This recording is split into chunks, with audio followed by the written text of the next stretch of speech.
Mayor, just give me a moment to confirm we're on YouTube. Okay, thank you.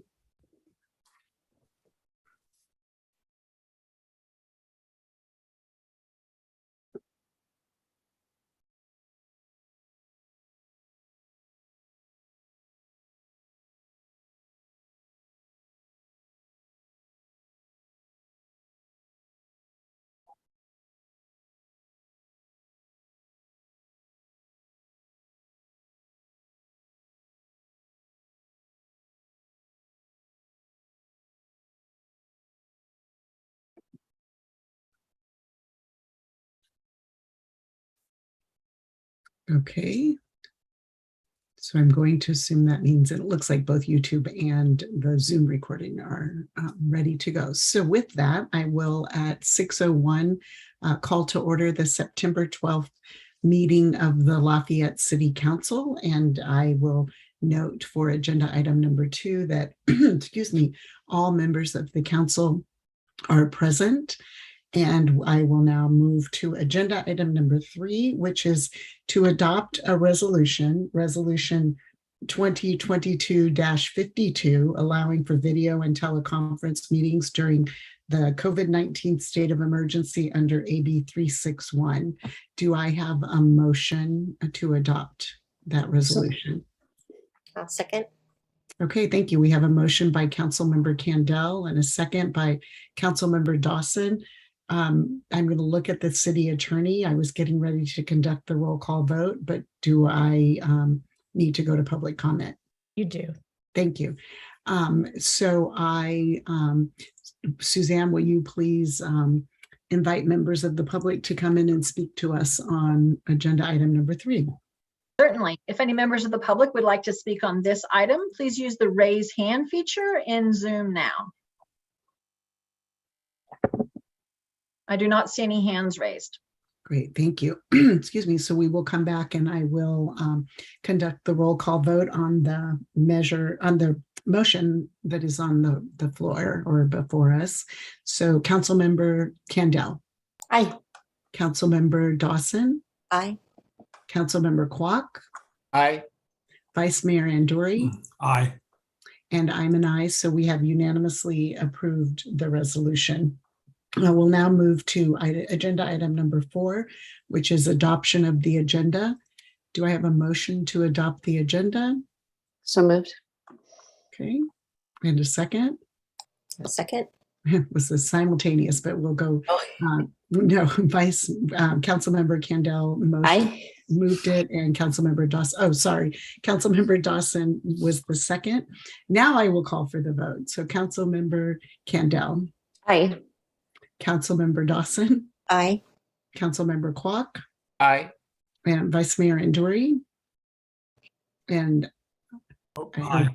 thank you. And I'm an aye. So we have unanimously adopted the agenda.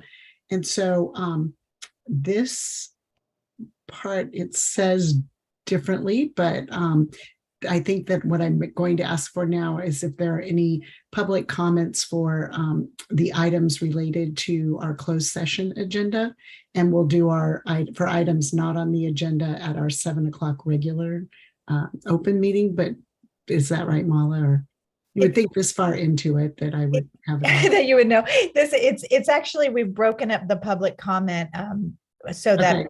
people could give public comment at 6 and then at 7 again on items not on the agenda. Okay, so I will, Suzanne, ask you to invite members of the public to come forward if they have items that are not on the agenda.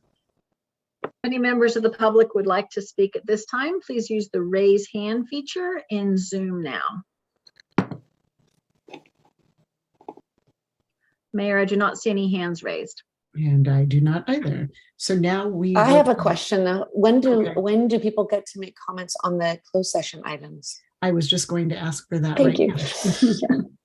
now. So we're moving on to agenda item number 6. And before the council goes into closed session, are there any members of the public who would like to speak to the items under closed session? And If any Susanna? members of the public would like to speak on an item on the closed session portion of the agenda, please use the raise hand feature in Zoom now. I do not see any hands raised.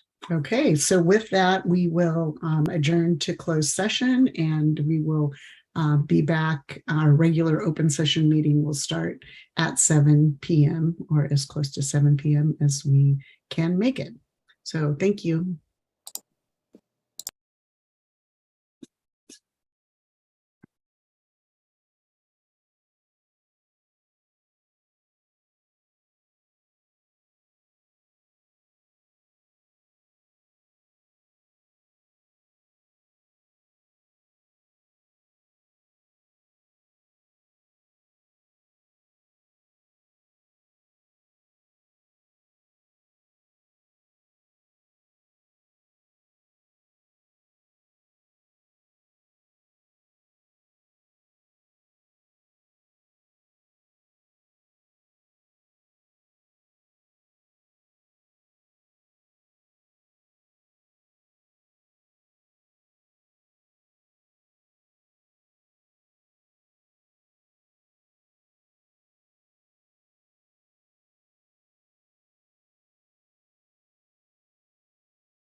You are tuned in to the Lafayette City Council meeting for September 12th, 2022.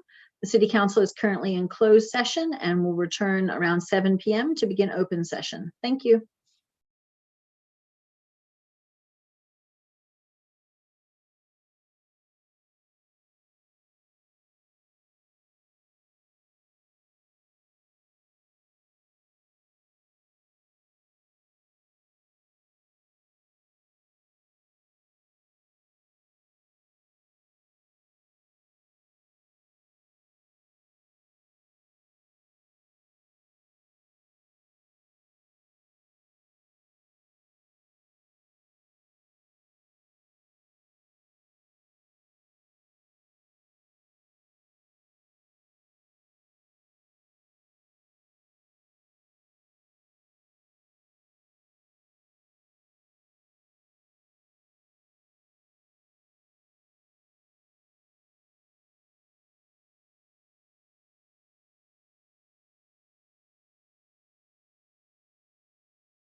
You are tuned in to the Lafayette City Council meeting.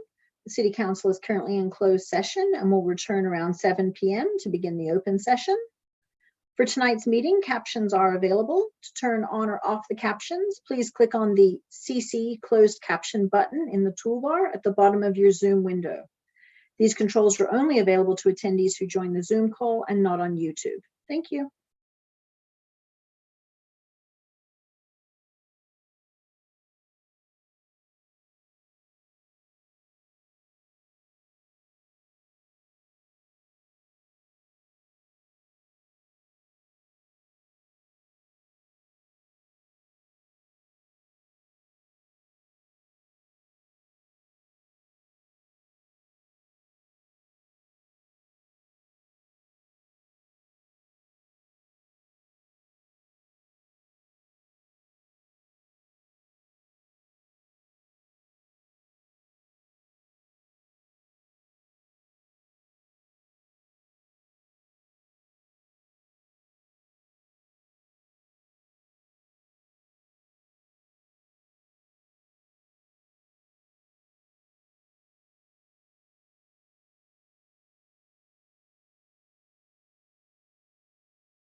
You are tuned into the Lafayette City Council meeting. The City Council is currently in closed session and will return around 7 p.m. to begin open session.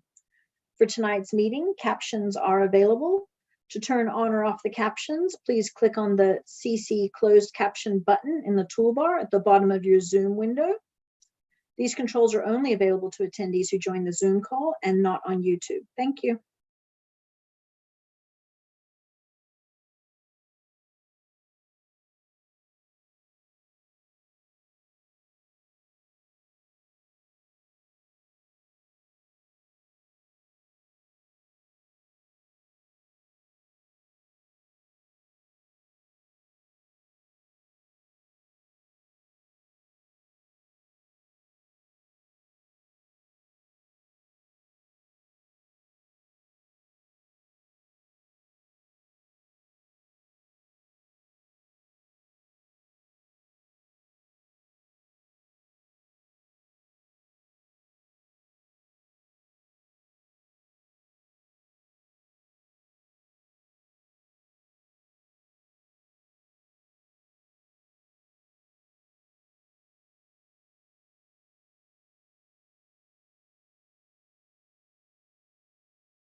You are tuned in to the Lafayette City Council meeting. The City Council is currently in closed session and will return shortly to begin the open session. For tonight's meetings, captions are available. To turn on or off the captions, please click on the CC Closed Caption button in the toolbar at the bottom of your Zoom window.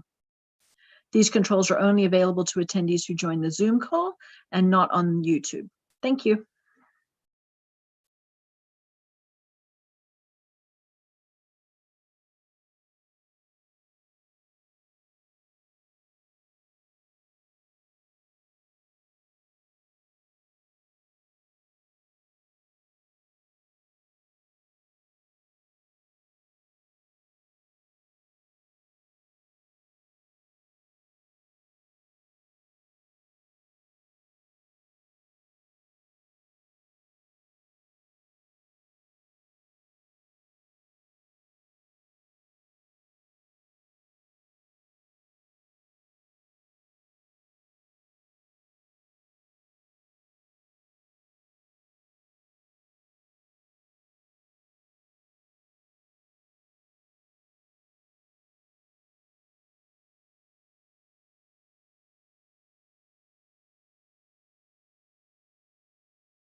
You are tuned in to the Lafayette City Council meeting.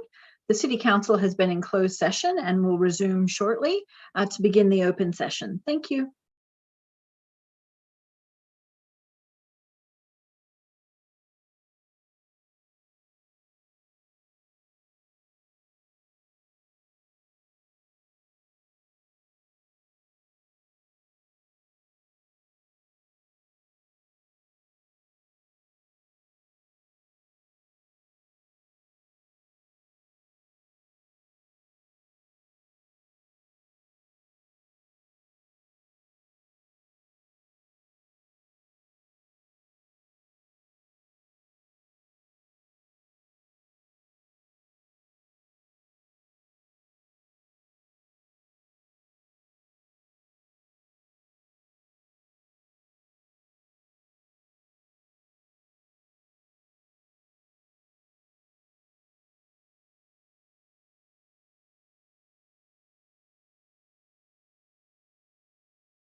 You are tuned in to the Lafayette City Council meeting. The City Council has been in closed session and will return shortly to begin the open session. For tonight's meeting, captions are available. To turn on or off the captions, please click on the CC closed caption button in the toolbar at the bottom of your Zoom window. This button may also say live transcripts. These controls are only available to attendees who joined the Zoom call and not on YouTube. Thank you.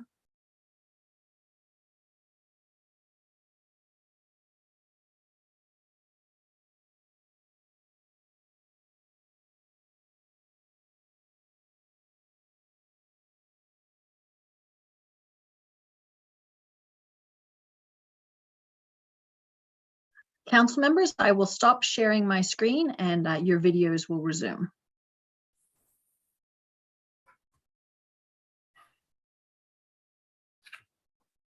Thank you. And it is showing within seconds of 7 o'clock on all of my devices. So we will resume come back to our open session following closed session. And Mala, could you report out? Thank you, Mayor. There was no reportable action. Thank you. And we will now move on and we will kick off with public comments from members of the public for items that are not on the agenda. And we welcome you to come in. Suzanne, will you please invite Certainly, Mayor. members of the public? Thank you. If any members of the public would like to speak now, please use the raise hand feature in Zoom. The first person to make a public comment will be David Clark. If anyone else would like to speak, please use the raise hand feature in Zoom now.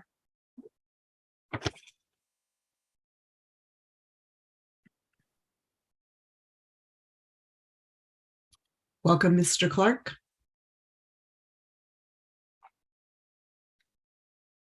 Press all these buttons. And Mayor, I would like to, Judy wants to see, or I would like her to cede 3 minutes to me, please. Okay, So thank she's here you. to say so. So, thank you, Mayor, Vice Mayor, council members. As you know, I've been making some public So comments. can you hold on 1 second, Yeah.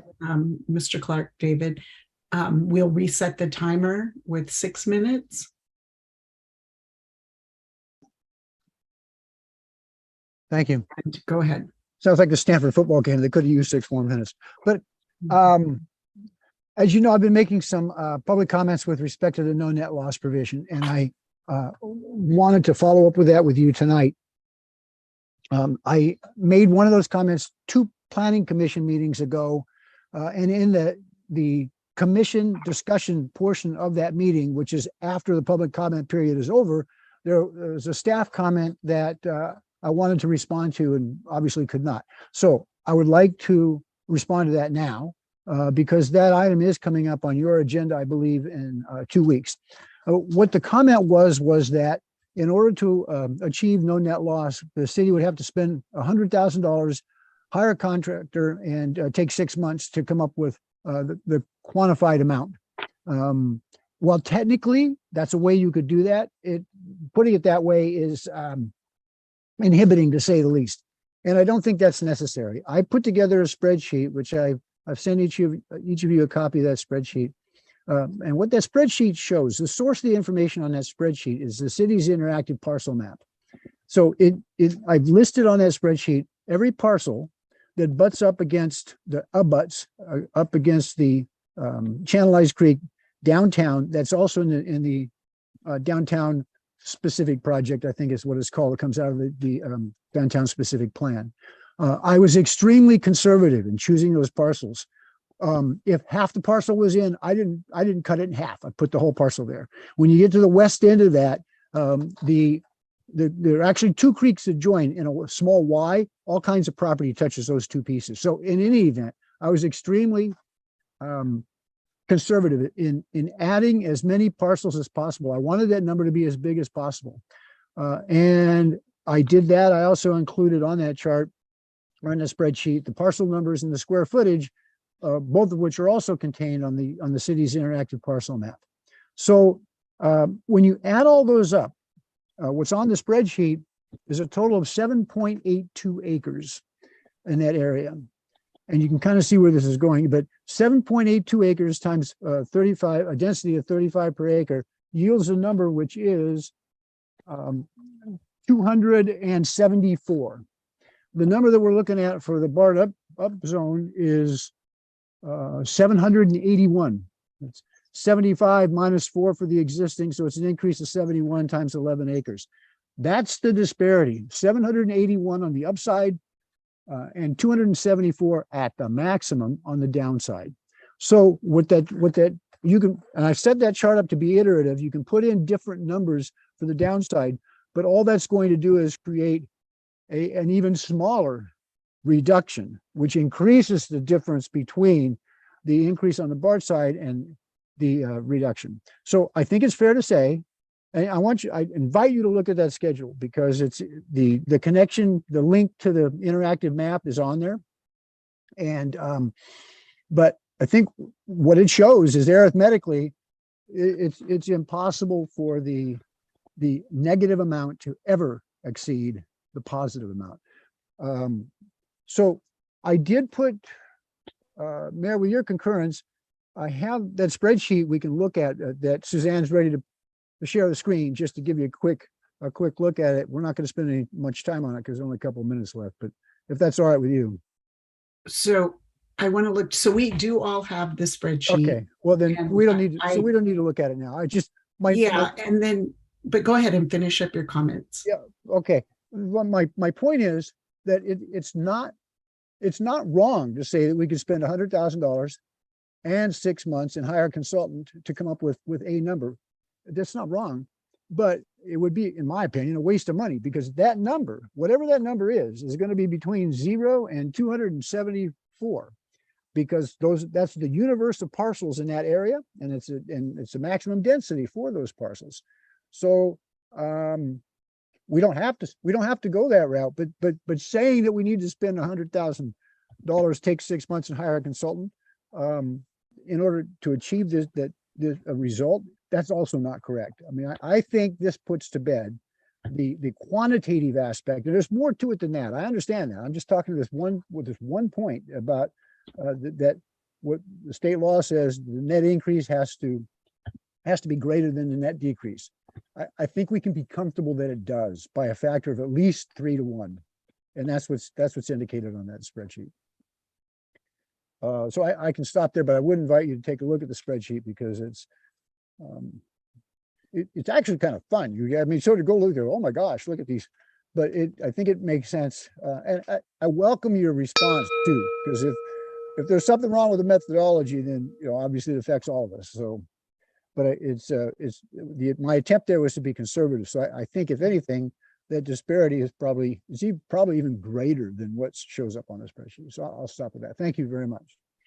No, thank you. And thank you for continuing to bring this forward. And I know that I've asked some questions of staff, and where we would have the discussion about how to handle this will be later in our council member if someone wants to, bring that back. So Council Member Kendall.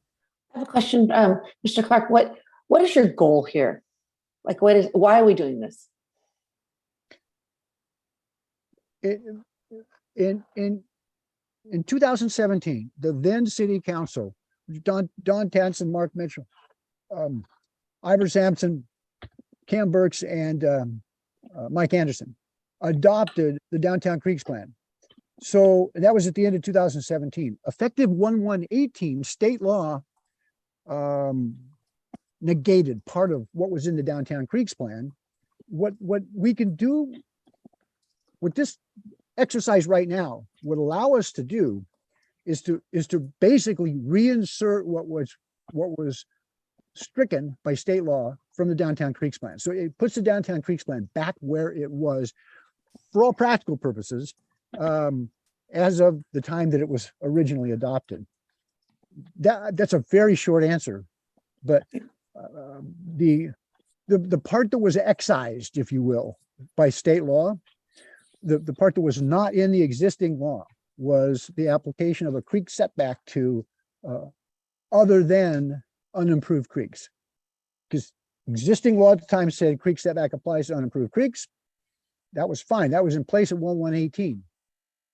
What was not in place in 1/1/18 was a change that was in the Downtown Creeks Plan, which changed the wording from unimproved creek to watercourse, which is a broader term. So the legal decision was that we couldn't include watercourse because it was prohibited by that state law change. Effectively, I'm truncating a whole bunch of stuff here. But so what this would do is essentially reapply the same rule that had been in place in the Downtown Creeks Plan with respect to the channelized creeks that was there when it was adopted in 2017. Okay, thank you. Appreciate that. You're welcome. Thank you. Are there any other questions for the speaker? Thank you, Councilmember Kendall. Okay, not seeing any. Thank you very much, Mr. Clark. Thank you. Are there any other members of the public who would like to speak on an item that is not on the agenda? Please. If any members of the public would like to speak now, please use the raise hand feature in Zoom. Mayor, I do not see any hands raised. Okay, thank you.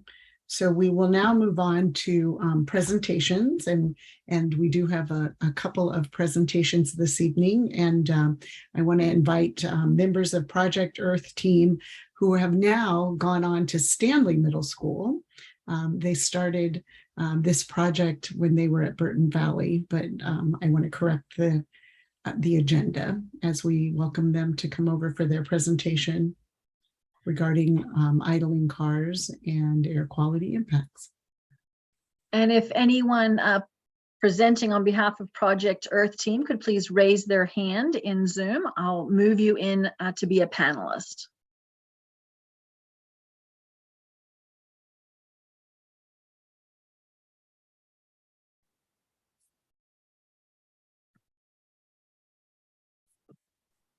welcome. So we have David, Sue, Lauren, Brecky, and Rainey. Welcome.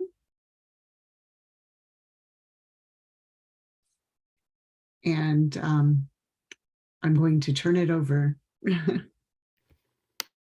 Okay, so thank you so much for allowing us to present to you tonight. We're excited to be here to talk to you about our No Idling project. We're the Project Earth team leaders. So my name is Rainey Chu, and I'm the president. David Chu is the secretary, and Lauren Brecky is the treasurer. We're 7th grade at Stanley Middle School, and we really hope you enjoy our presentation and deeply consider what we have to say. So when we were in 3rd grade, we noticed that climate change was affecting our planet.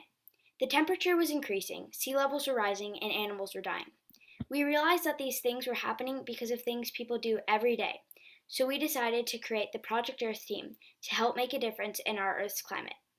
We noticed 3 things around us that were making climate change worse, and we made them our 3 main goals that we are trying to accomplish. 1. We want to promote local MCE Deep Green to get more Lafayette residents signed up for 100% solar and wind power for their homes. 2. We want to have more bike and walk lanes built in Lafayette to reduce car emissions and to keep bikers and walkers safe. And finally, 3.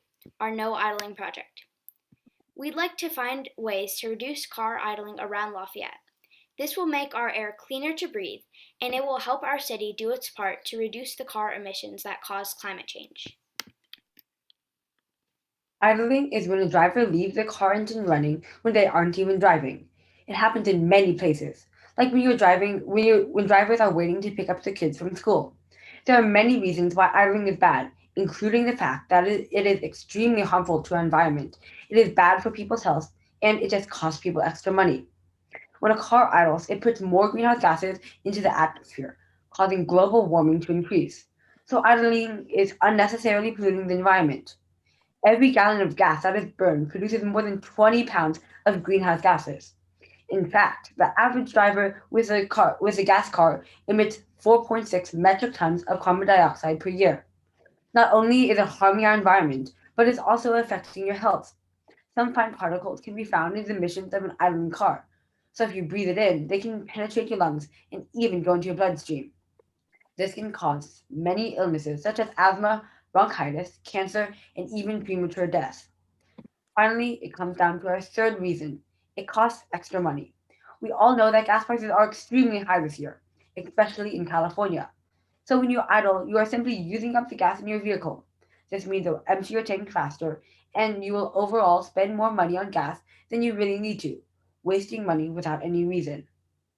In conclusion, when you idle, you pollute the earth, you harm yours and others' health, and it costs you extra money. We want to do something to help educate people about its harmful effects and convince them to stop idling.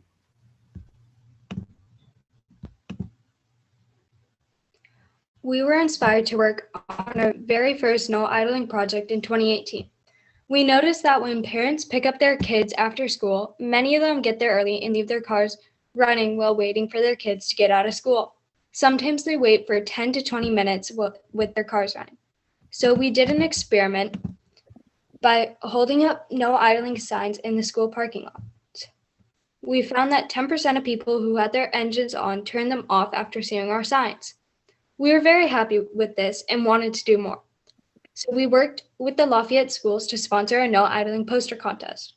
We asked the students in the Lafayette School District to create their own posters telling adults not to idle.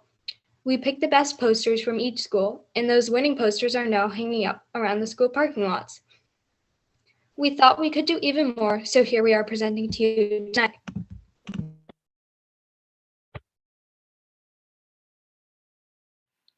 At first, when we started our no idling project, we thought that the best thing for Lafayette was a no idling ordinance.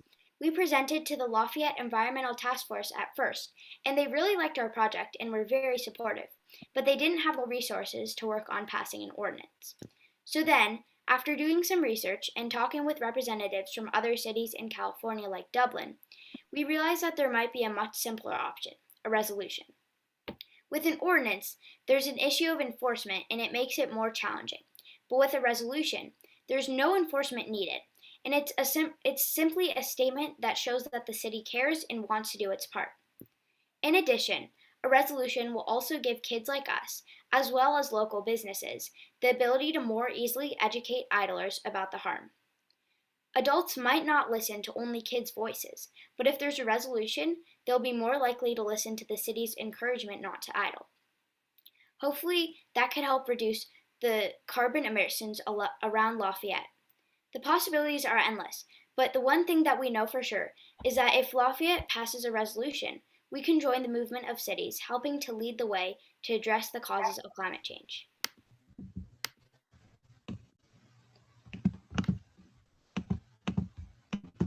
During one of our earlier projects, we asked students from all the schools in Lafayette why they wanted cars to stop idling, and these are some of the quotes they put in. I want people not to idle in front of our school or anywhere because it causes pollution in the air, and pollution causes the earth to die, and because it's bad for the air in our developing minds. Recently, we created a petition to ask people if they support no idling in Lafayette. We went to different events, walked around our schools, sent a petition to our friends, families, and neighbors. Sustainable Lafayette even helped us to gather support in signatures. These led us to be able to inform them the risks of idling and why it is bad for our environment. At the end, we were able to collect more than 250 signatures to show support for the city to take action. Will you adopt a no idling resolution? We were happy to do anything to help with getting the resolution passed. In fact, we have revised Dublin's recently passed no idling resolution to fit Lafayette's needs, and we're happy to share it with you. Thank you for your time. Do you have any questions or comments? We will. Thank you. You're already very experienced at this and taking your presentation down, so we can see you and you can see us. And I am sure that we will have lots of comments from the council members and maybe some questions. But I want to just thank you very much for your presentation. I want to thank you for not giving up and continuing to work on your goals and to expand your goals. I know that I first met you somewhere in that time between 2018 and 2019. And I know that this can feel like a very long process, and it is. And so, but I appreciate you not giving up. I do have a question for staff, for city manager Srivatsa, in terms of process for, so just so you know, since this wasn't agendized as an item to take action on a resolution, we cannot answer your question tonight because it has to be put on a future agenda. What I want to understand from the city manager is what that process would be for bringing it back. Mayor, we could bring the matter back at your next meeting, the second meeting in September.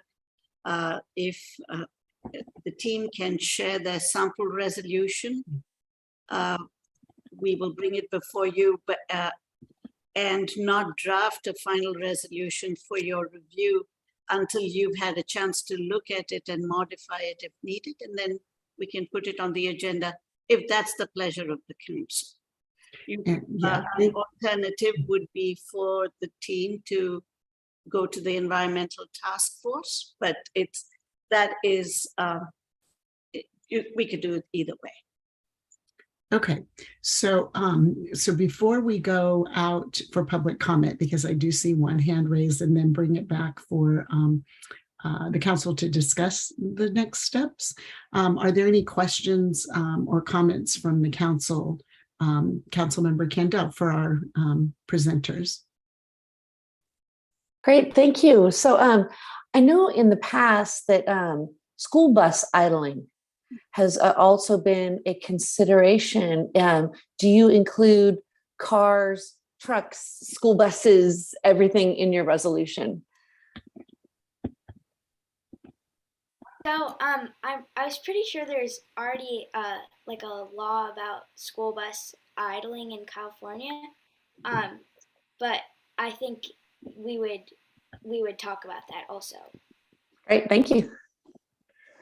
Okay, any other questions or comments for our speakers? Councilmember Dawson? I just want to thank you and comment on your persistence and resourcefulness in getting, going out to other cities so that you can round back to your own city. So I very much appreciate that. You're doing legwork for something that we are quite interested in, protecting our environment. So thank you. Thank you.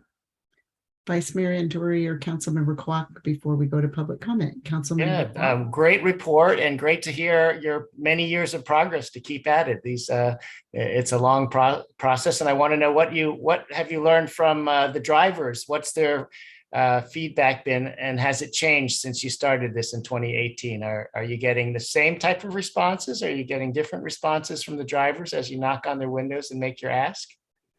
Well, in the beginning, to be honest, they were a little grumpy with us because they were like, well, yeah. But we've gotten a lot of support. Most of them didn't really know about idling, so we tried to educate them. So that's, they've been educated, and now they turn their cars off. So it's been positive, yeah. Great to hear that. Thank you. Vice Mayor Andori, or do you want to wait until? I'll just add my thanks for the presentation and just congratulate you on a very effective presentation. Most of our presenters are not half as polished and persuasive as you are, so thank you very much. So no pressure to subsequent presenters. So with that, let's open it up to public comment on this item. Suzanne, will you please welcome or instruct members on how to join us? Certainly. The first person to comment will be Rob Sturm. If anyone else would like to comment on this item, please use the raise hand feature in Zoom now. After Mr. Sturm, the next person making a comment will be Mary Jo Cass.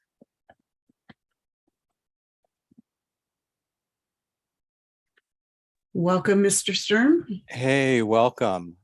This is not the first time I've heard from this group, and I just wanted to say, as some of you know, I live in Burton Valley myself, and I have two children who are still in Burton Valley and another that's now in Stanley. And as the current governing board president, in that role, and also as a local father and member of the community, I want to share as an individual my warm appreciation for these presenters and their advocacy on behalf of Mother Earth. She needs it, and improving our community. As I was listening to them, the sad irony is that perhaps the greatest challenge to a no idling program is that climate change has already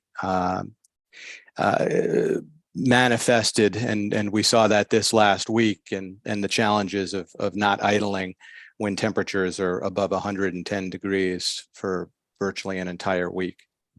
But I want to thank these former Burton Valley leaders, now undoubtedly Stanley Middle School leaders, for their advocacy, because there is truly no group that can rival the power of our youth to be a grassroots catalyst, provide the idealism to inspire a movement, exhibit the energy to prompt action, and to demonstrate the courage to speak the unvarnished truth.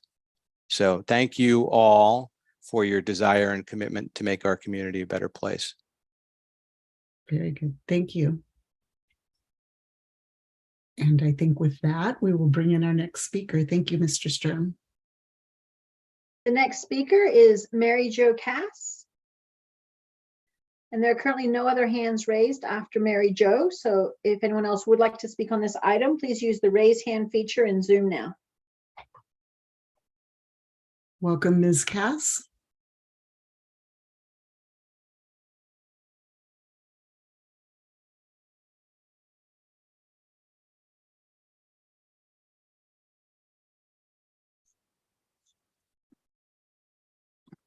I think you're over. You are on mute. So I hope we didn't miss but welcome. There we go. Can you hear me now? Yes, we can, and we can see you. Thank you. Good evening, everybody. And just as a person who's going to participate in the Creeks Committee presentation later. I must say this is a very hard act to follow. Wonderful presentation by Rainey, David, and Lauren. And you mentioned in your presentation that sometimes kids' voices are not heard or it's difficult to hear. But I can just tell you that your comments are very welcome and your project is very inspiring. So please keep up the good work. Thank you.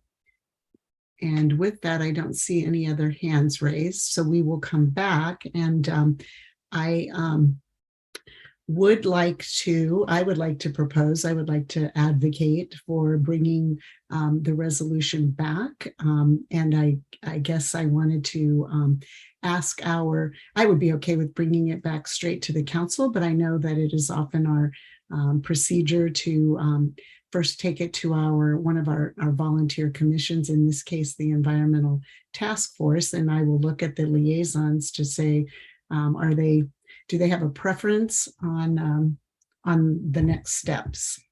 I see nodding at bringing it back, and now the question is, what's the path? Vice Mayor Andori.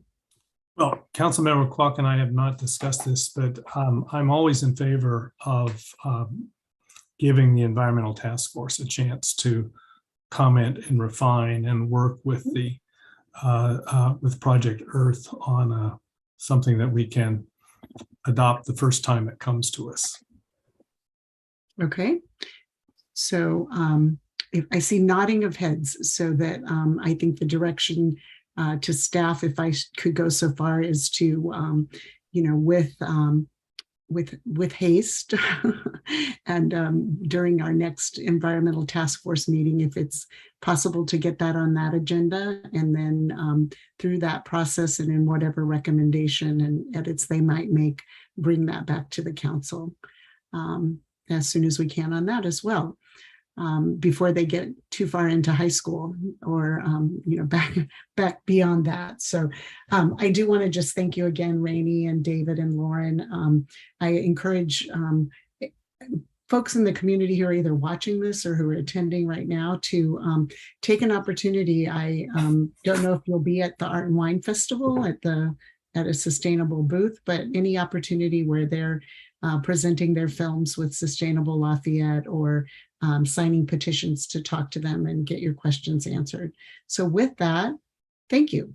And we will move this forward in a form to come back where we can actually review it and decide how to vote on it. So thank you.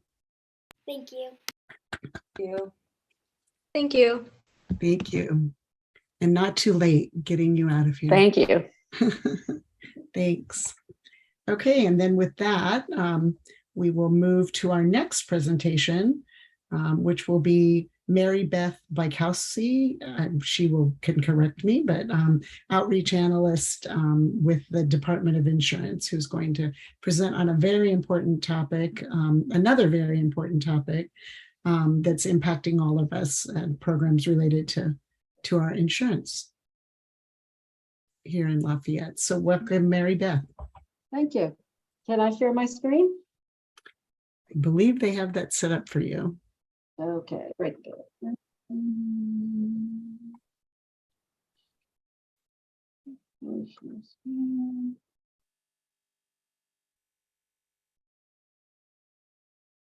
Okay, can you see that okay?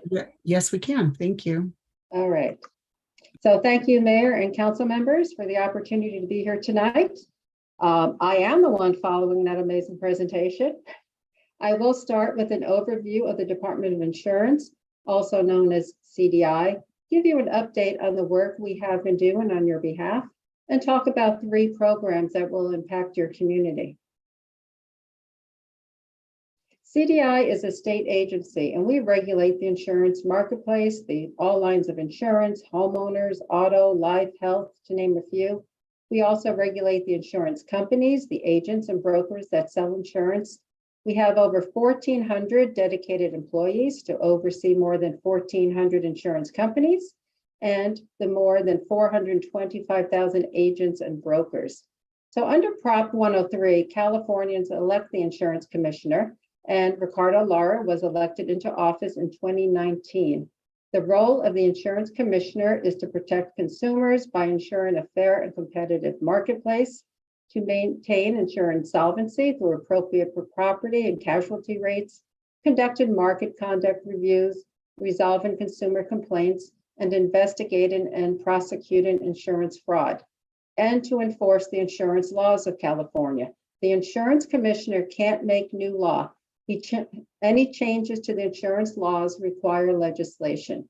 And the fact is, insurance is a for-profit business. California is the largest insurance market in the United States and the fourth largest in the world, with annual premiums over $340 billion. So California's devastating wildfires are a call to action. We are using every tool available to improve insurance for Californians. These last 3 years, after some of the most devastating wildfires in our state's history, we have prioritized meeting with wildfire survivors and Californians affected by wildfires across the state, because wildfire is no longer just a Northern California issue, it is a statewide issue. Throughout this time, we met with more than 25,000 people in 40 counties, and we held 60 events specifically to hear all the concerns about both availability and affordability of homeowners insurance, because we needed to take it all into consideration as we look for solutions. Learning from the public and our first responders, the commissioner started working with the legislature on laws that helped wildfire survivors, including increasing payouts and benefits such as coverage for evacuation expenses and extensions to the additional living expenses, as well as increasing coverage for building code upgrades. If consumers were experiencing losses, they should receive the benefits they paid for with their coverage. We also implemented a law the commissioner wrote while in the Senate, giving temporary protection to more than 4 million residential policyholders in areas that the governor declared a wildfire emergency. This law gives a 1-year moratorium on insurance companies canceling or non-renewing residential insurance policies, regardless of whether you suffered a loss, helping to give people security while also stabilizing the markets, such as after the CZU Lightning Complex fire in 2020. Additionally, we increased the non-renewal notice insurers must give you from 45 days to 75 days, allowing more time to find alternative insurance following a non-renewal. We also ordered the improvements to the FAIR Plan. Many of you know the FAIR Plan is the insurer of last resort. What you may not know is that the FAIR Plan is not a state agency, nor is it a public entity. It is a fire insurance pool comprised of all insurers doing business in California. The FAIR Plan was established by statute in August of 1968 in response to the Watts riots. When Commissioner Lara took office, the FAIR Plan's coverage limits had not been increased in decades, while the Consumer Price Index had doubled over that time. He ordered increased coverage limits for both dwelling coverage and commercial policies, giving people twice the coverage they had before. In addition, we worked with the legislature to authorize coverage for farms, wineries, and other agricultural businesses, which were previously prevented under law from accessing the FAIR Plan. And finally, the commissioner ordered the FAIR Plan to offer a comprehensive option to homeowners alongside its standard limited policy. The FAIR Plan sued him, but a judge upheld the commissioner's authority. They appealed, and so they are back in court.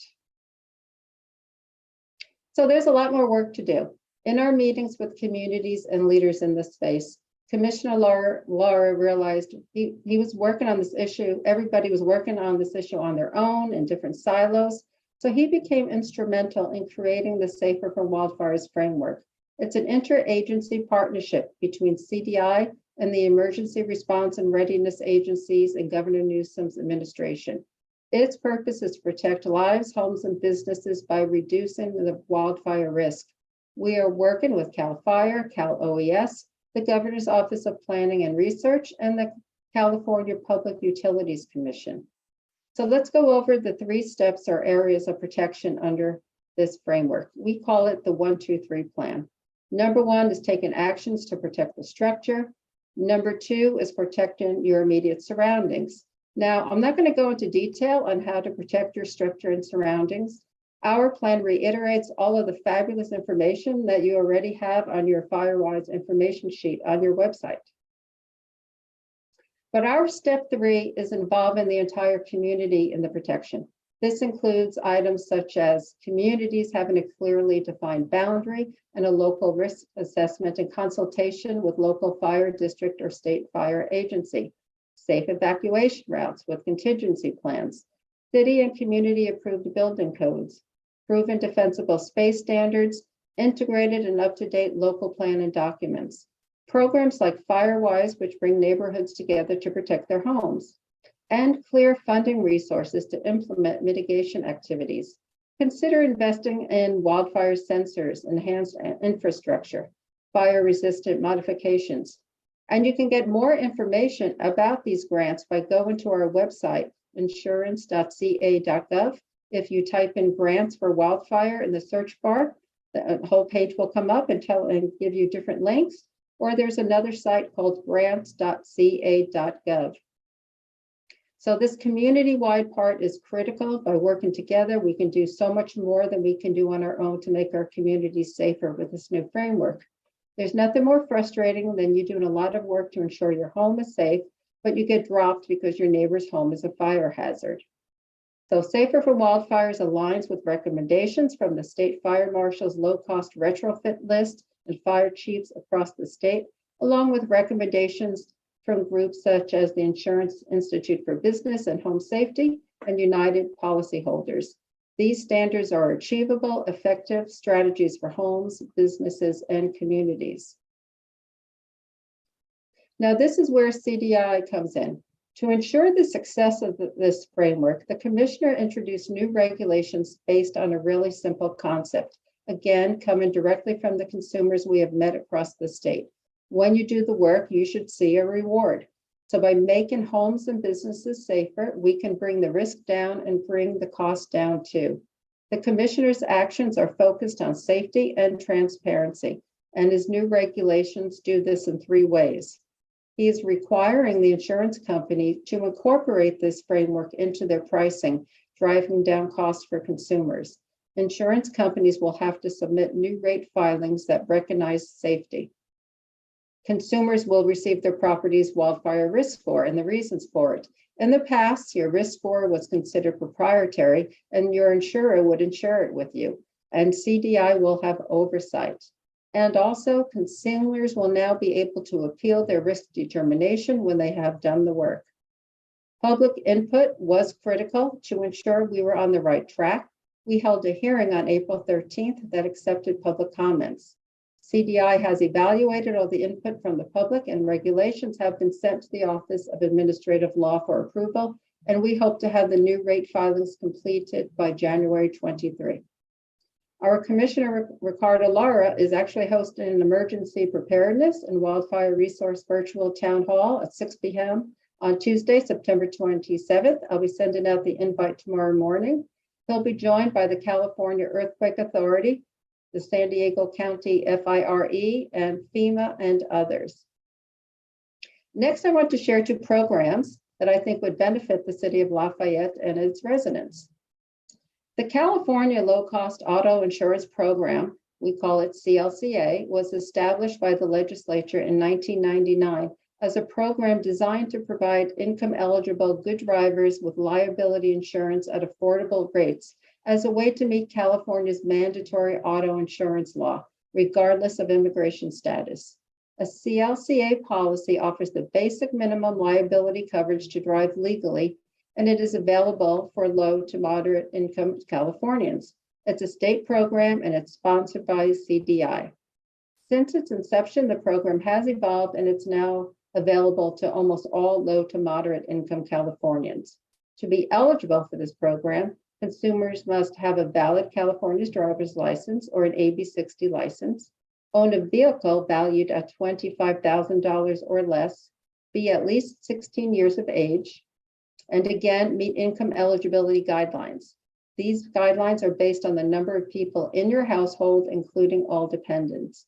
And lastly, you cannot have a bad driving record for the past 3 years. If you have more than 1 point on your record, or at an at-fault accident with bodily injury, you will not qualify. The annual premiums in California vary by county. In Contra Costa County, the liability insurance starts at $317. So the goal of this program is to reduce the number of uninsured motorists in California.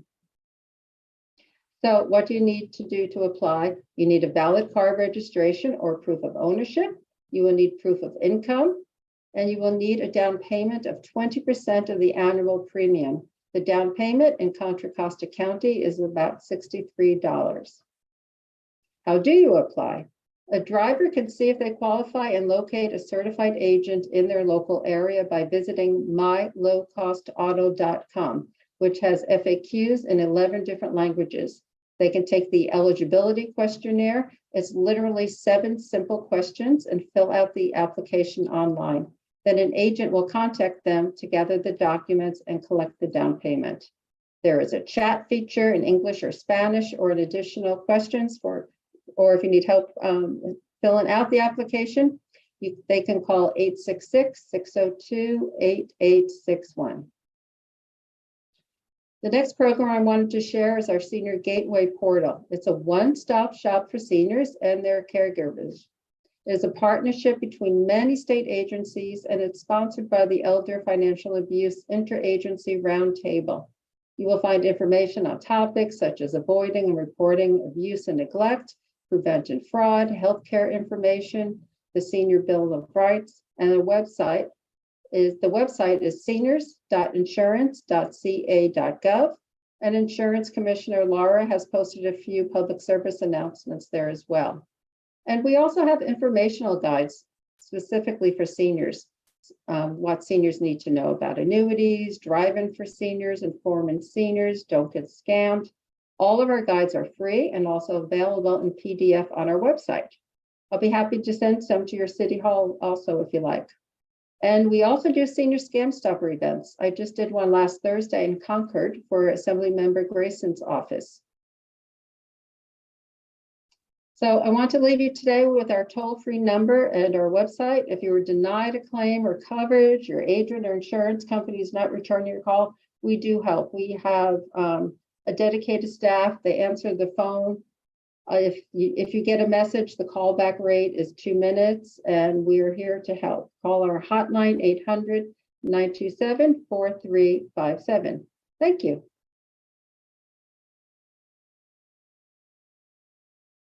Get myself off mute. And thank you for taking down the share screen. Thank you very much for that presentation. And as noted, very, very timely. And let's see, can we stop sharing? Sorry.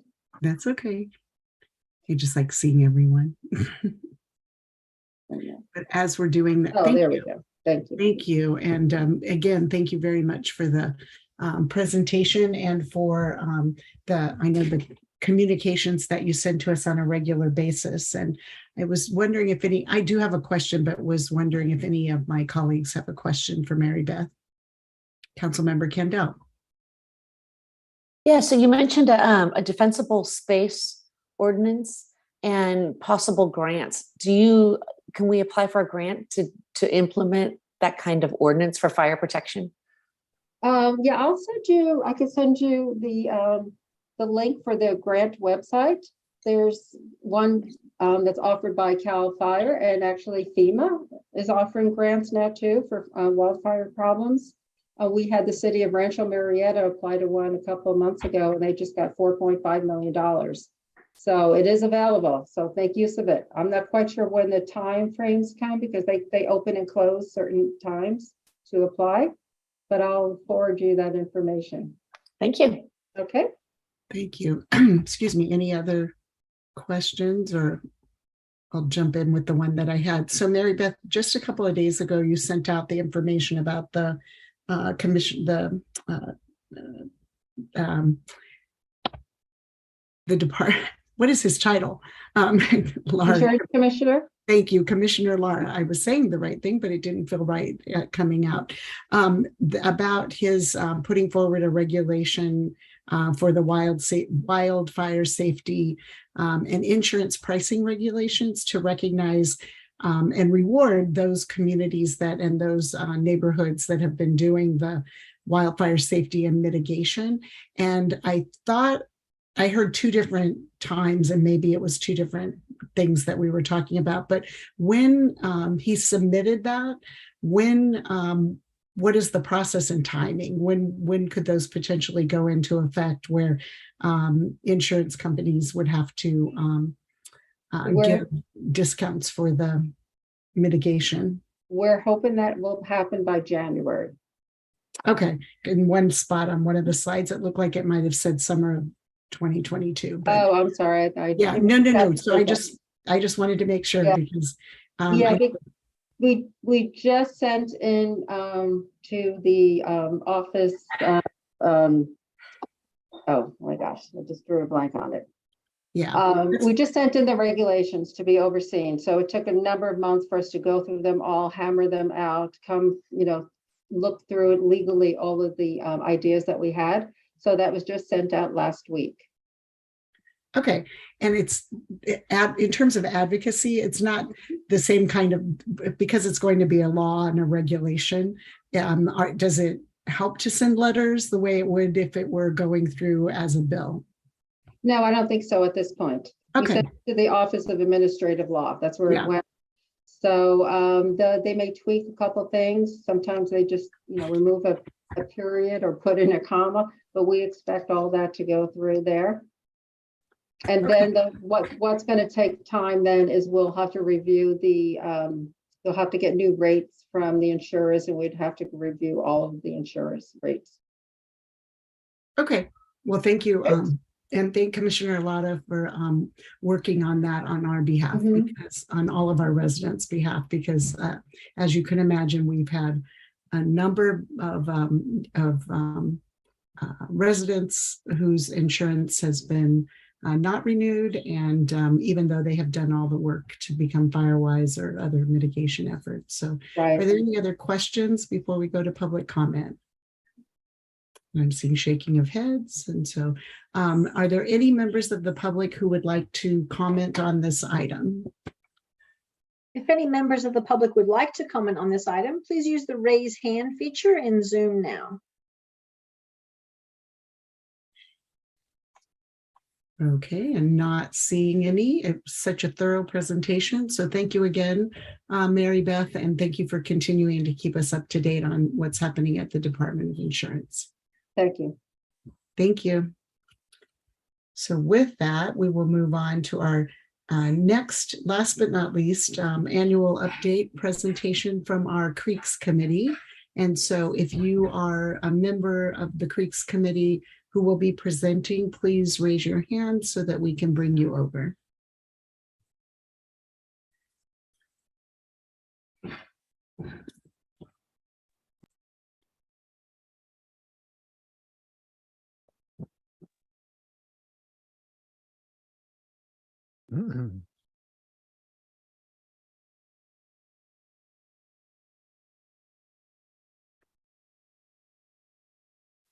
I will unmute to welcome you, and looks like we have a couple of additional folks coming over, and then I will turn it over to who's going to lead or kick off.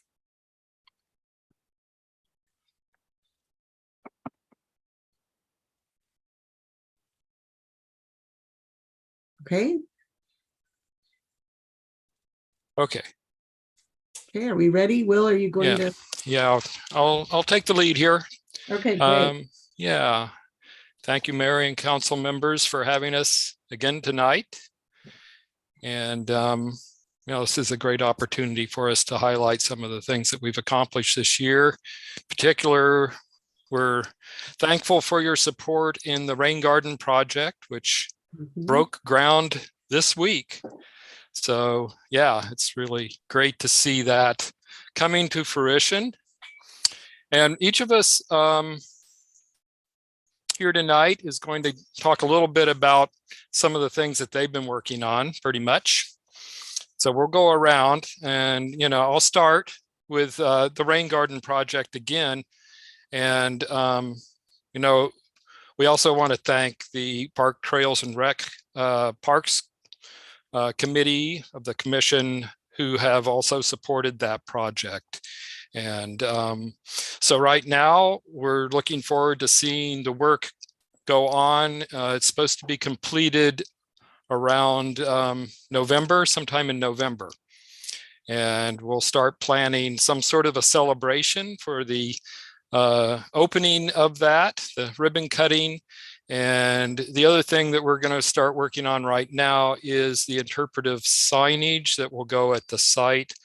And we're collaborating with the Resource Conservation District and the Flood Control District on developing interpretation of the rain garden and the flood control channel. We're at the project site, which is First Street and Golden Gate Way. And yeah, I think that's it for me. So we'll move on to the David, I think is next. Okay. So we've got this broken down into two things, what we did and what we're going to do. So what we did, we worked toward, this is probably painfully obvious coming from me, but anyway, we worked toward the implementation of the Downtown Creeks Preservation, Restoration, and Development Plan.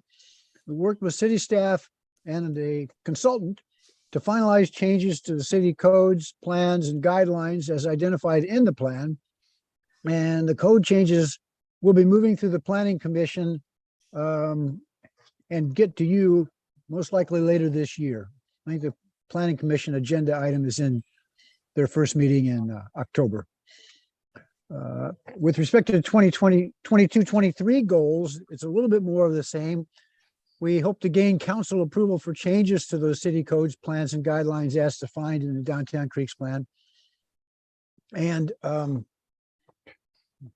this was already here. I haven't added this. This was, we are also going to investigate applying Government Code Section 66-300 sub I, the no net loss provision for housing density, to allow setbacks on channelized creeks and hopefully resulting enhancements in those two reaches. There's an East Reach 1, East Reach 2 in that area. And we'll do that via BART or other upzoning changes. And that's it for me. Good timing. Yeah. I think Ron is next. That's fine. Good evening, Mayor and council members. And I have to start with a confession. There's no way you'll find my brief remarks half as interesting as that of the Stanley School middle schoolers, but that's just the way reality is. That said, my remarks deal with the Arundo issue. Arundo, I think you probably all know by now, is a highly invasive plant that is in the watersheds of really all of the Walnut Creek watershed, including our Lafayette creeks. It is, in addition to being invasive, it is fast growing, it is water consumptive, it endangers banks, and in this dry condition, now it's a fire hazard. So major efforts are being made to control it and in fact eradicate it. Like David, I will divide my remarks in two. First part being what we've done in the past. That deals with the major downtown areas of public property in which we had some substantial Arundo growth. West Reach is one, and Gazebo site, as we call them, is the other. Basically, both of those growths have been essentially eradicated. We did so with grant funds to pay for contractor services and a lot of good volunteer work. They're essentially gone. We monitor them. Arundo, being as aggressive as it is, it continues to attempt to regrow, and we stay on it and we retreat and dig. So in terms of downtown area public property in Arundo, we're in pretty good shape. We've done a lot on that, and that's in good shape. So my efforts now are turning more to the eradication of Arundo on Lafayette private property. Probably 70 or 80% of all our Arundo is on private property. That's just the way the geography of the city. And so we formed an arrangement with the Restoration Trust, a nonprofit organization, to be our sponsor. And under that, thus far, we have eradicated 3 Arundo infestations on private property, 2 quite small, 1 of modest size. And then we intend to move forward. I have a couple others in my sites now of a bit larger ones on private property to eradicate those. The one thing I would add, should there be any members of the public listening, if you have a rundo or suspect you have a rundo on your property, and we say it's kind of like corn, it's tall it's called like bamboo, but has leaves like corn. If you think you may have it or are concerned about it, contact one of us. Easiest way to do that, go on the city website, go to Creeks Committee, contact any one of us. If that doesn't work, you can go to City Hall, contact the clerk, Joanne Robbins, and she'll get that to us. And that will conclude my brief remarks. I thank the City Council for its support. Okay. And Mary Jo, you're next, I think. Okay. I think I'm all turned on with my video and the mute. Right? And unmute. You're good. Okay. We got you. Okay, great. Well, the council and the public know that we are working to restore the riparian vegetation along our creeks because this improves the ambiance and the habitat for native plants and wildlife, improves the soil, creates better drainage, and filters contaminants and minimizes runoff into our creeks. So it's a very important project that we've been working on over the past years. And I have 3 sites to mention tonight, which are on our radar for restoration. And some of these we've been working on for a while, and we're continuing to work on them and maintain them. The first one is the west reach of Lafayette Creek, which is along Mount Diablo Boulevard, extending from Sotheby's real estate office to the Stat Med Urgent Care office. We have completed 2 phases of plant restoration in recent years. Approximately 4 years ago, volunteers removed invasive plants. And since then, the site has been replanted twice, putting in 15,000 native grass plugs. It's now thriving with native grasses and trees, and it's maintained by Ron Huff's ongoing oversight. He's doing an awesome job there.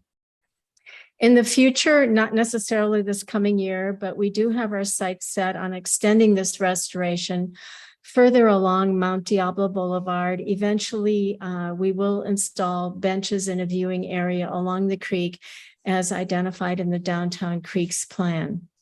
The second area of restoration is the gazebo area, which is near Mount Diablo and Golden Gate Way.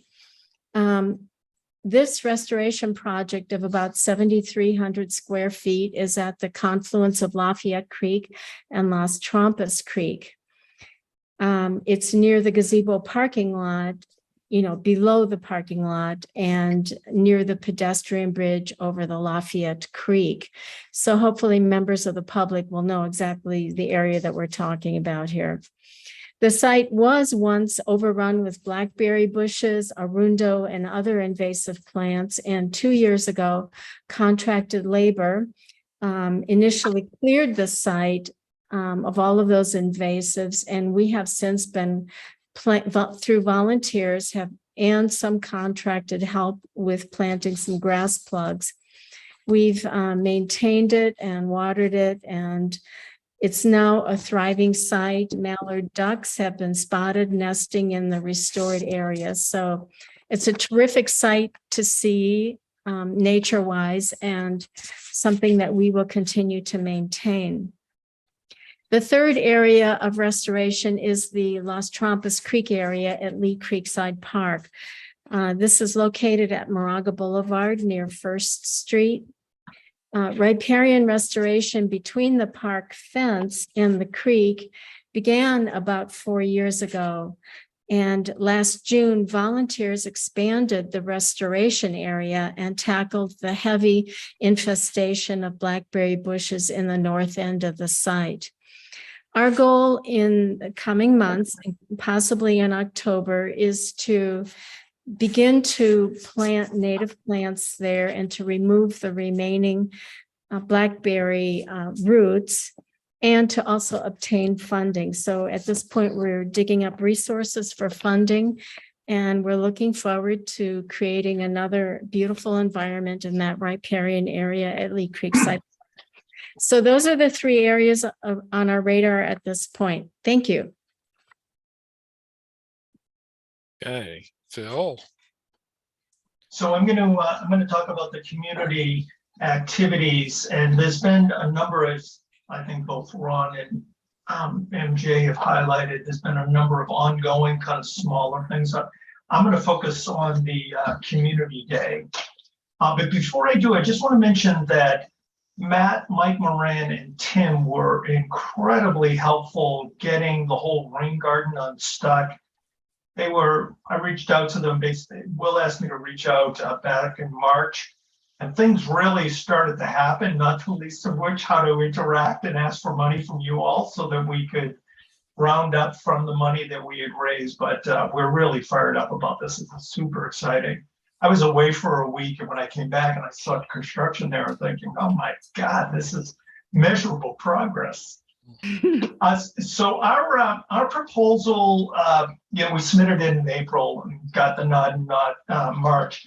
We called it the Lost Trampos Creek Reach. So we tried to combine both the gazebo and the Lee Creekside Park, but they're not, they're discontinuous now, and particularly with the walkway being out, it made it kind of difficult logistically, but that's the way we approached it. And the idea was to restore the creek banks, and there's been a lot of work already done, but build on that.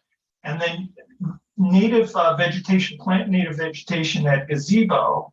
And then at Lee Creekside, two things actually at gazebo, plant the vegetation. The other one was to finish the eradication of the arundo. There was still some roots there. So that's all gone. And Ron's been kind of really championing all of that. So we had 5 tracks. In addition to those two, we had removing a lot of fallen trees and stuff at the creek bank on Lee Creekside. That was kind of a job unto itself.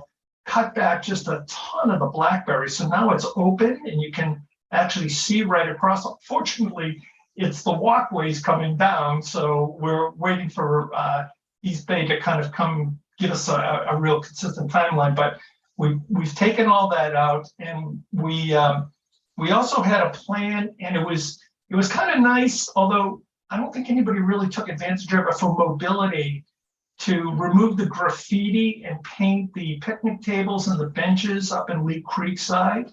That was really well received. A lot of people, particularly younger kids, wanted to get in on that.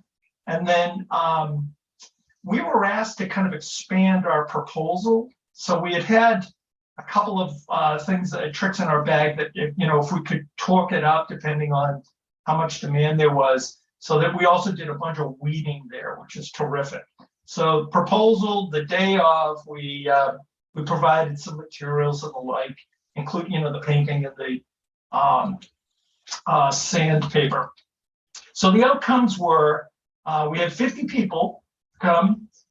We had 15 to 20 bags, those 25-gallon paper bags. Please encourage anybody that do these cleanups to forget plastic bags, bring the paper bags. And we had, help me out here, Mary Jo, 20 to 30 feet. We took up the whole sidewalk with the blackberries, the trees, and it took 2 trucks. The city came on Monday, the 2 trucks to take the stuff away. So and the tables are painted, the benches are painted. So it was really quite good. And we had everybody from grammar school up to retirees. We added 13 new names to our list of call me. If anything's going on, keep me posted. We, I think, as a team, learned a fair bit about how do we coordinate our individual projects so that we get a kind of collective. Okay, if we're going to go in, like for instance, Ron's now helping us out with native vegetation in the open spot, what we cleared up. We got a really good contact from the East Bay Regional District 2 to help us out, keep us posted on what's going on over there. And he was super tuned in, knew the history, had been working there for like 10 years and, helping us, when should we do things? What should we not do? Because the other thing that came out of it is now we have an ongoing plan. And as it turns out, we were doing kind of everything wrong. Pulling the weeds at the wrong time of the year, planting them at the wrong time of the year. But now we've got a kind of rolling, that's what Mary Jo is talking about. We've got a rolling kind of plan to do something like, depending on the weather, not so much in the summer, but we've got fall, winter, and spring plans. So it was great. 50 people. The one anecdotal, and I think the mayor is responsible for this. We had 2 people that had only moved to the city 2 weeks beforehand, and they were having breakfast at Sidebar. And I don't know how you corralled them, but somehow you got to them and said, "You got to go to Creekside," and they worked like dogs. It was great. It was really fun, and I've seen them about 3 times just walking around. It was really good.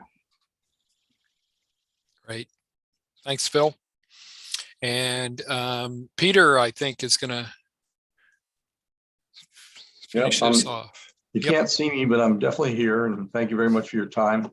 Over the last 15 months or so, beginning in mid-2021, we were asked to identify creek crossings by roads within Lafayette. There's 7 creeks total in our town, and an awful lot of crossings.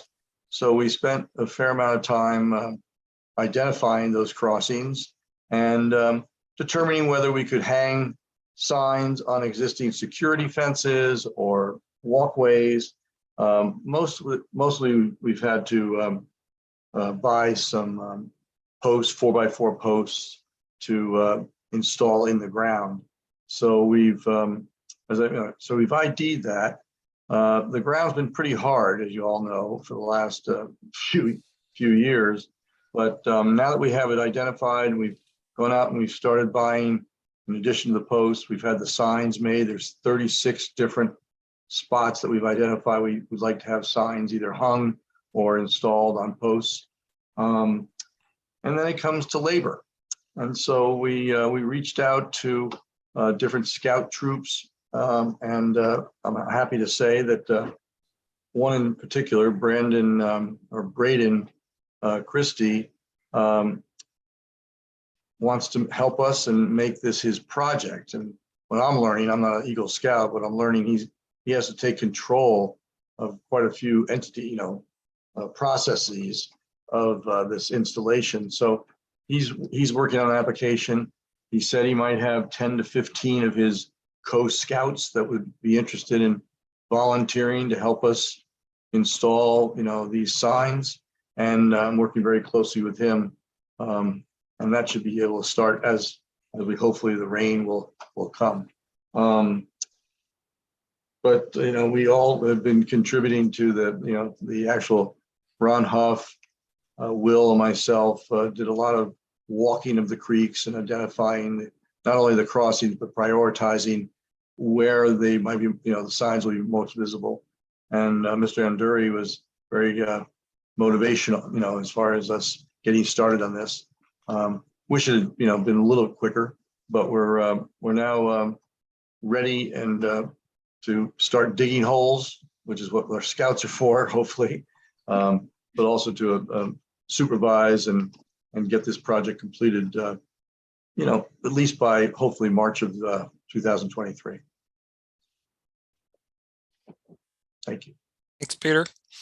And I think David's going to wrap it up here for us. Yeah, we got a couple of rogue 2022-23 goals. We've been doing this in the past. We plan to continue to monitor city meetings, including Park Trails and Rec Commission and their subcommittees, the Planning Commission, Design Review Commission, GPAC, the City Council, etc., for items with creek impact, and we'll either comment and or cooperate accordingly. And in addition, we plan to research and apply for funding to support creek projects in the downtown and other areas. And that's it. Thanks. Well, that's what's there. Yep. Okay. Well, first of all, wow.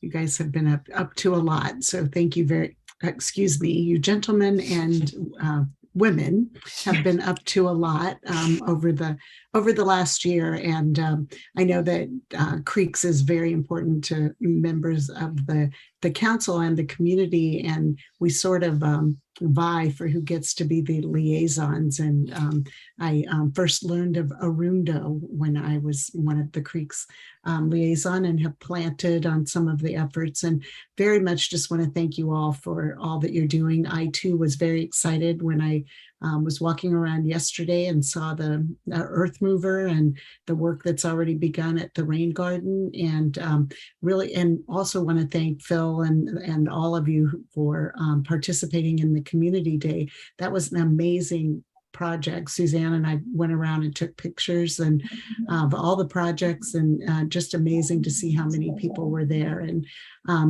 And what happened was, in the morning rally at the plaza, we were welcoming everyone and laying out what we were doing. And I encouraged everyone, including people sitting at sideboard, to come help or come back after.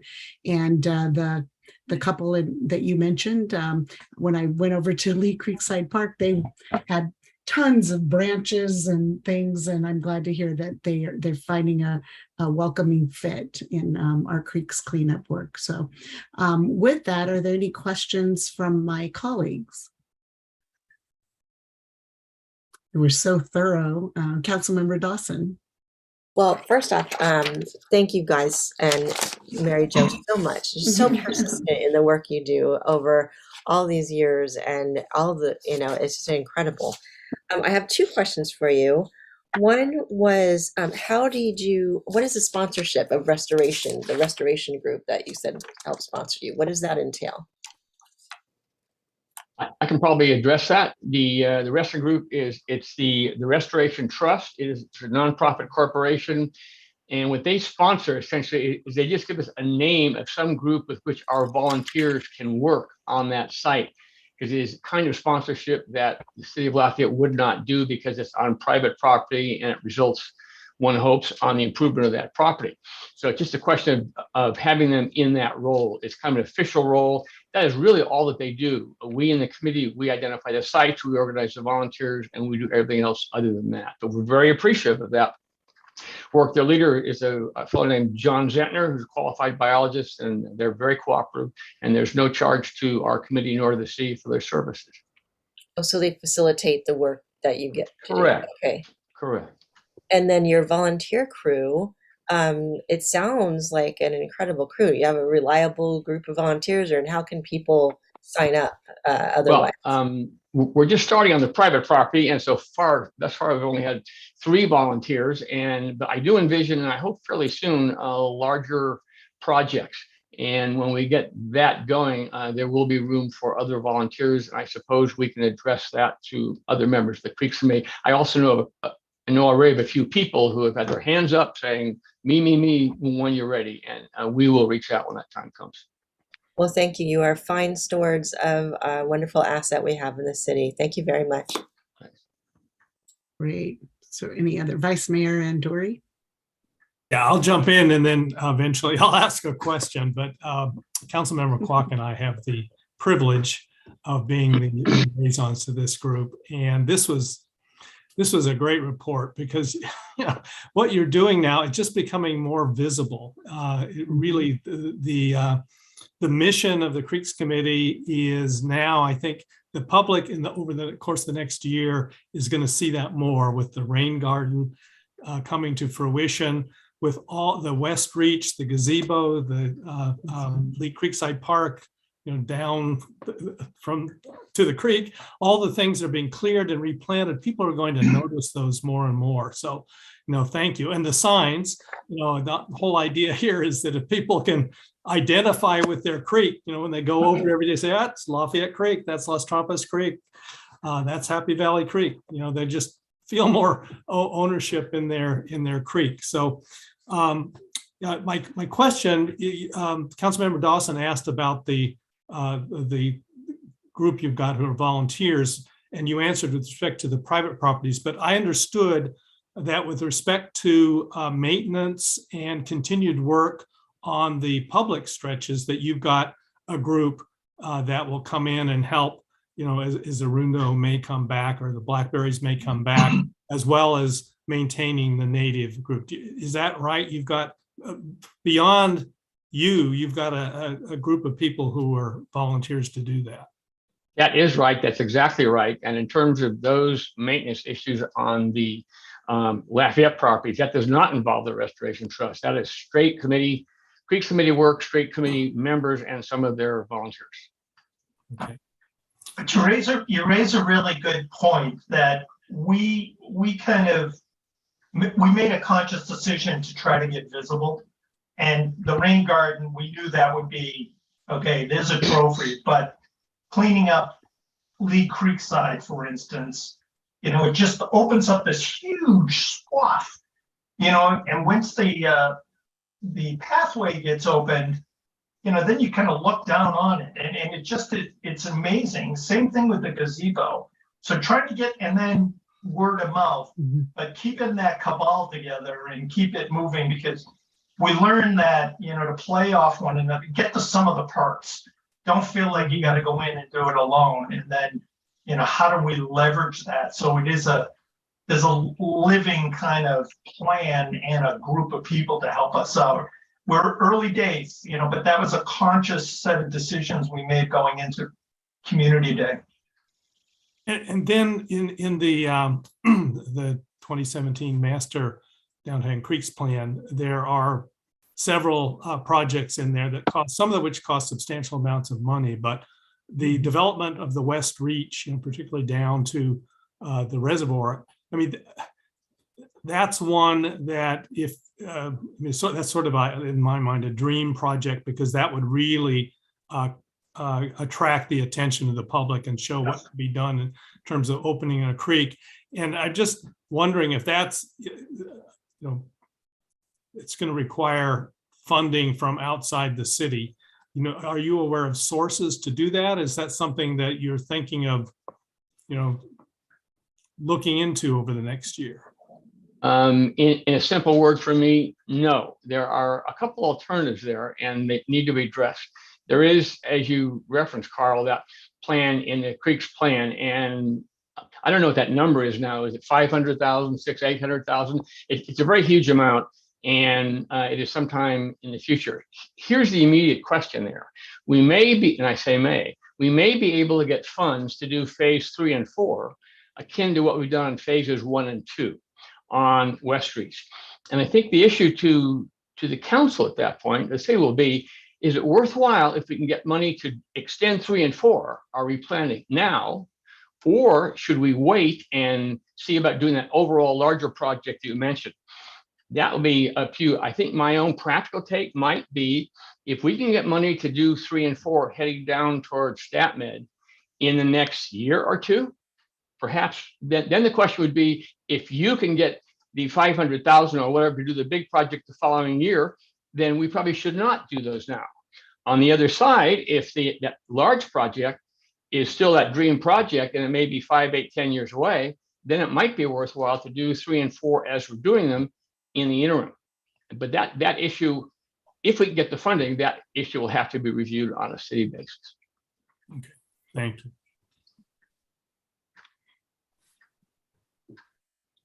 Councilmember Kendall. I saw Will Elder put his hand up Yeah. too. So what's up? Okay. Sorry. Thank you. I was muted there. Yeah, I just want to address that a little bit too, Carl. I applied for a state grant several years ago for that, and we didn't get it. And that was expected because we're not a very impoverished community here. But I would like to continue looking at that. I have a little more spare time as far as, grant opportunities to fund that. I do believe that, the city, we're going to need some sort of matching funds when I find something and go for it. So just to put that seed there, we're talking about several $100,000 probably to match, because it is a big project. So I just want to put that out there. I think, I have had some reservations after the rain garden project that, it took so long and the staffing levels are so low. I'd hate to get a big pile of money and then the city not really be able to implement it. So I do have some concerns on that end as well. But I definitely want to keep an eye out to see if there's something that looks viable to fund that. Great. I do have a separate, thanks. So one of the things that I read about in other cities are starting to have to worry about is our creeks are runoff. And with climate change, our creeks are going to be so important, to be able to handle what they'll say. It's like, we're gonna get the same amount of rain in the whole year. It's just all going to come like a day. And so I just wonder, are you guys thinking about that? Or is that something that we can put on a long-term kind of strategy as well? I would say that could be on long-term strategy, but you can take some comfort in this. On October 24th of last year, we had the heaviest rain in 36 hours ever recorded in the city of Lafayette. Those rains were on the order of 10 or 11 inches, unprecedented. And in that time, I scurried around hither and yon, and to my great relief, looking at our project, at our sites, they handled all that rain. So certainly something worth looking at long term, but we had just a hell of a lot of rain last October, that monumental rain, and we handled it. I was just a bit surprised, but we did. All our spots handled it without any difficulty. Good point. Thank you. Thank you. Any other questions or comments before we open it up to public comment? So Suzanne, thank you for your help in opening public comment. Any members of the public would like to comment on this item, please use the raise hand feature in Zoom now. I do not see any hands raised. Great. So again, thank you very, very much. You great presentation, and I'm sure I hope you feel the appreciation and respect that the council has for the work that you do, and reminder to all the volunteer work that you do on behalf of the city and our creeks. And with that, we will thank you, and yes, a big round of applause. And thank you very much. And look forward to continuing to work with all of you. So thank you. All right. Thank you. Have a great night. Thank you. Thank you very much. You too. Thank you. Bye. Okay, so as they're moving back out into the green room, if you will, we will move on to agenda item number 9, which is the approval of our consent calendar. Are there any items that anyone wants to remove from the consent calendar? And I think I saw Vice Mayor Andori's hand first, but then also Councilmember Kwok. Well, I'd like to remove 9B so we can discuss whether we want to do anything further. Okay. If no one does, then I'll just be quick, but I thought we should discuss it. Yeah, no, that's fair. Councilmember Kwok, did you have I'd like to pull the minutes for the August 8th meeting. That's 9A1. Okay. And anything else? 1, and then 9B. Are there any members of the public who would like to comment or pull an item on the consent calendar? If any members of the public would like to pull an item on the consent calendar, please use the raise hand feature in Zoom now. There are no hands raised, Mayor. Okay, thank you. So may I have a motion to approve the consent calendar holding 9A1 and 9B for later on the agenda. Councilmember Kwok. Okay, and a second. Second. Councilmember, Vice Mayor Andori, second. So we have a motion and a second. Councilmember Candell. Aye. And Councilmember Dawson. Aye. And Councilmember Kwok. Aye. Vice Mayor Andori. Aye. And I'm an aye. So we have adopted the modified consent calendar. And just for members of the public, that item will come up for discussion on agenda item 13. And with that, we will move through a couple of items that we don't have tonight to agenda item 12, which is public hearings. And we will turn this over to be led by Renata Robles, our senior planner, and our next review of the City of Lafayette 6th Cycle Housing Element EIR, Environmental Impact Report. So if you are part of this presentation, we welcome you over. And I want to thank a number of people who I see in the attendee room for being here this evening for potential questions. So our transportation and public safety folks are here. Good evening, So members of Greg, the council, okay, there you go. members of the public. We are back before you with the response to questions from the August 8th, 2022 City Council's consideration of the housing element EIR. So you're well aware that the housing element update is due the beginning, January of 2023, and we've been going through that effort with GPAC and the Planning Commission and the City Council.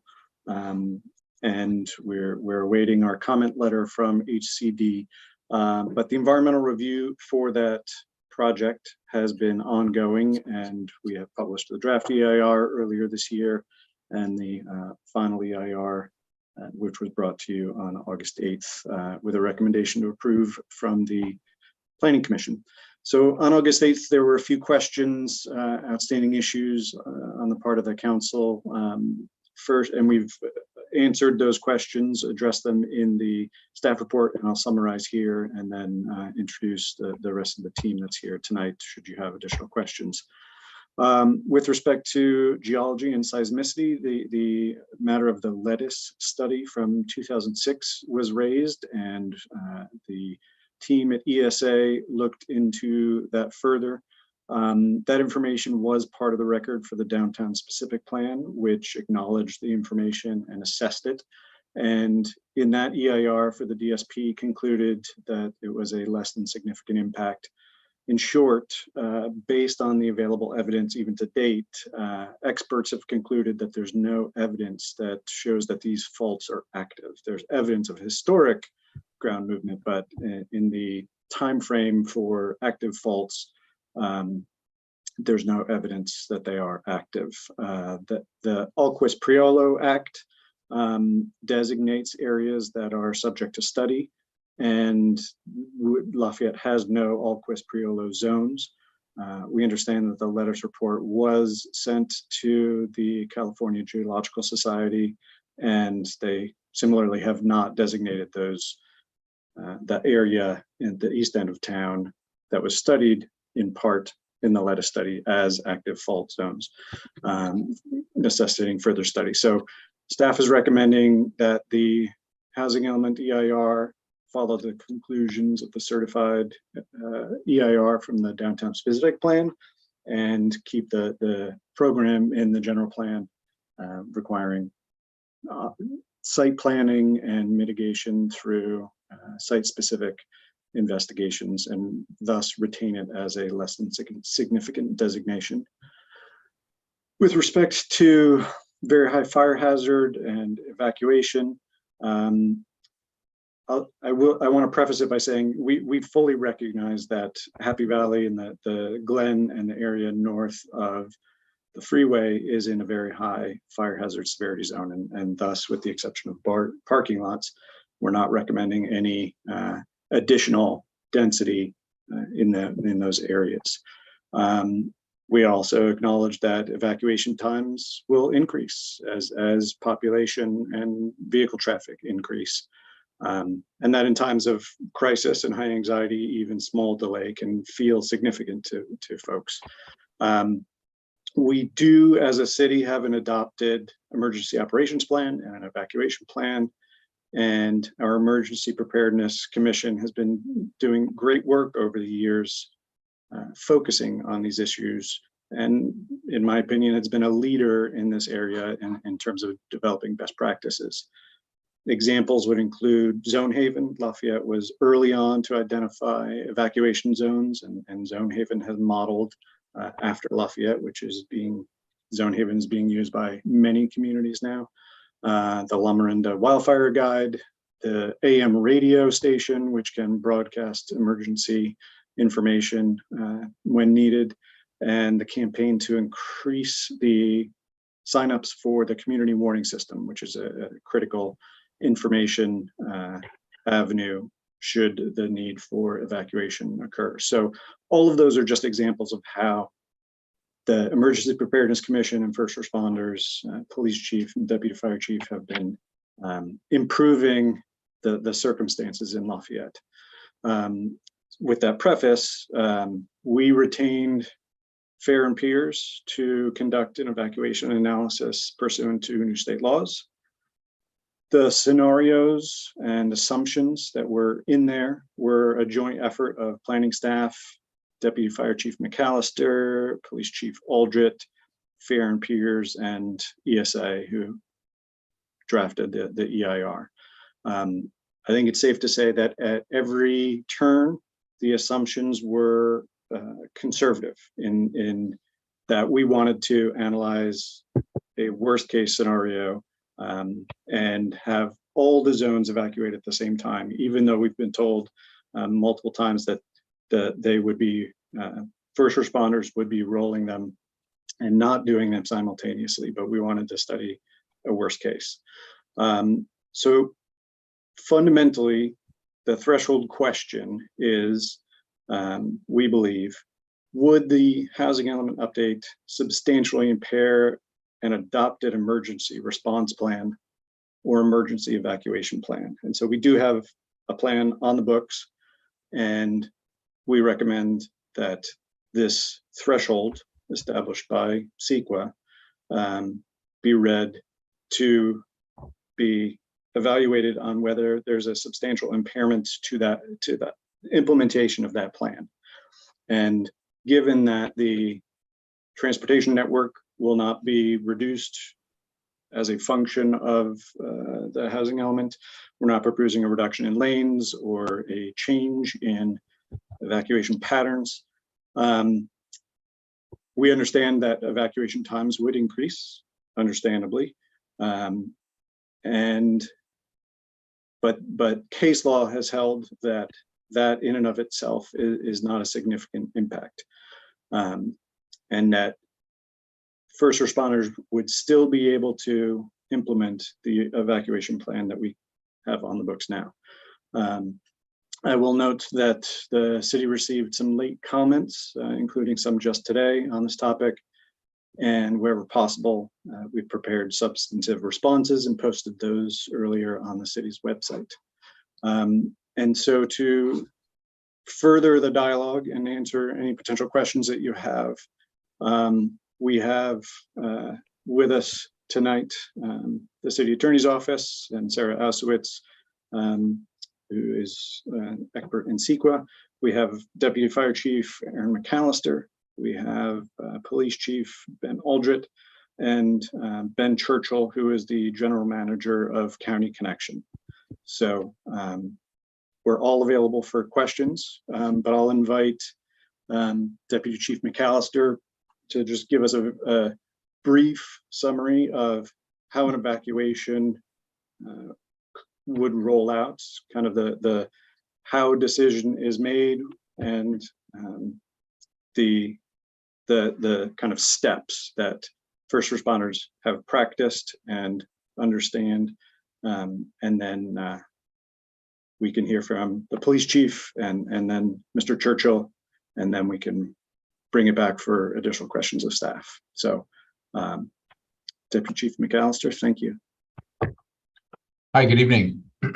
Thanks for that intro, Greg.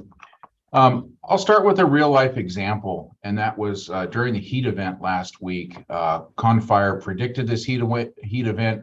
We predicted the impacts on our community, and we applied for pre-positioning funding to add some additional surge capacity resources to the fire department in the event that we had a major wildland fire.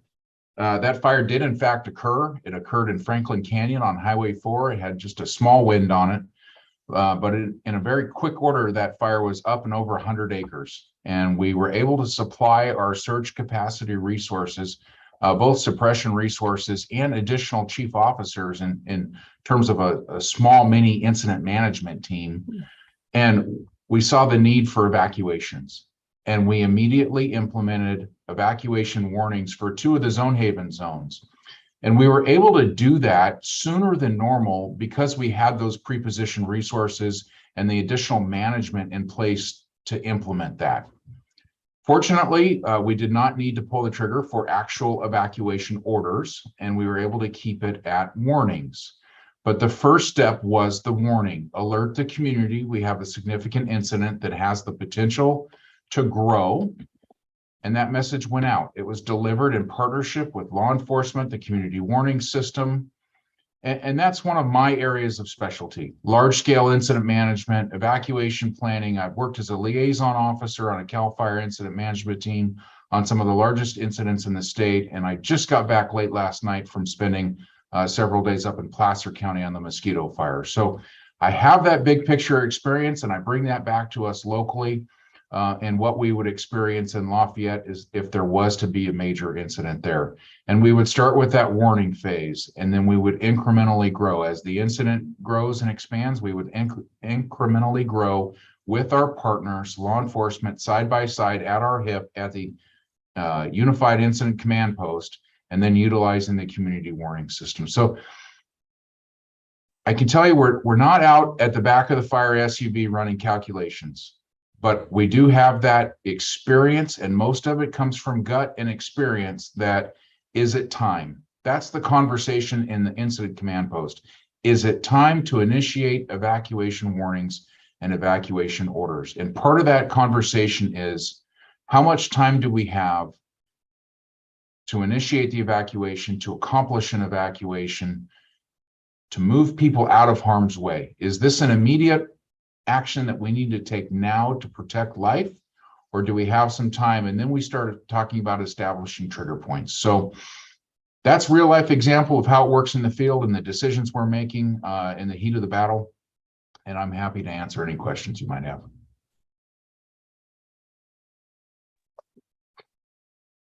Thanks. Chief Aldred, did you want to add anything to that?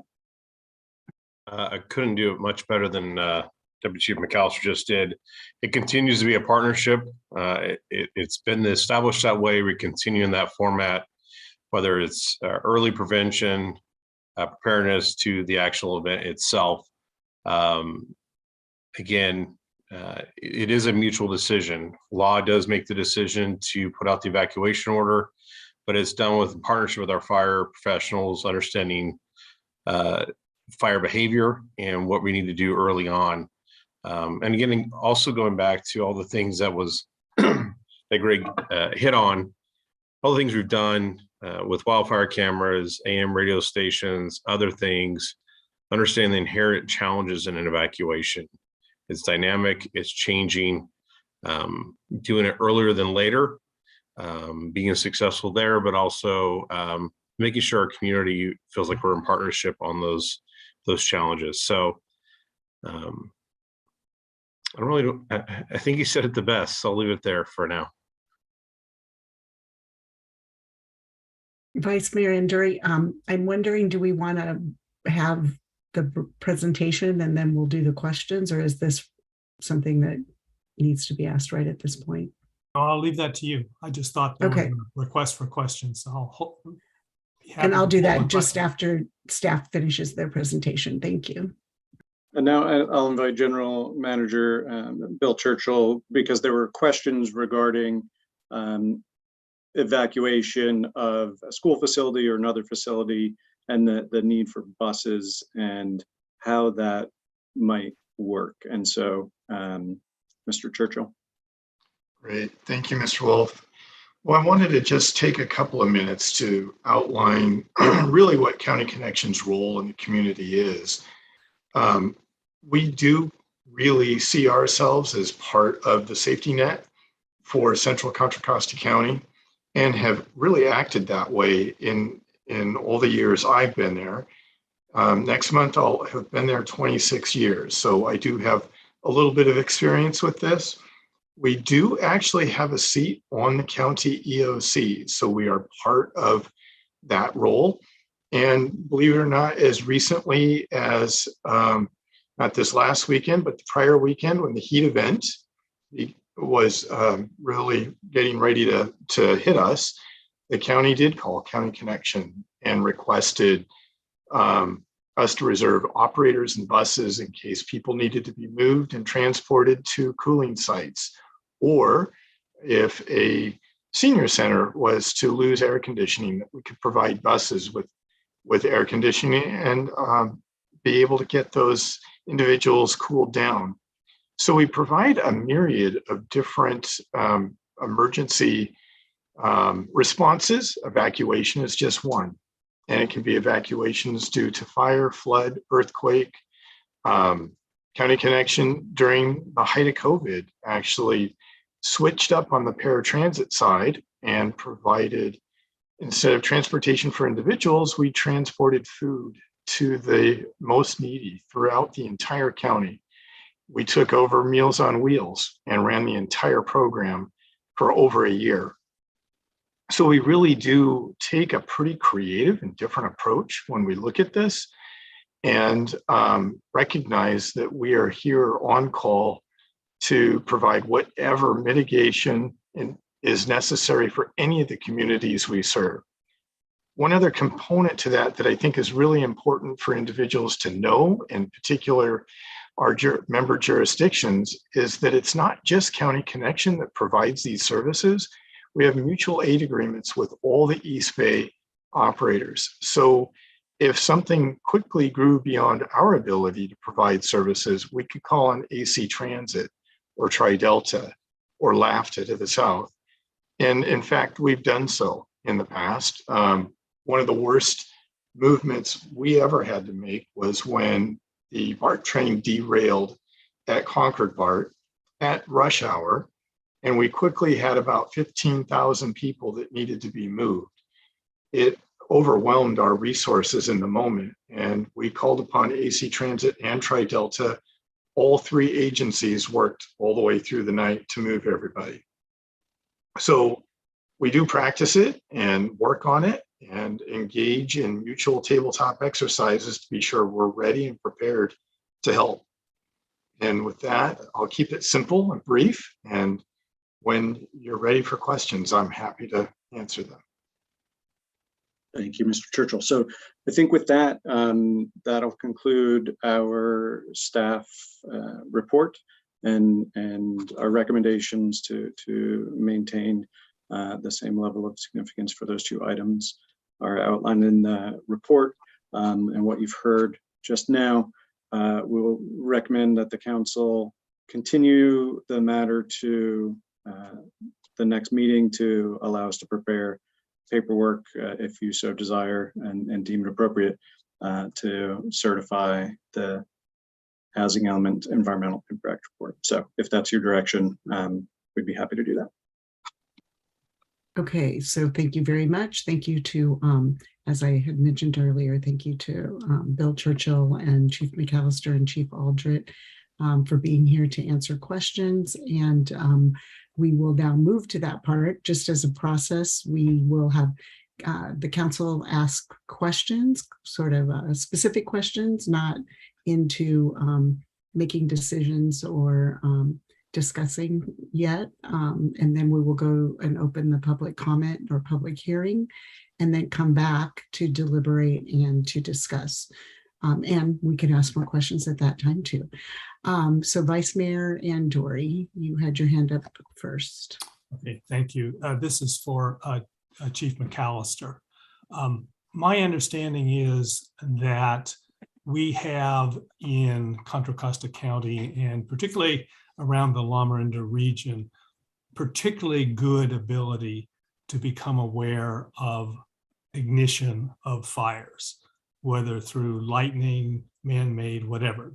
With the camera system, and the other systems, we're in really good shape, thanks to the work that's been done over the last few years. So my question, and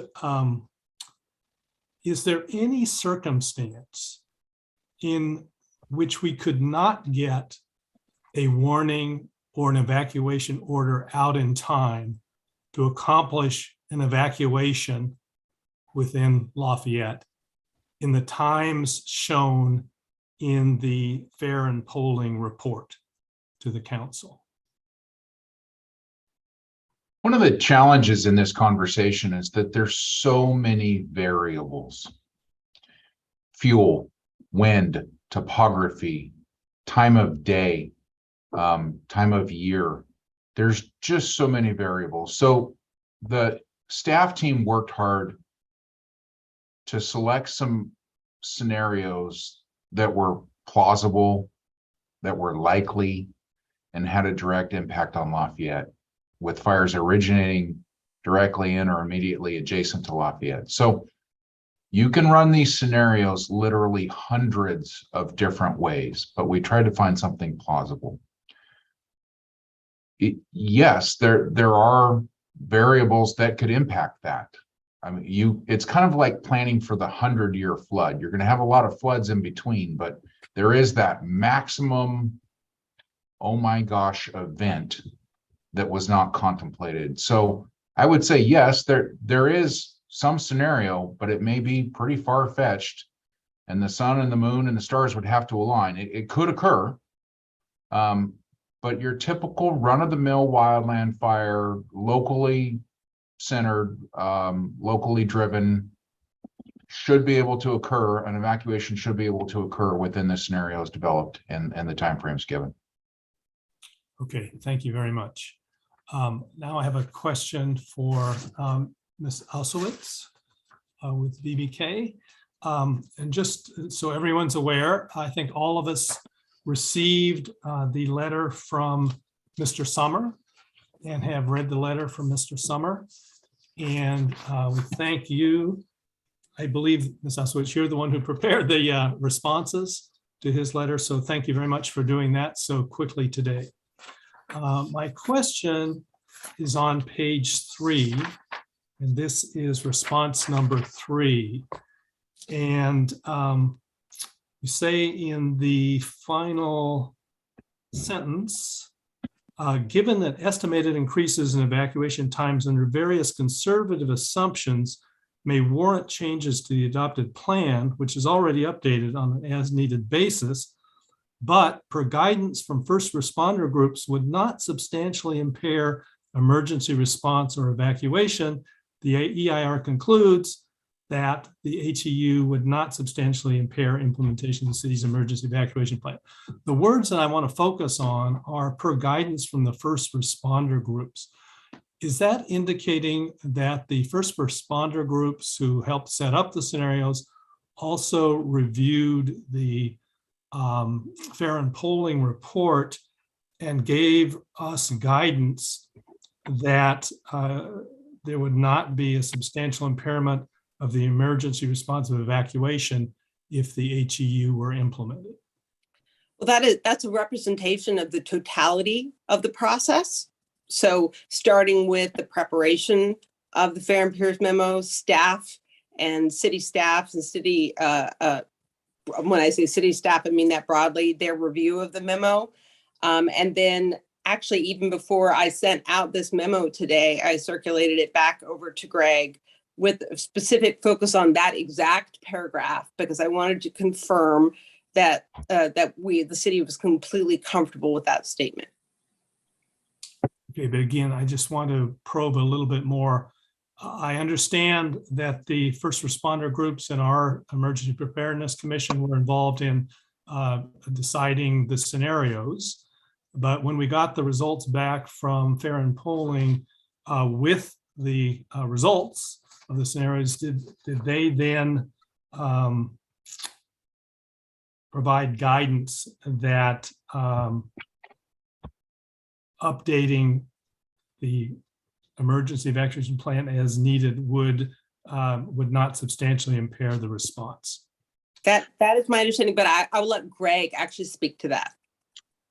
Yeah, the not impairing the emergency operations plan or the evacuation plan is not a function of updating it. The updating is a periodic assessment that happens irrespective of any one project. It is it's best practice and required to update your emergency operations plans periodically. Let me rephrase that.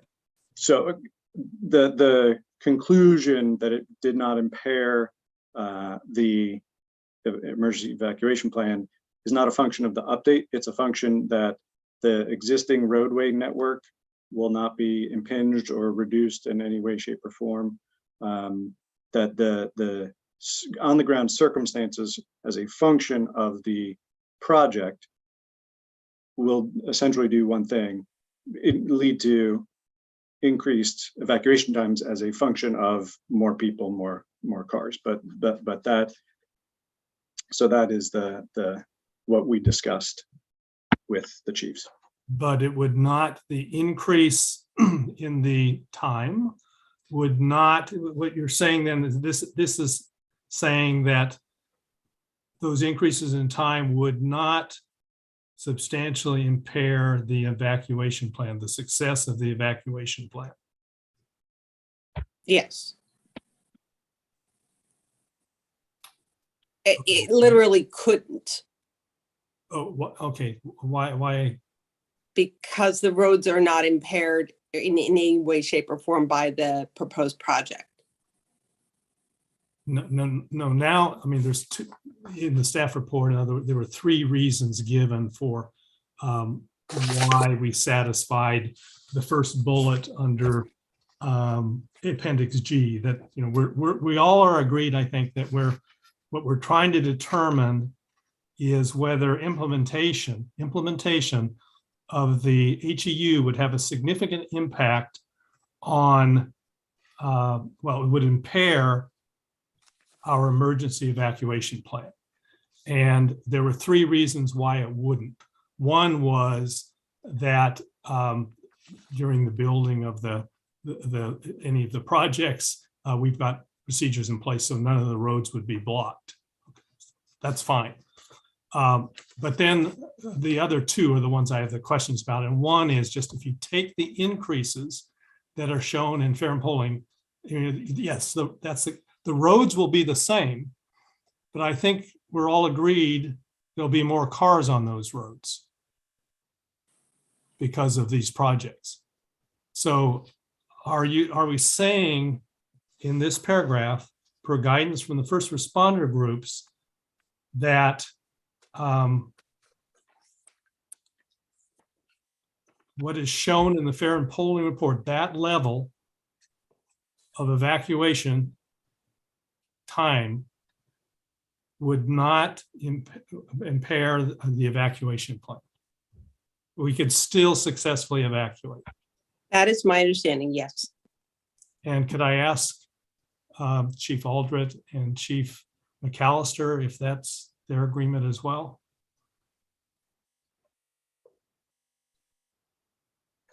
So in regards to affecting the plan we have in place itself, the answer is it would not affect the plan. We also want to acknowledge that with any critical incident, whether it's evacuation, fire, some police emergency, we want your response time or evacuation time to be as close to zero as possible. And so any increase in time, you know, is always going to be concerning to law and fire when it talks about our response time or the response of other resources, whether it's county connection or fire trucks. But as far as the plans that are developed and in place, whether it's mutual aid agreements, whether it's the training and EOC operations that we have placed at the county level in partnership with law and fire, those won't change whether you have plus or minus 10 cars, 20 cars, 30 cars. Now, when you talk about considerations, as Chief McAllister discussed, when we talk about evacuation warnings versus orders, if it's 12 p.m. on a school day with all the businesses open for business, what we decide to order, again, utilizing our existing evacuation plans, would potentially cause us to put out warnings and or orders sooner. Understanding the dynamics that would come into place with evacuating additional persons on a certain roadway. Again, not any different than if St. Mary's is hosting an event, knowing that folks are going to have to go to St. Mary's Road in Moraga, that is going to be part of our decision making on an early evacuation if you have a fire coming into the Alameda area. So I'm not trying to avoid the question. I think it just, when it comes to the plan specifically, Councilmember, our plans stay the same. Our mutual aid agreements stay the same. What can change is understanding the dynamics that are present at this time, whether it's increased population, fuel sources, wind, could change how quickly we make certain decisions or when we make them. Hopefully that answers that from our side. Okay, let me try just a little different angle. Yes, we have a plan. If an emergency were to happen tomorrow, that's the plan we would use. If we don't change the plan and all these units are developed and there's an emergency, then we'd have more cars on the road. What we need to make a determination tonight is whether the implementation of the housing element would, and the resulting traffic, cars from that, would substantially impair implementation of the city's emergency evacuation plan, that is carrying out the plan. And I've seen two ways of approaching that in the staff's response. One of them I thought was, let's see if I can find it. Well, I won't go back to find it, but the other one is actually at the bottom of page 3 under response 3, that the city has concluded that the estimated increase in evacuation times under various conservative assumptions may warrant changes to the plan, which is already updated on an as-needed basis, but would not substantially impair emergency response or evacuation. And I guess on what basis is that made? On whose judgment is that decision made? The decision to update the plan? No, the decision that you're saying it would not substantially impair the evacuation plan, the evacuation. I think everyone on the call tonight contributed to that conclusion. Okay. All right. Okay, thank you. Okay. Chief McAllister, did you want to say anything on this? I'll just add that the written plan provides a framework and the plan changes. It's fluid and it's based on the inputs. I talked about some of those inputs earlier. Some of those other inputs, to be more specific to your question, is the number of persons, the number of vehicles, the types of facilities. I need more time to evacuate a care facility than I do a college dormitory. I need more time to evacuate 6 blocks than I do to evacuate 2 blocks. And I need different resources. 2 blocks, we might need 2 or 3 police officers. If I'm going to do 10 blocks in a larger section, we need more police officers. If I'm going to evacuate a care facility, I need ambulances and I need time. A population that has persons with access and functional needs. So that the inputs change the outputs and they change the decision-making process, which is the reflex time and the decision to initiate an evacuation warning. The bottom line, council member, is more people, more vehicles equals I need more time, which would cause us to change our strategy a little bit earlier and pull that trigger for evacuations earlier. Okay, but again, given what you've seen on the Farron polling, increases in time under the 2 scenarios where it's relevant, generally speaking, you think that those adjustments can be made? I do. Okay, thank you. Okay, I see Councilmember Dawson. Thank you. My question is follow up to that. So taking the Fair and Peers time analysis of what they propose it could take, how much is that local information actually added to your calculations there of, you know, you need time, and depending on the scenario, obviously, as you said, you may need more time, but do you have kind of standards or averages for evacuation when you know there's a certain number of people or they're coming from a certain distance? Like, how does the local information factor in? There's a back end to the Zone Haven product that tells us the number of persons that reside within a zone, the number of structures that are within a zone, and that comes into our calculations. Okay, and that makes sense, because one of the observations that I have is in terms of, yes, this time has increased, necessarily so because there's more people, and that will be updated, I guess, as the census numbers change and the developments actually happen. But to what ESA said before, it's very interesting because depending on what neighborhood you're coming into, there's like, it could take 3 hours, obviously, to evacuate, and you factor that in. And that's in the downtown area and the Deer Hill area, there's like potentially 3 minutes to 27 minutes to potentially an hour, but it still is on average, some people coming from places in down towards the Lafayette Estates neighborhoods will still be taking at least that amount of time, if not longer. So just kind of an interesting context to look at this when you look at it holistically across the neighborhoods. Just saying that for the benefit of my council members as we look at that there is no standard, so to speak. It just depends on where you're located and how many people are coming out. No, you're absolutely right. This is an evolving area of study, an evolving area of planning. The last 5 years in the California wildfire landscape have changed and driven change, and we're right in the middle of that. So if we seem a little squishy or gray, that's where we're at. So do you have any additional questions, Councilmember Dawson? I do have for Mr. Churchill. And I appreciate all these answers coming in. Is there particular then timing and route plans that County Connections has in place once there is an evacuation warning? So, and what's the trigger for that, and how long does that take to kind of formulate getting the crews together to get out to evacuate people?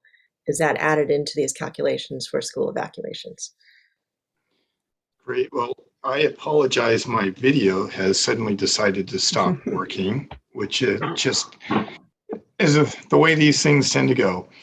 We can hear you though. So. Well, this is good. I'm glad for that.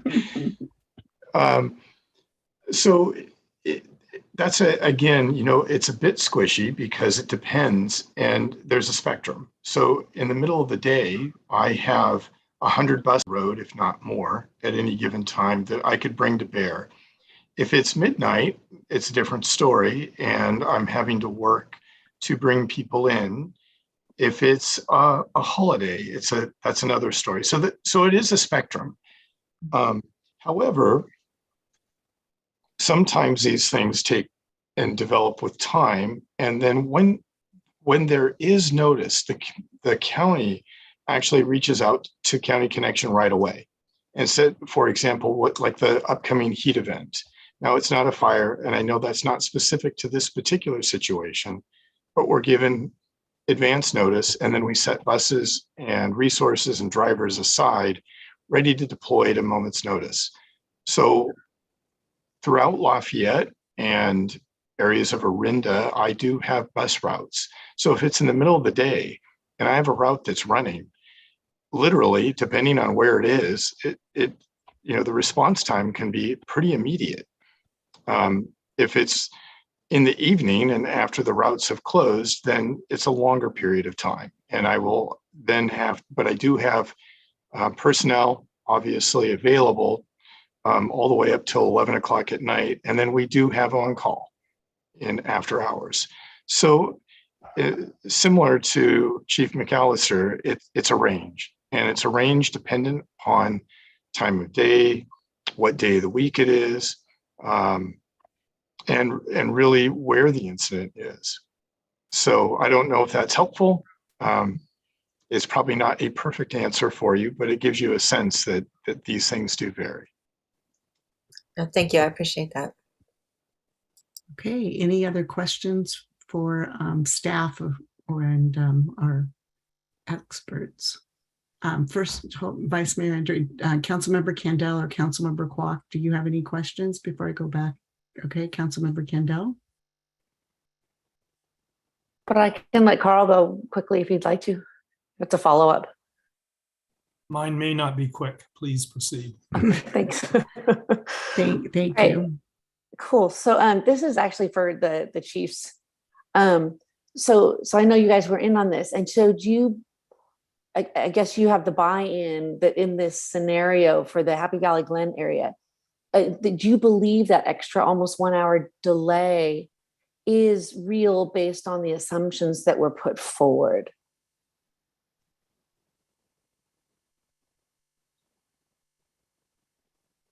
Can you repeat the question just on the tail end of Okay, it? so in the Fair and Pears traffic report, it said that given current conditions, that the evacuation was going to be around a half an hour from the Happy Valley Glen for the fire that's coming in from Brioni's.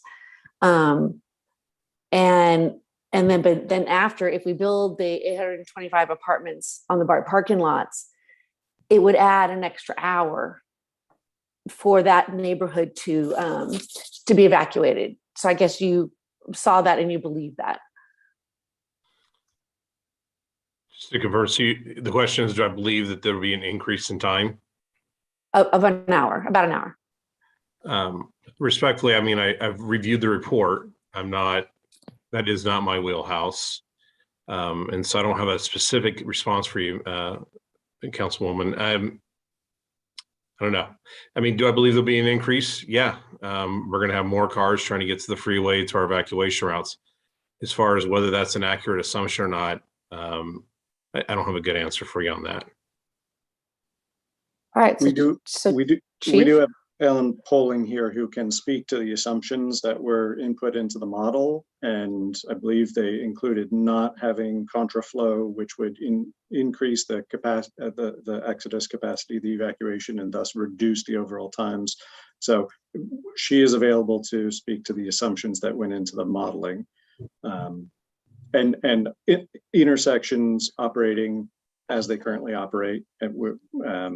So she's here and available to answer. No, that's actually sufficient. And so Chief McAllister, I don't know, did you want to add anything to that as well? Yeah, again, running those calculations is not necessarily my area of expertise. I'm not a traffic engineer, and my decision-making process in the field is more based on experience and gut and evaluating the pressures of the incident versus the task that needs to be done. If anything, my gut told me the number was a little high, that it could probably be accomplished faster. Okay. So on that, so the question here tonight doesn't just include if it's real or not, but do we think that there's anything we could do to our roadways or our traffic flow? Are the stops, adding stop lights, increasing lanes, and doing anything like that?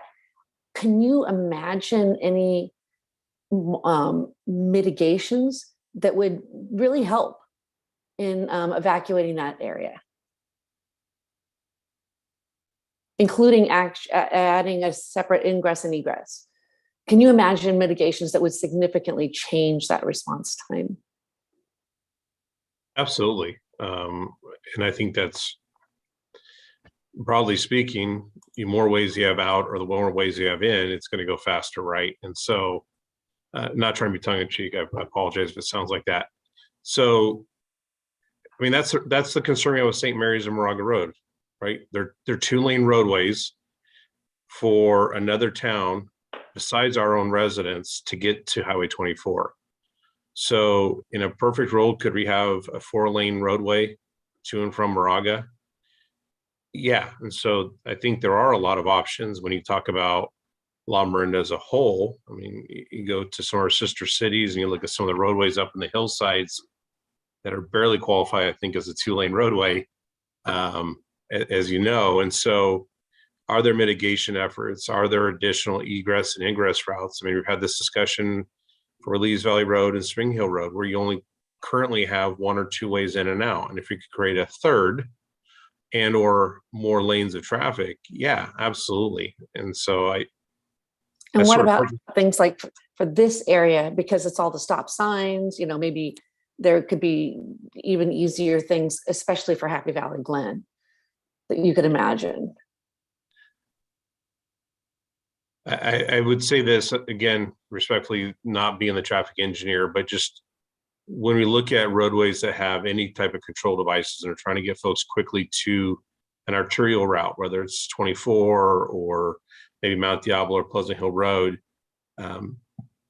that's where we look at, again, utilizing Zone Haven and saying, what are our key traffic control points? And so whether it is a stop sign or a traffic sign, can we get actual personnel there for traffic control that mitigates what that stop sign is telling people to do in the absence of public safety or a public safety person?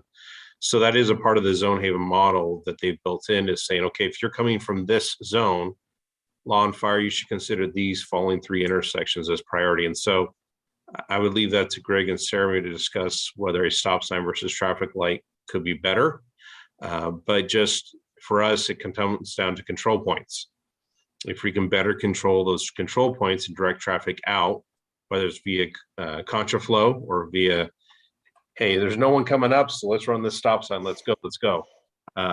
Those are all ideal, and that's part of that Zone Haven model that really took our existing evacuation routes and sort of enhanced what we currently have. Cool, thank you. Chief McAllister, do you have anything to add? Yeah, just briefly, it's all incident driven. One of the first things we do is eliminate access, right? We stop the ingress so that we can have use of the roadways for emergency responders, and then have use of them for egress if needed. So we stop the access coming in. That's the traffic control you see put in place on incidents routinely. And having contraflow available to have access to both lanes is utilized on a really, really bad day. Okay. Great, thanks. A couple more. So Bill, have you ever evacuated a school before, like in this EIR? Or any of our sister agencies in a wildfire? No, not in a wildfire. Yes, I've evacuated a school. Before I came to County Connection, I ran the transportation division for UCLA.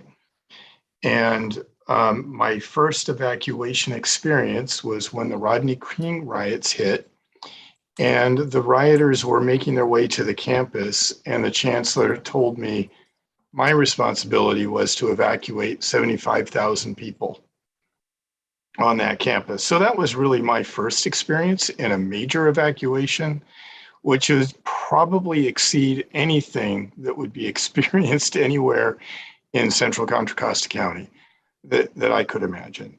So, but it was not due to a wildfire, no. Okay, and none of our sister agencies have really done that either, you don't think? The closest agencies within that is actually Lake County. In recent history, I don't know if you remember or read the story, but remember when there were the massive fires up in Lake County, the local transit agency actually was credited for having saved hundreds of lives. They had gone in and they used their smaller buses. So that's something else that the council should be aware. Not only do I have a fleet of 125 40-foot buses, but I have a fleet of 63 small buses that can penetrate neighborhoods with small roads and tight turns. The Lake County Transit Agency did it using their smaller buses. They penetrated the neighborhoods and the tiny back roads, and they evacuated residents from the back rural areas. So we have some experience, and I spent some time speaking with them and how they've done it. And we've worked together to try to understand what processes they put in place to make that work. Great, thanks. So this is more like for staff, I guess. It sounds like even if we don't certify our EIR tonight, we can get this all done by the time it's required at the end of January. That's what I'm understanding, right? That would be the hope. That's based on, nothing else being submitted, everything being very quick. But I also, I'll take this opportunity just because I'm the lawyer at the table. So, and Mala probably heard the same things too. I want to be really clear that the word mitigation has two different meanings tonight for everybody's discussion. When you use the term mitigation to talk about I'm going to get the word wrong, when you close off incoming traffic to let first responders in, or you wave off the stop sign, those steps that the chiefs were talking about taking to mitigate situations during evacuation. I want to be clear that that is not mitigation as one would use the term in CEQA, because you would only mitigate in CEQA if you actually had a significant environmental impact. So I wanted to be super clear that those were two different things. Correct. Okay, so following up on that, a significant impact that can be mitigated. Some can, so yes. Basically, does that in itself, because it can be mitigated, does that mean it is significant? No. If it's substantial, like what's that criteria? Right. So exactly what you said. Until and unless something is actually a significant impact, legally, there's no mitigation. So it's just a legal argument. Okay. I'm sorry, it's just a what? A legal argument.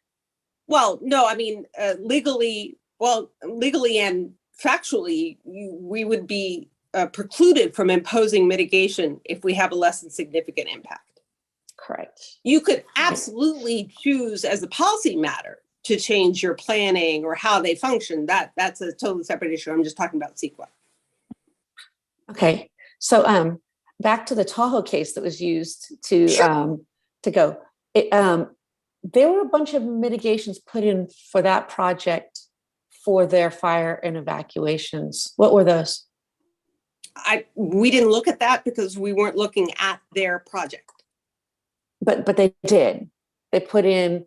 They had different access roads, certainly different egress and access roads. And they were going to widen. They're going to widen 267. Yeah. And they were going to widen 267, and they were going to add fire staff. Right. I don't doubt that at all. So they for their project, they put in mitigations like that, right? And those seem like reasonable mitigations in order to decrease evacuation times. They took steps that they felt were necessary to reach the level they wanted to be at. Okay. But I will also take this opportunity, since it's here, to point out that both the court in the Placer, I won't call it Placer, I will call it Save Lake Tahoe Mountain versus County of Placer, but also the Sierra Watch case, which was cited by a member of the public, the unpublished decision. Both of them said that by itself, evacuation time is not the legal test for whether an impact is significant in terms of impairing an evacuation plan. But if there could have been mitigations that could have made it a lot faster in those cases, could that have been justified the other direction? And here I will actually read to you from Sierra Watch, because I thought I hadn't read it before because it's unpublished, or this portion of the opinion is unpublished. They said whether a given impact is significant, I'm just reading here, so pardon me, is significant depends on the context.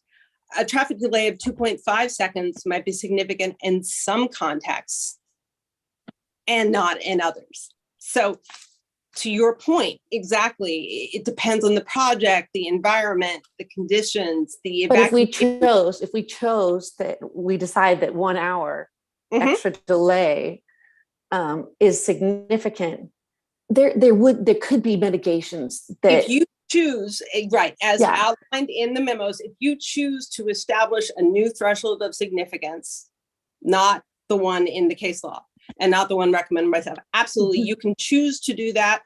There would be a lot of other decisions you would need to make, but you can choose that.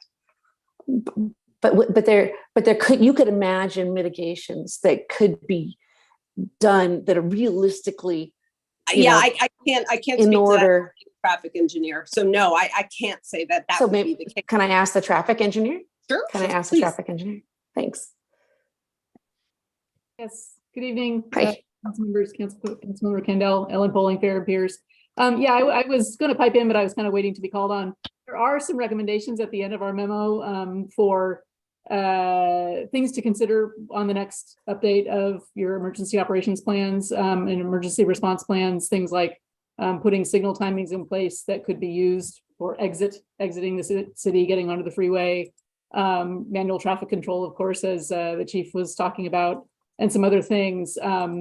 And certainly it's not an exhaustive list, but there are recommendations that come out of this analysis, which is actually part of the requirement of AB 747, which is why the analysis was done, is to simply test, the law says test a range of evacuation scenarios, emergency evacuation scenarios. And so we developed the 3 scenarios, as we've discussed tonight, pretty conservative assumptions, evacuating all of the zone haven zones that need to be evacuated all at once.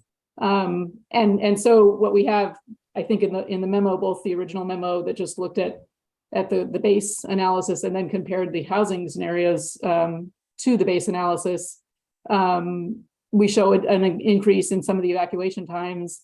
And then we have recommendations for additional steps that could be taken to amend your emergency response plans.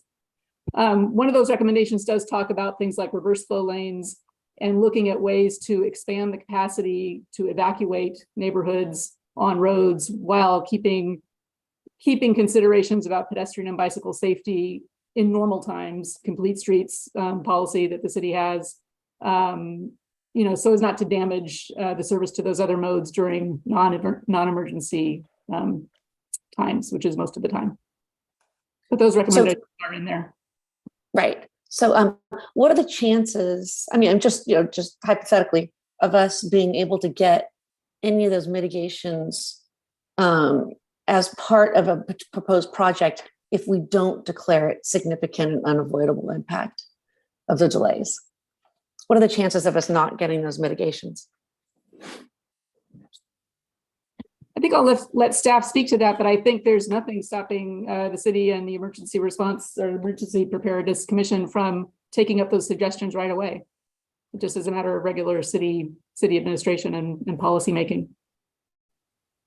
I would agree with that the Emergency Preparedness Commission has been sensitive to these issues for many, many years and have pushed forward improvements which would mitigate the community's risk to natural disasters, and be it fuel reduction, be it the implementation of the evacuation zones themselves, which is now the model region-wide or statewide, the AM radio communications in case other modes of communication, the community warning system is critical to get people to sign up for that so their cell phones can be pinged with a warning, letting them know that to give them additional time to prepare and even pre-evacuate and get out before an evacuation order even comes.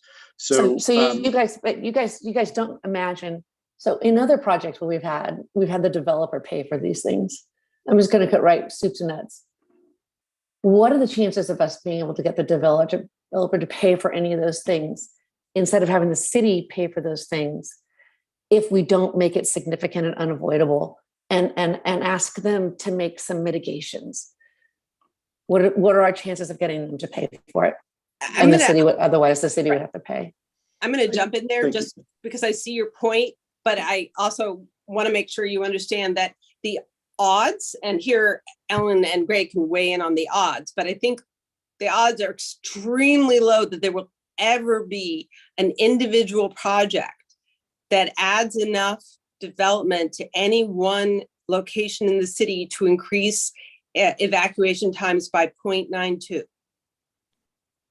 So in other words, You they don't would think just say, well, that the we're under parking that. lot's getting, but the parking lots, we have to zone it to do this, and we've included it in our housing elements. Well, So why are you saying that we can't imagine it? Well, I'm gonna let maybe Mala address the zoning issue there, because I think that's a different issue. But I do want to say that you're assuming that every single development that could possibly occur on that site would occur at once. Okay, so I'm an engineer. Logically, it doesn't matter if it's happened at once. It's like it's going to be the same effect. It's going to be the same effect to our neighbors and our residents. You have to have under CEQA, you have to have a significant effect to be able to require mitigation. And if someone in this EIR, we're supposed to imagine all of those being built. It doesn't matter when. Yeah. And we're supposed to right now look at the overall impact of that.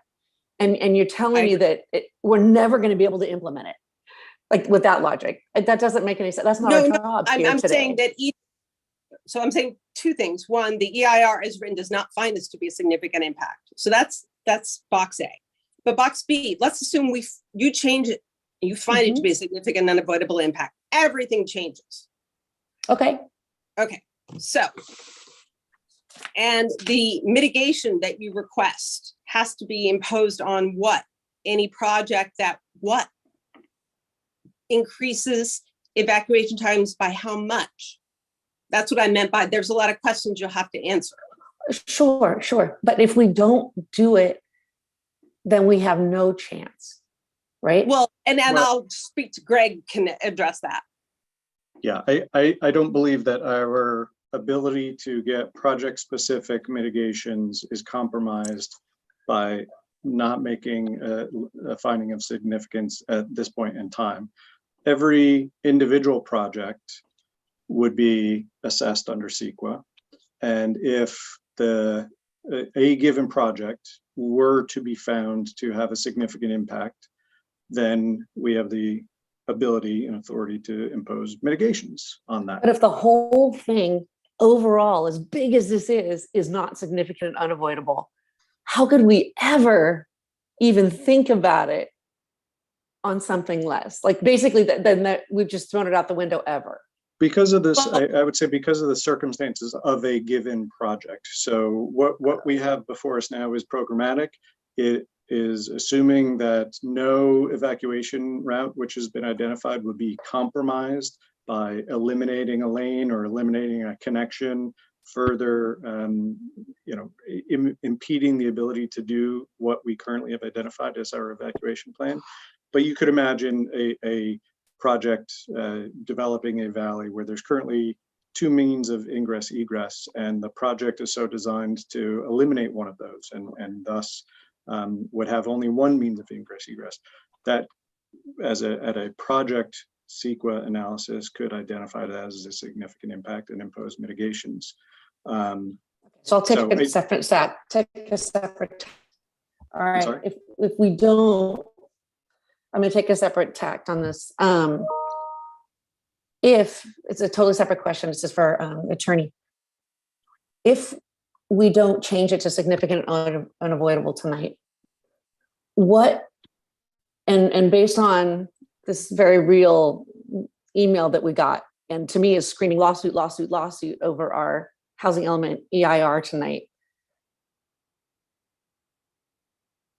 we face a real risk of having a CEQA lawsuit against our EIR, correct? Outside of closed session, I can tell you that we have provided you the response to every comment submitted by this individual. Okay, I have a question on that one later.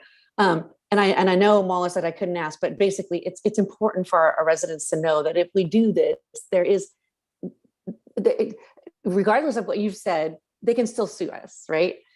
And if that happens, a CEQA lawsuit is not covered by a developer. I mean, the costs will be covered by our city, correct? That's correct.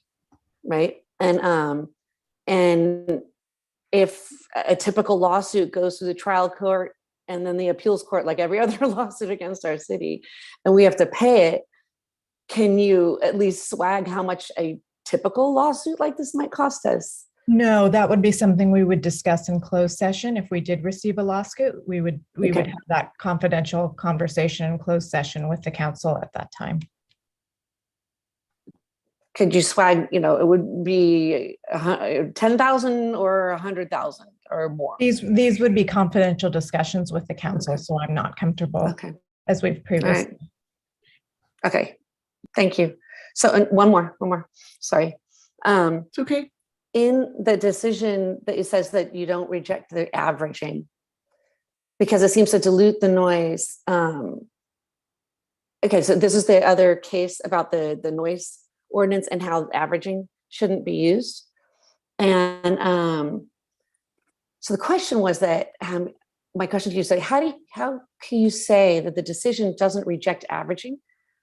Because it seems to dilute the noise by averaging over 24 hours, just like we're averaging the delays over multiple routes. And the court overturned it.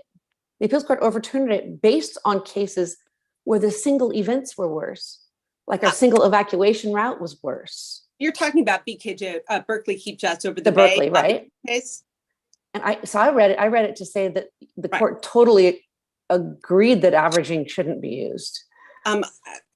Well, I can tell you, I've been working on this case since 1998. So I can tell you exactly what the difference was. The Port of Oakland was the lead agency there because the airport was their property.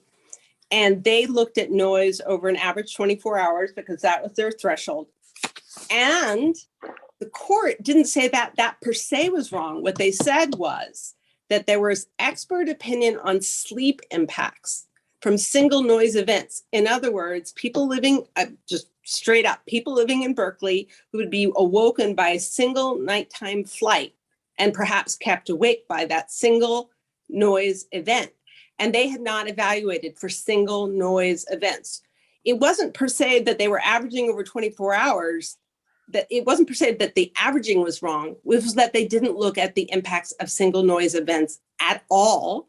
And expert opinion was introduced that those single noise events had sleep impacts, which the Court of Appeal found to be a potential impact on the environment. Everyone in the flight path of Oakland Airport woken up by single event overflight during night flights. So that's BKJOB, Berkeley Keep Jets over the Bay. So a single person dying because they're in the driveway for an extra hour doesn't count as the same way. I guess I don't, you see what you're saying? But I see that the analogy is that a single person may lose their life versus by a single event versus all of the community not losing their lives over a single event. It just seems that would be a way to look at that as well. Anyways, I guess that is, those are my questions. Thank you, Councilmember Kwok. Thank you. I have a question for Chief McAllister. And if he's, first of all, thank you so much for joining us at the height of the fire season this evening. We know how precious your time is. I was comforted to know and hear you say just now that you have significant experience in large-scale incident management, because I do think a lot of our discussion tonight relates to how we would safely evacuate our residents in a large-scale incident. The small-scale stuff you've raised my confidence that we're going to be able to deal with, but the scenarios that we've generated, scenarios 1, 2, and 3, really talk about possible scenarios, but like as dramatic as like evacuating everybody north of Highway 24. That's a pretty big case, right? And the results of those 3 surveys or 3 scenarios came back with sort of a general evacuation of somewhere between 30 minutes and on the longer side, almost 4 hours. That was the range for Lafayette. And I wonder if you could tell us, in your experience with other cities you're working in and your 30 years of experience, is that range of 30 minutes to 4 hours, would you consider that to be average or really long or really quick? You know, I have no context of whether any of those numbers are fast or long. Yeah, it's hard to really drill down and give you a direct answer, council member. You know, the larger the zone, the larger the number of persons and homes that have to be evacuated, the longer it takes to accomplish. And as I mentioned, there's just so many variables. What direction the fire's moving, the time of day. I do think it's reasonable that we could accomplish an evacuation in the windows that were provided within those timeframes. I think those are reasonable assumptions and reasonable conclusions based on my experience. Okay, and that's why the report has come back with a sense that even though we're going to increase population in our cities, and that will of course necessarily increase the time of escape, but that you're comfortable with these numbers as they stand. Would that be fair to say? That is fair to say. It all translates to reflex time. The larger the task, the more reflex time both emergency services and the community needs to respond to that request. And thank you for that. You did mention, and that's my second question, is that there are many members of the community who have written to us in the last few days and the last few months concerned that their neighborhoods may be constricted and they may have only one way out. And that's applicable to several parts of our city. And so there's a heightened concern that with increased population, it increases their risk to be safe. So I'm concerned, we're all concerned about how we would evacuate. But my understanding, and you already answered this with Chief Aldred, is that when you get to an incident command and you're looking at the weather and all these variables that are going through your mind, you're calculating when, you know, if a neighborhood has constricted access, you're going to act sooner. I think that was your words, right? You pull the trigger sooner. You go from warning to evacuation orders sooner, and that's your mechanism or your tactic or strategy to deal with this type of circumstance. Did I hear that right? That's the goal, is to provide as much notice as possible. So we'd like to go to warning first to get the community kind of warmed up, if you will, and aware of an event, to increase their awareness and monitor the event before we go to an order. So hopefully we have the time to do that, but there are circumstances that we go straight to an evacuation order. Okay. And in the zone haven, which we're deploying and using much more, and the community is getting to understand it better, I think I heard you say that you can open up zone haven, see the data of how many people live there, and you would see data of which neighborhoods are more constricted than others, and that type of field data would give you information on the spot to know which zones to evacuate earlier because the zone haven has captured that. That's correct. That data points go into our decision-making process. Okay, and that data is available to the incident commanders at every site in Lafayette. Is that correct? That is also accurate, yes. Okay. All right. Thank you so much. Again, really appreciate you being here tonight. Thank you. Thank you. Vice Mayor Andrew, you had your hand up and we've now circled through. Yeah. I'll just quickly say that I had a number of the questions, and I will have follow-up questions when we go to our deliberation, because I had questions about ability to mitigate that Councilmember Candell touched on, and I will have more later. So now we've gone through the whole loop. So take it away, Vice Mayor Andrew. Okay, this is a question for Ms. Poling, and it's a prequel to one of Councilmember Kwok's questions. I just need a little help. Make sure I understand the tables that you prepared for the final EIR. Table 2-2 for scenario 1 shows that for the lower Happy Valley Glen neighborhood, for direct Deer Hill access, Deer Hill SR 24 East, with the distributed sites alternative, the evacuation time would be 1.44 hours. For scenario 2, if I'm reading this right, the existing situation for Mount Diablo East, SR 24 East, is 3.02 hours, which is twice as long an evacuation time as for the Glen neighborhood.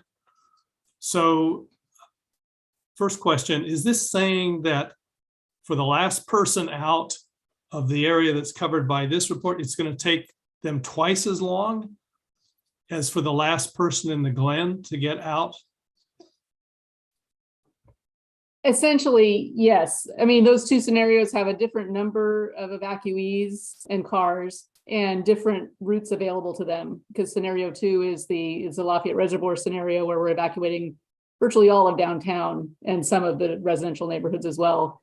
And the way we did this analysis, I would call it a bottleneck-based analysis, and there are a number of different ways you can do these evacuation time assessments, and the way you choose to do them kind of comes out of the tools you have available, context, Lafayette's network context. And so what we did for each of the scenarios is look at all reasonably available routes. We actually started the first round by trying to get everyone out to the east, because fire and police said, if there's generally a fire, at least for scenarios 1 and 2, we'd rather not them be going towards the cul-de-sac and potentially towards where the fire could potentially spread. But we realized that really limited our routes to the freeway.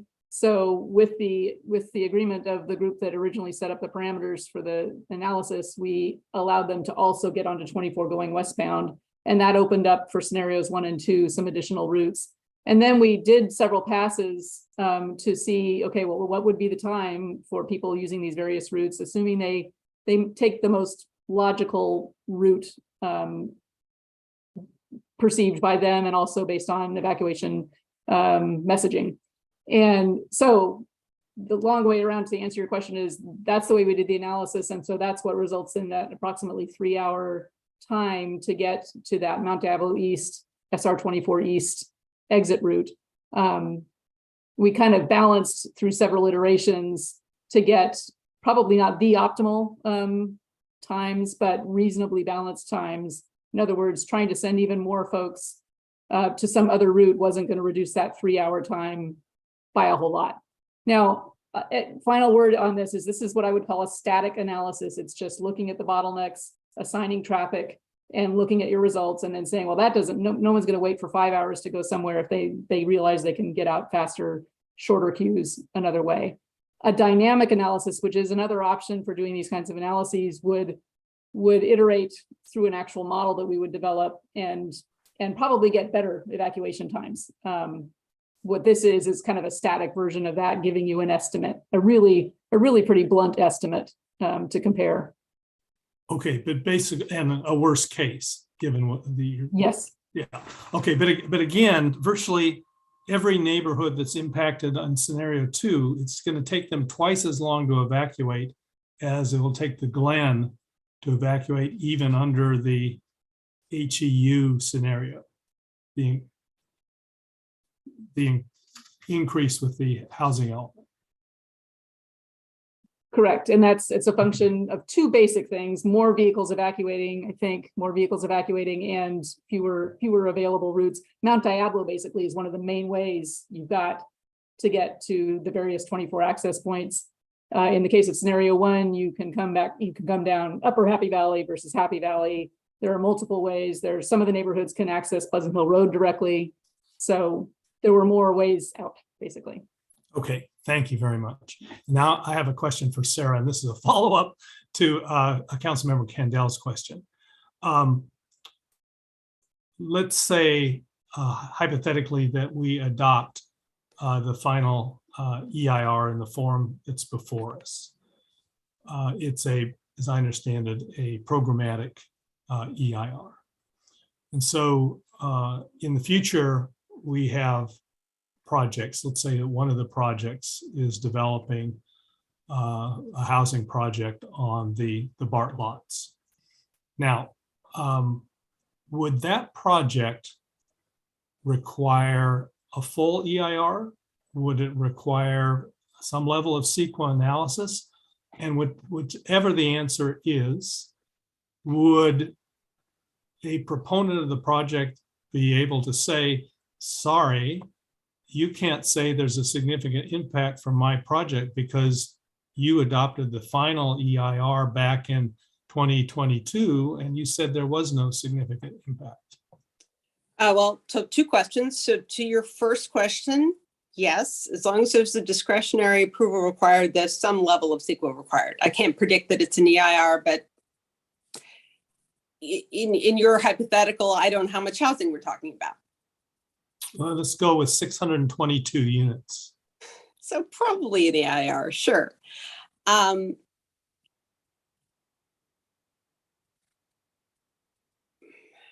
And now I'm not throwing this at Ellen, but I am pointing out that her evaluation, as she just walked you through, is based on a bunch of different scenarios.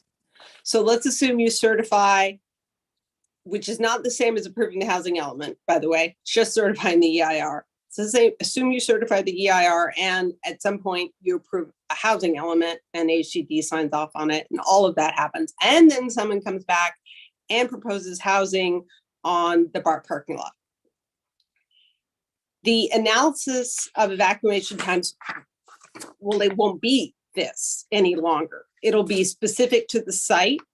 It'll be specific to what any fire scenarios are considered appropriate for that site, and traffic issues are considered appropriate for instance, I don't know how that project will be designed in terms of ingress and access points. It may be totally different than what is predicted here. So because of the variety of different factors, I cannot at all predict that the data in this table will be the only relevant. Frankly, I doubt it would be the only relevant data to such an analysis if that housing project was proposed on the BART parking lot. So I guess what I'm hearing you say is no, there would not be precedential value to this decision because the facts will be different for a specific project as opposed to a program. I would think it highly unlikely. I can't predict the future, but I would think it highly unlikely. Yes. Okay, thank you very much.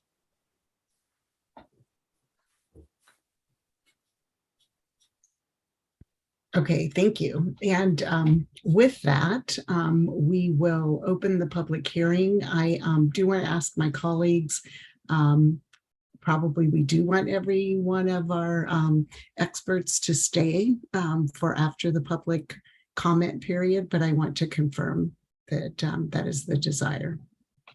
By a general nodding of your head or, okay.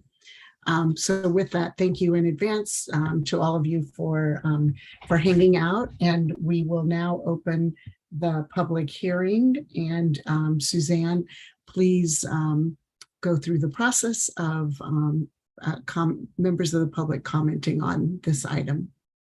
Thank you, Mayor. If any members of the public would like to comment on this item, please use the raise hand feature in Zoom now. The first person to comment will be Scott Sommer.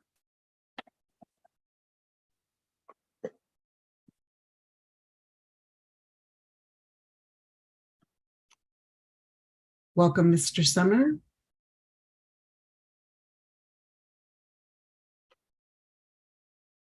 Now, can you hear me okay? I can. I see nodding. So welcome. Thank you. This could go more than 3 minutes. So my wife is standing next to me, faithfully listening to all this, to donate her 3 minutes to me. Okay, yes. Thank you. Thank you, Ms. Sommer. Okay. So hold on. Excuse me. We're going to reset the clock. What was that? Reset. Oh, you're fine. Yeah, I was just saying. Okay, now you can proceed. All right. I'll try to be efficient. What's before you tonight is the adequacy of a proposed EIR and certification. That's basically an analysis of significant environmental impacts. A lot of the discussion tonight with the capable fire chiefs, et cetera, have been really about mitigation issues. If there is a significant impact, it doesn't really address the main issue before you. So let me go back to the real standard that's active and before you. You heard Mr. Wolf in the staff presentation pose or argue for a sole EIR standard. Does the project substantially impair a response plan? A response plan. What we're dealing with here is, let's take CEQA guideline 15126.2A. The EIR should evaluate any potentially significant direct, indirect, or cumulative environmental impacts in areas susceptible to hazardous conditions, e.g. wildfire risk areas. Not a plan, but real environmental impacts. The CEQA guideline Appendix G, Roman numeral 17. Would the project result in inadequate emergency access? That's in subpart D. Subpart A also talks about would there be a conflict with a program or a plan? That's one of the questions. It's not the only question before you.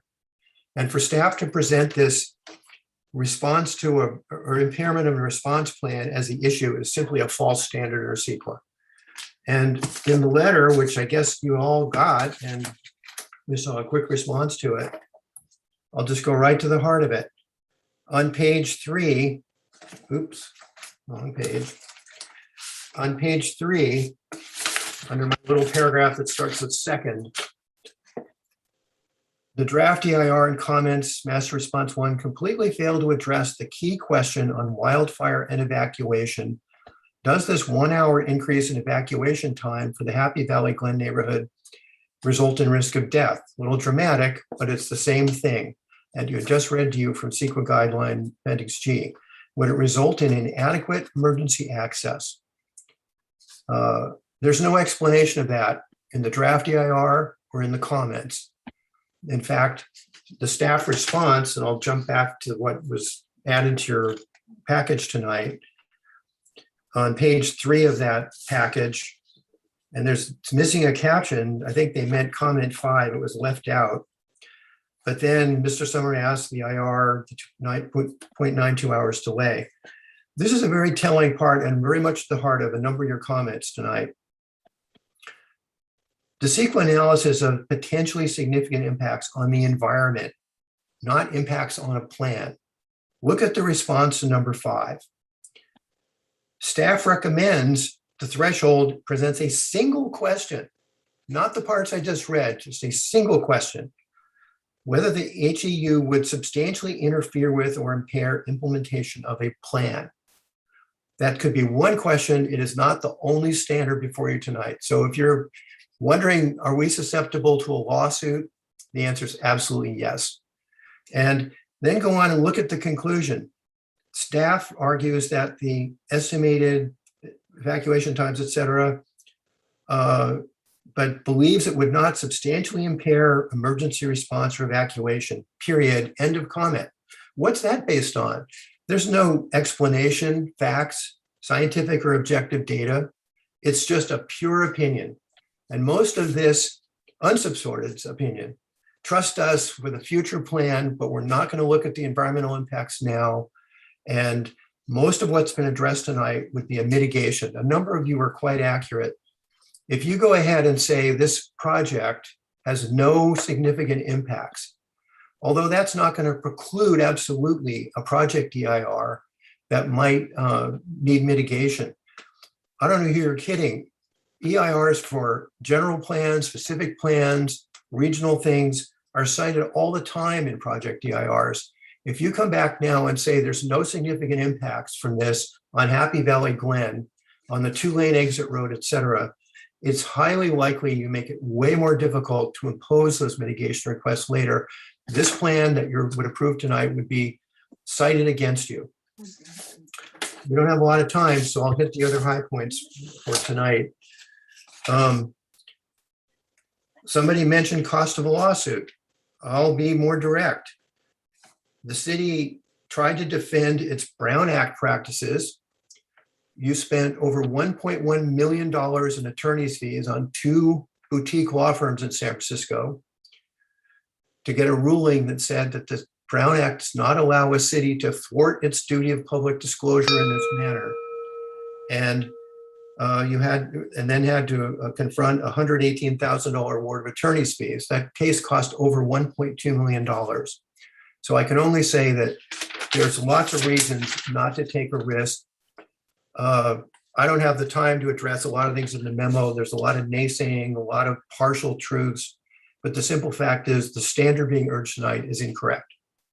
And there is a risk, and for policy, for common sense, and for CEQA standards, please do not certify this in its present form. Send it back and have the analysis done properly on Happy Valley Glen. Thank you.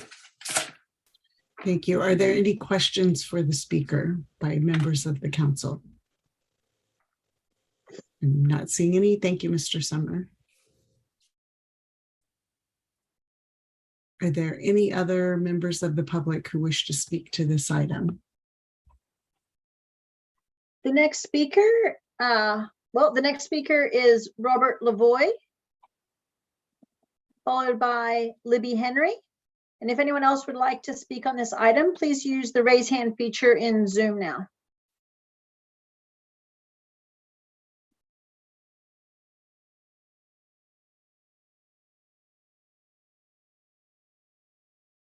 Welcome, Mr. Lavoie. Thank you. And thanks for taking these comments. I had several questions, just random, but it does seem like the increase of over an hour on the Happy Valley Glen area can't be anything less than significant. And you know, when you're dealing with narrow roads, and once you hit the capacity, it just shuts down. And so I'm reminded of the Charing Cross Road in the Berkeley Hills fire, where several people were killed, had a sharp turn and was narrow and difficult to see in the smoke and everything. Let's see, I sent in a comment and it bounced back because Joanne was out, so I didn't see it in the published comments. So I'm just going to review a couple things to make sure it got in there. The changes in the state law regarding density bonuses are not requiring adequate parking. And so, you know, if we have 1,300 residents in the BART area, according to Mike's estimate in his letter, the thing we learned at the City Council subcommittee with the Planning Commission last week, Mayor Geringer and Carl were there. They noted that the seniors had a long list of people waiting for parking spaces, and because they didn't have adequate parking, and they were looking at adding more units. And you know, senior housing is probably where you would expect to have the least amount of housing. Vehicle requirements. But if you have this BART parking and they don't require sufficient parking, then I can see cars going up these narrow streets as people try and find you know, places to park. So it just seems like it would compound this whole analysis. So you're putting all these houses at the bottom of the hill where everyone's trying to get out and get onto Deer Hill. So table 2.2, let's see. I didn't understand, maybe the whoever did the study can explain why the analysis the two scenarios that were shown in the separate columns. One had 0.92 hours increased for the Glen, and the other was only 0.2 on the distributed sites. Or 0.2 hours was for the downtown only option. And to me, it seems like the downtown option is, if you're packing all the houses downtown, that would have a greater impact on the Glen and the ability to evacuate than having that over by the BART station. So anyway, I hope I communicated that question clearly, but it seemed counterintuitive. And maybe it doesn't matter because 1.9 hours is still significant. All right, well, I had other questions, but no time. Okay, thank you. Thank you.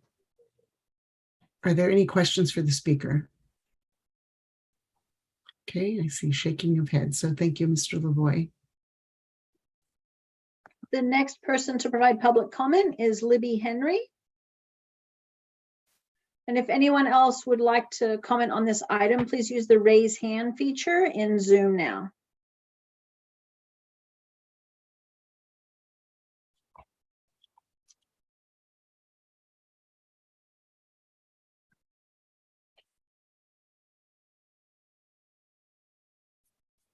Okay, welcome, Ms. Henry.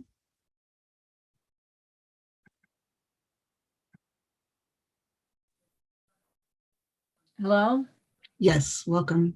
Wow, the screen just blew up. There's all kinds of people back on the call that weren't there before. I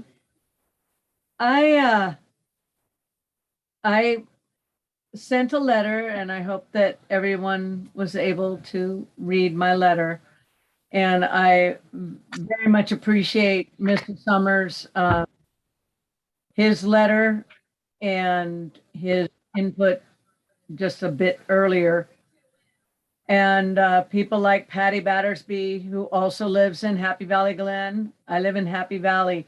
I might have missed something here, but it seemed to me that this whole EIR is talking about that half-mile radius of the BART station for development, which I thought the other day when they were talking about the MTC agreement, I thought that that was taken off the table. I mean, everything north of Deer Hill Road was taken off the table.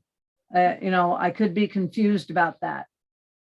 But this whole idea that development or anything in the high fire severity, that designation was made by the state of California in hopes that people are not going to develop those areas because it's not safe. Perhaps none of you have experienced fire. I have. 4 fires by my house growing up. And believe me, it is scary. It is scary when you think your house is going to burn down. It is scary when you don't know where your family members are. This whole idea that you can mitigate the emergency evacuation or anything. It's okay if we only lose 2 people as opposed to 80 like in Paradise. That's insignificant. I'm very, very tired of hearing that whole idea of insignificant impact. People's lives are not insignificant. Children are not insignificant. Our schools, our property are not insignificant. I urge you all, please reject this EIR, draft EIR as it is, because it doesn't consider human life as it should. Thank you. Are there any questions for the speaker from council members? Okay, no. And so thank you, Ms. Henry, for coming and providing the comment and for sending in your written comment. The next comment is by Patty Battersby, followed by Cheryl. And if anyone else would like to speak on this item, please use the raise hand feature in Zoom.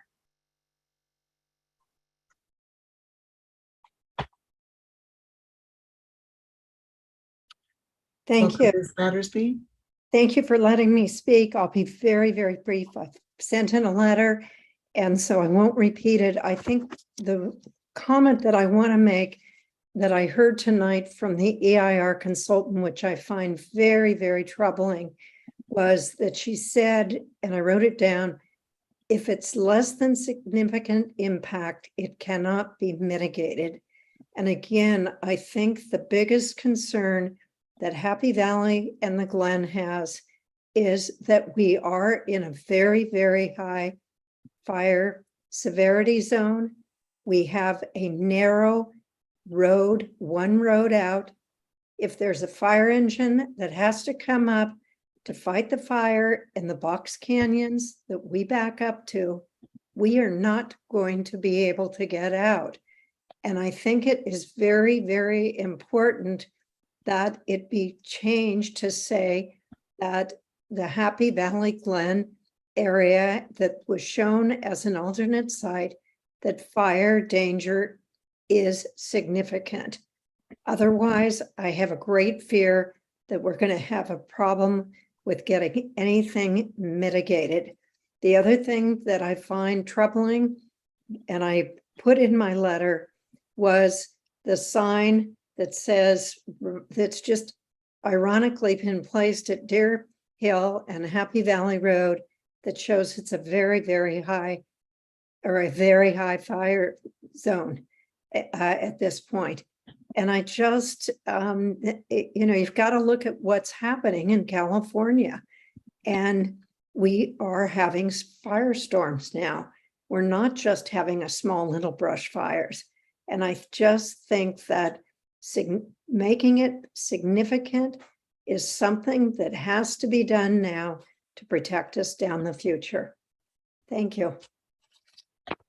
Thank you. Are there any questions for the speaker? Okay, no, thank you. Thank you. The next speaker is Cheryl. And as Cheryl comes in, if there are any other members of the public who wish to speak, would you raise your hand now so that we have a sense of additional speakers before we close public hearing? And welcome, Cheryl.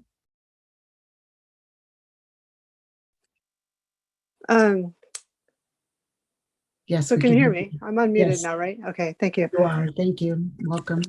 I'll be really brief. It seems like there were a lot of concerns that were brought up tonight by public comment, Scott Summers for one, that give me concern that this should not be done in haste and that we should deny it for tonight. It seems like we've got time to figure this out and get it right for the city of Lafayette and for its residents. So I think that more consideration needs to be taken on this issue. There have been concerns brought up by the council as well, and I just think that there's too much concern on both sides that this needs to not be approved tonight and looked at more carefully and brought back to the drawing board. And that's my comment for tonight. Thank you. Thank you. Any questions for the speaker?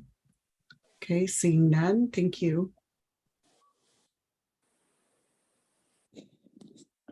Mayor, I do not see any other hands raised at this time. And I don't either. So we will close the public hearing, public comment period, and we'll bring it back to the council. There were a couple of questions raised during the public comment, and so I'm going back to that. Mr. Lavoie, and so I think this would be for Alan Polling about table 2 and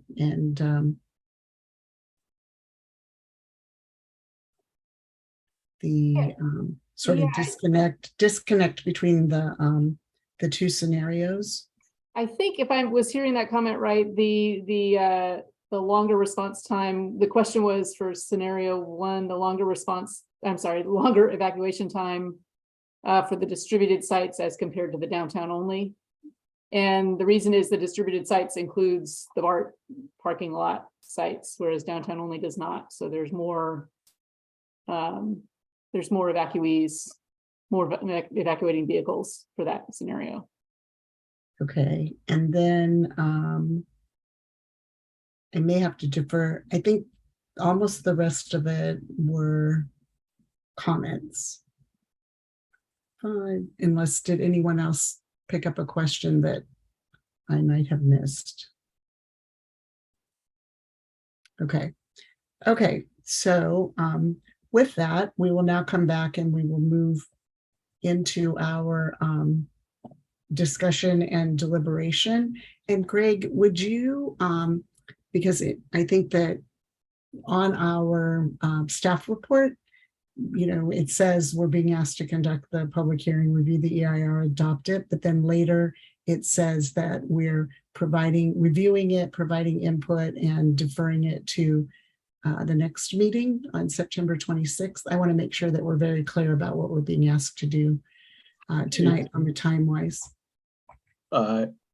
You're being asked to continue it with direction to staff to prepare the resolution which would certify. So in your package tonight, you do not have the resolution with all of the necessary components. So if the council so finds, direction to staff to place it on the next agenda with that resolution. Okay, thank you. So with that, I did have Councilmember Kendall and Vice Mayor Enduri spent a lot of time, not a lot of time, didn't mean to phrase it that way, but asked pretty clear questions about the impact of if we don't change it this evening, change the significant of the Glen, the impact on future projects when we have projects that come forward. And one of the public speakers, Mr. Summer, seemed to say that basically the responses to Vice Mayor Enduri's questions and Councilmember Kendall's questions were, in his opinion, not accurate. So I wanted to come back again to that, Sarah. Excuse me. Yeah, I just wanted to come back to that again, that each project, as you explained to Vice Mayor Enduri, would have some level. And if it's 622 units, it will have another level, but that each project will be determined on its merits. The argument, I guess, that general plan and housing element EIRs are often used to challenge that. Did you have input on that? Sorry, kind of a circuitous way around to that question. No, I certainly understand your question. It is not unknown for future discretionary projects subject to CEQA to tier from, rely in some way on an existing program EIR. Don't want to mislead you. That absolutely does happen. That being said, in order for them to tier from an existing programmatic EIR, they have to show why their individual project doesn't result in any new or more significant impacts as to their project in their area. They don't, a friend of mine who does what I do says program EIRs are like candy jars, right? And you don't get to just say, well, there's 11 yellow candies and I'm going to take them all. And so see, my little project isn't going to have a significant environmental impact. You can only take your candy jar from the area where your project is and the impacts where your project or where our development was analyzed. So even though I can't predict hypothetically what level of environmental review would come and to what degree it would potentially tier from the programmatic EIR, it is not a foregone conclusion that a conclusion in a programmatic EIR is per se the same as the conclusion in a subsequent project level CEQA document. Okay, thank you. Are there other questions? I could continue through that. Comments. And Mr. Summers said that it was an extreme statement, but in CEQA, is there a way to, when we're looking at plans and we're looking at evacuation routes, and we've heard from our public safety first responders that they believe that they could do the evacuation and implement the plan. And Mr. Summers says, but that's not really the question. The question is, how do we I don't know, mitigate, but how do we determine the level of deaths in this. And in his original letter, he says 2 to 81. And first of all, is that something within CEQA that is required? And then, I mean, how does one do that? Because as we've heard tonight, a number of these, the plan and the mitigations and what we're trying to do is, I mean, we are very interested and very focused on making sure that people can get out. And we know that there are all these different variables. So how are we, if we were to come back on this plan and ask staff to come back, how would we measure that? Well, I can speak to CEQA. I was somewhat confused, and I pulled up my CEQA book, which I never have very far from me, so that I could read it and read what the Appendix G thresholds are vis-a-vis wildfire. And it's true, there are multiples, and I'm happy to share them with you because I think they are important. And our conversation, the analysis that we prepared for the staff report and the responses to comments today was, I would say, directed by the questions we received from the council at your last meeting. So in some ways it was focused, because it was focused primarily on Councilwoman Kendall's comment on impact 4.17-1. And impact 4.17-1 reads, and this is the CEQA guideline, would, if located in or near responsibility areas or lands classified as very high fire hazard severity zones, would the project substantially impair an adopted emergency response plan or emergency evacuation plan? And so that is reflected in the EIR as impact 4.17-1. There are 3 other thresholds under wildfire. Whether the project, due to slope, prevailing winds, and other factors, would exacerbate wildfire risks. I won't read the rest of it because it's quite long.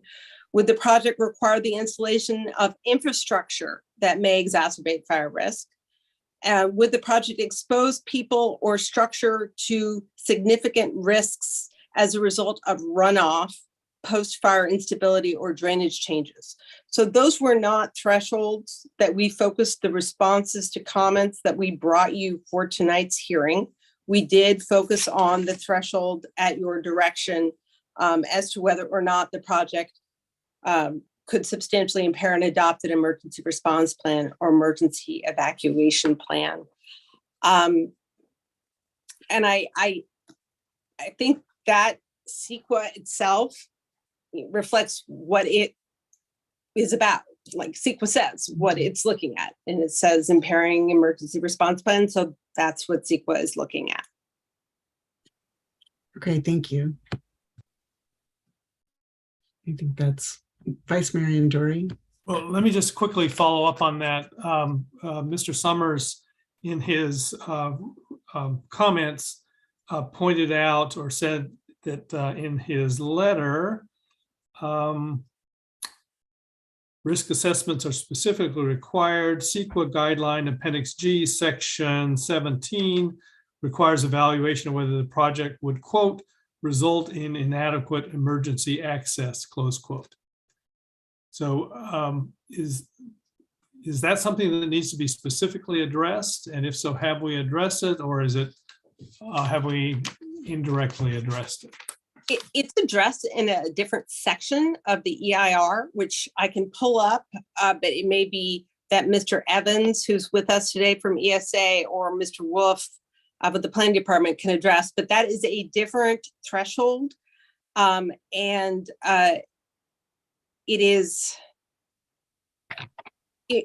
Resulting in inadequate emergency access is typically building something that blocks the trucks. And I will let Luke or Mr. Evans or Mr. Wolf speak more to that, but that is a different threshold. It was not one that we received a comment on, and the EIR does address it and does find it less than significant.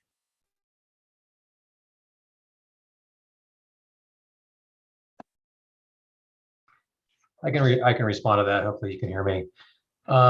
That question, Councilmember Ender, is almost always related to a project-specific analysis. When you're looking at a project that is presented to you all, say an apartment building, and that's when your city plan check folks and your designers would look at it and determine if there is adequate emergency vehicle access that would meet defined standards that the city has.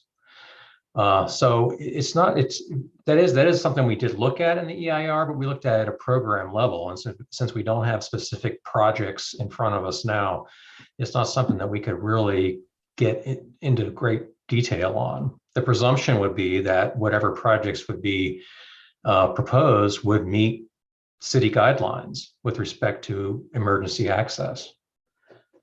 So that's how we came to that finding of less than significant.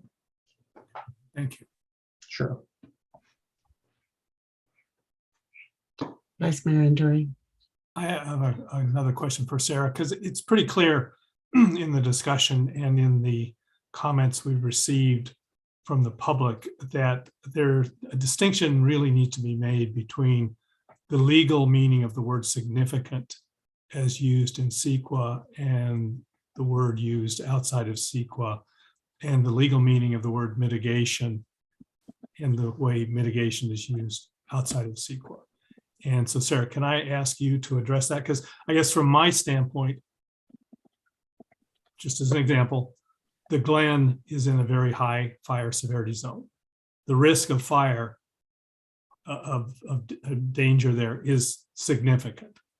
There is no doubt about that. And the way that the word significant is used in the English language, the risk is significant. But in terms of CEQA and whether there is a significant impact from the program that the environmental impact report is analyzing, that's a different standard, correct? Yes, that is correct. I was going to try to look up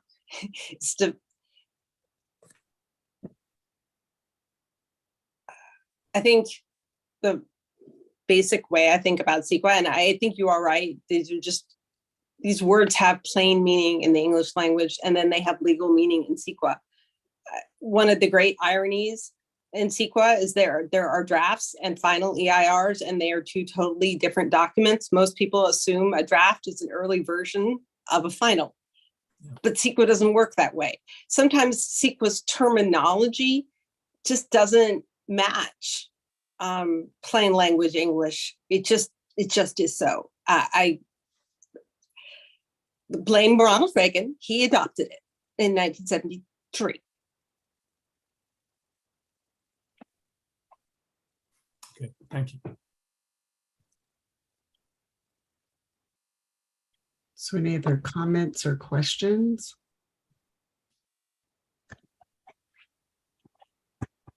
Yeah, I do. For Councilmember Sarah, Endry. the legal meaning for significant and unavoidable impact in a programmatic EIR, because we don't have a project, right? Because we're not looking at a project, and because we don't have any mitigations, CEQA mitigations, legal mitigations available to us, it seems like it's the only answer for this particular issue in saying that the people are in their driveways for an extra hour, because there aren't any mitigations possible because we don't have a project. Is that one way to look at that? Is because we haven't been offered any mitigations? No, I mean, again, I'll just use the term plain language for mitigation. I think we heard tonight from Ms. Poling and from the chiefs that there are a variety of steps, signal timing, et cetera, that absolutely could be taken now, that Ms. Poling's memo recommends. So in terms of plain language mitigation, there's nothing that says that there's nothing that precludes that at all. In terms of mitigation as that would be adopted into the programmatic EIR, it is correct that CEQA does not require mitigation for less than significant impacts. That is true.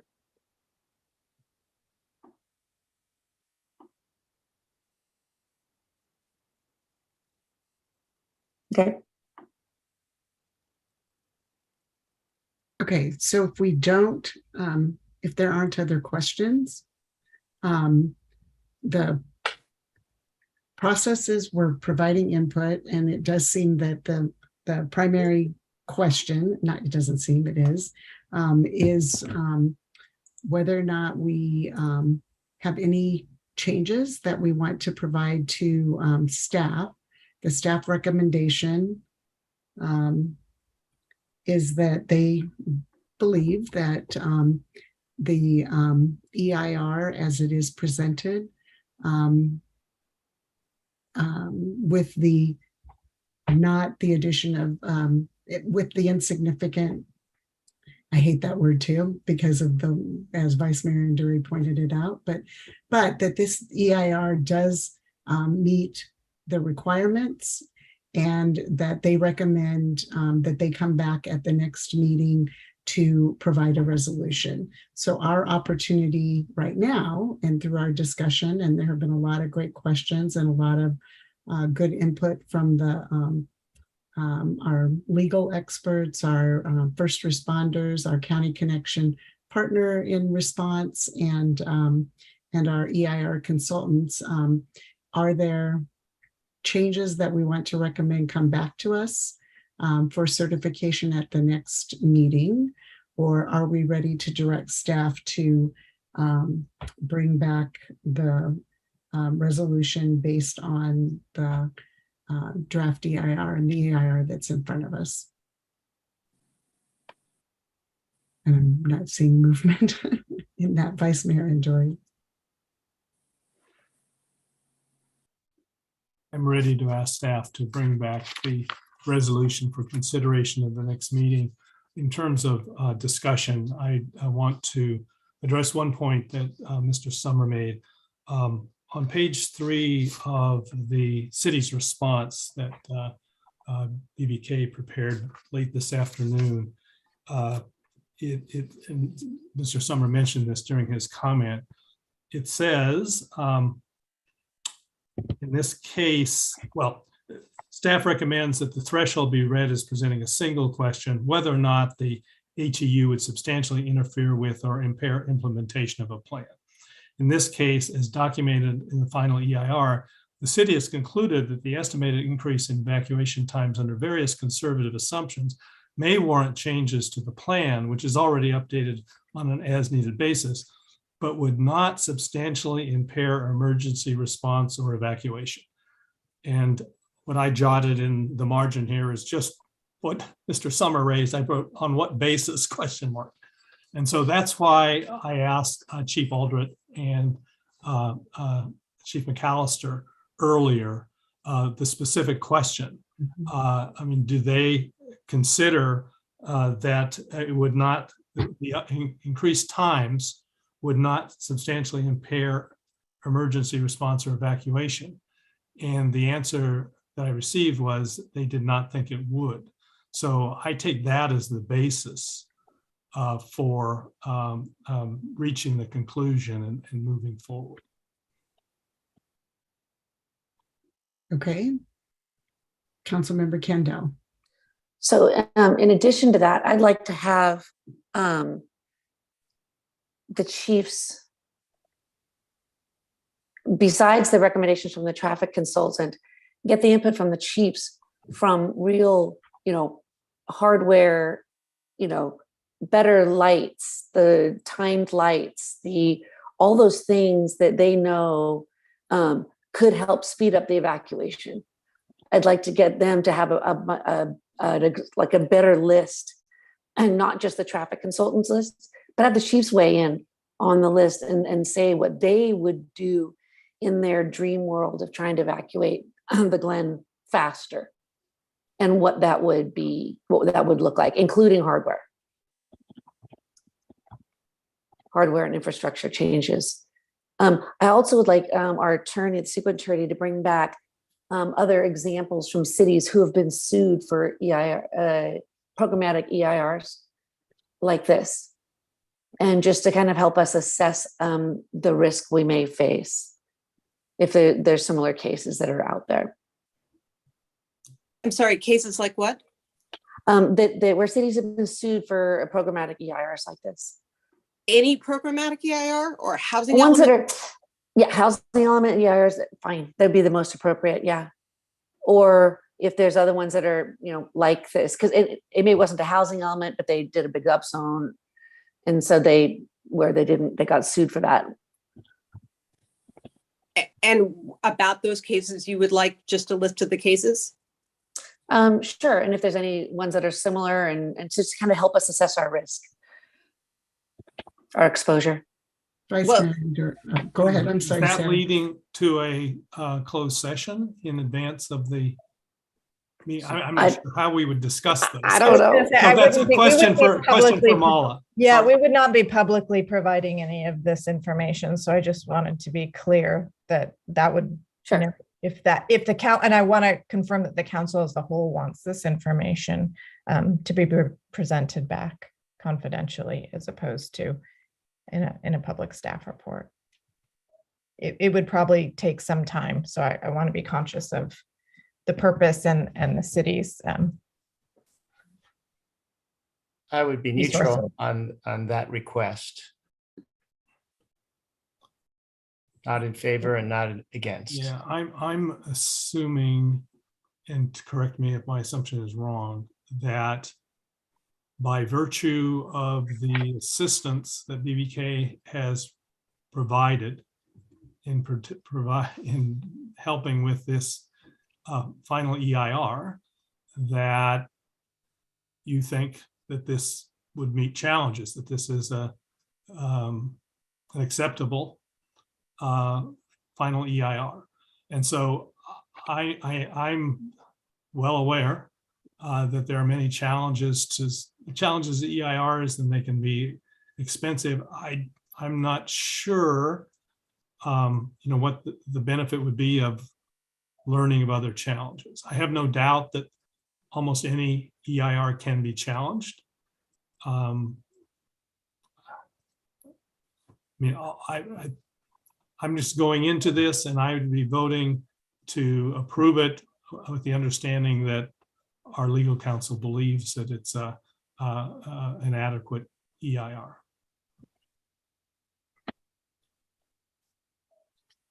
And I also, I agree. I'm not sure. It seems counter to and we haven't voted yet. And so we're discussing whether or not this is going, that information would be helpful. We've currently, Vice Mayor Andori has said that he's ready to make a motion to direct staff to, or ready to direct staff to bring back a resolution. I'm not sure spending the extra resources at this time makes sense. I do have another question on well, I guess I should let Councilmember Dawson or whoever else talk to that. So, but it seems that we actually have 3 people who don't think that is worthwhile to bring that back prior to making the decision on this at the next meeting. I did have a question on the having the chiefs come back with a list, not just the transportation person, expert transportation engineer and Fair and Pears. Is the intent that, and I think having and the discussion they had and that you had, Councilmember Kendall, around, what potential mitigation, smart signals, contraflow, all of those things, is the idea that they would come back with that list and it would become an appendix in the EIR. And if that's the case, I want to understand timing and bandwidth, or is it also in making the decision on whether or not to support the EIR as it is now? So, Councilmember Kendall, I think. I think it possibly could be both, I guess. I don't know. It depends on what the list looks like, right? Okay, I thought that they so did. I can't in advance. Well, and I thought that they actually did talk about what those could look like. They didn't have. I think the traffic consultant did in theirs, but I'd like to see them weigh in And they said that they didn't weigh in, right? Okay. And that's what I would like them to weigh in. Vice Mayor Anduri. Well, I certainly agree with Councilmember Candell that I would like to see input from the chiefs on things that we can do to improve the evacuation times. But, and this is a question for Sarah, I think that's separate from what we're doing on the final EIR. This is, again, I think it comes down to common sense mitigation and legal definition of mitigation pursuant to CEQA. We don't need to do this, and I don't know if we should do this as part of CEQA. We should do this as part of our public policy to make evacuation safer.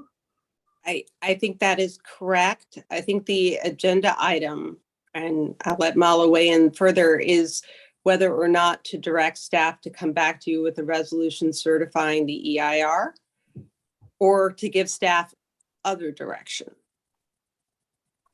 But given that, and I think to go to Vice Mayor Anduri's question is, given that we don't think it's necessary as part of this EIR discussion, it can be brought back as a separate discussion to request those items and to see what can be implemented and costs associated with those items. Since we haven't voted yet on whether it's significant and unavoidable, don't you think that's relevant to that discussion?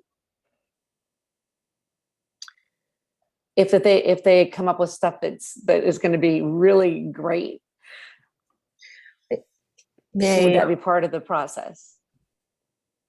So the direction that I hear council going is that we're directing staff, unless we have a discussion again this evening, but that we're Vice Mayor and Mala, actually, can you confirm for me that we're not going to vote tonight? We're providing direction, or should we take a vote on the direction? You could take a motion on the direction to staff to prepare a resolution to certify the EIR as presented. Okay. And so what I heard Vice Mayor Anduri say, and he can correct me if I'm wrong, but that he's ready to direct staff to bring back the resolution based on the staff recommendation. Maybe I didn't hear it correctly, but no, that's correct. Okay. And so so right now the discussion is around having it come back with that and not making that change to the significant and unavoidable, based on the discussion tonight, based on the input from our first responders and the questions that the council has asked. Councilmember Dawson had her hand up. Yes, I just was two things. I agree with the direction of that direction, so to speak, that Vice Mayor Anduri put forward. And I also would think that the mitigation, so using the common sense word of the mitigation, would be brought up as a sense of policy for the safety element. Would that not be the case, that we would include these kind of directions or mitigations as policy if we decide to do so, to accommodate this these findings from the EIR? I just think that would be a more appropriate time for that discussion. Notwithstanding, though, that wildfire is a priority for council, so it obviously could come in sooner than that and start working on that. What's Mr. Summer was saying, that any project that goes in at the BART stations, if we don't make it significant and unavoidable now, the chances of us getting them to make any mitigations at all for their particular project is zero. And so it will be bearing all the costs for all the development for an impact that they're going to cause. That's how I look at this. And I'm not willing to give that up. I don't know about the rest of you, and I didn't think I was going to make this plea tonight, but this is really personal. So my husband was in the Oakland Hills fire. He lived at the Parkwoods, that first apartment building right when you come out of the Caldecott Tunnel.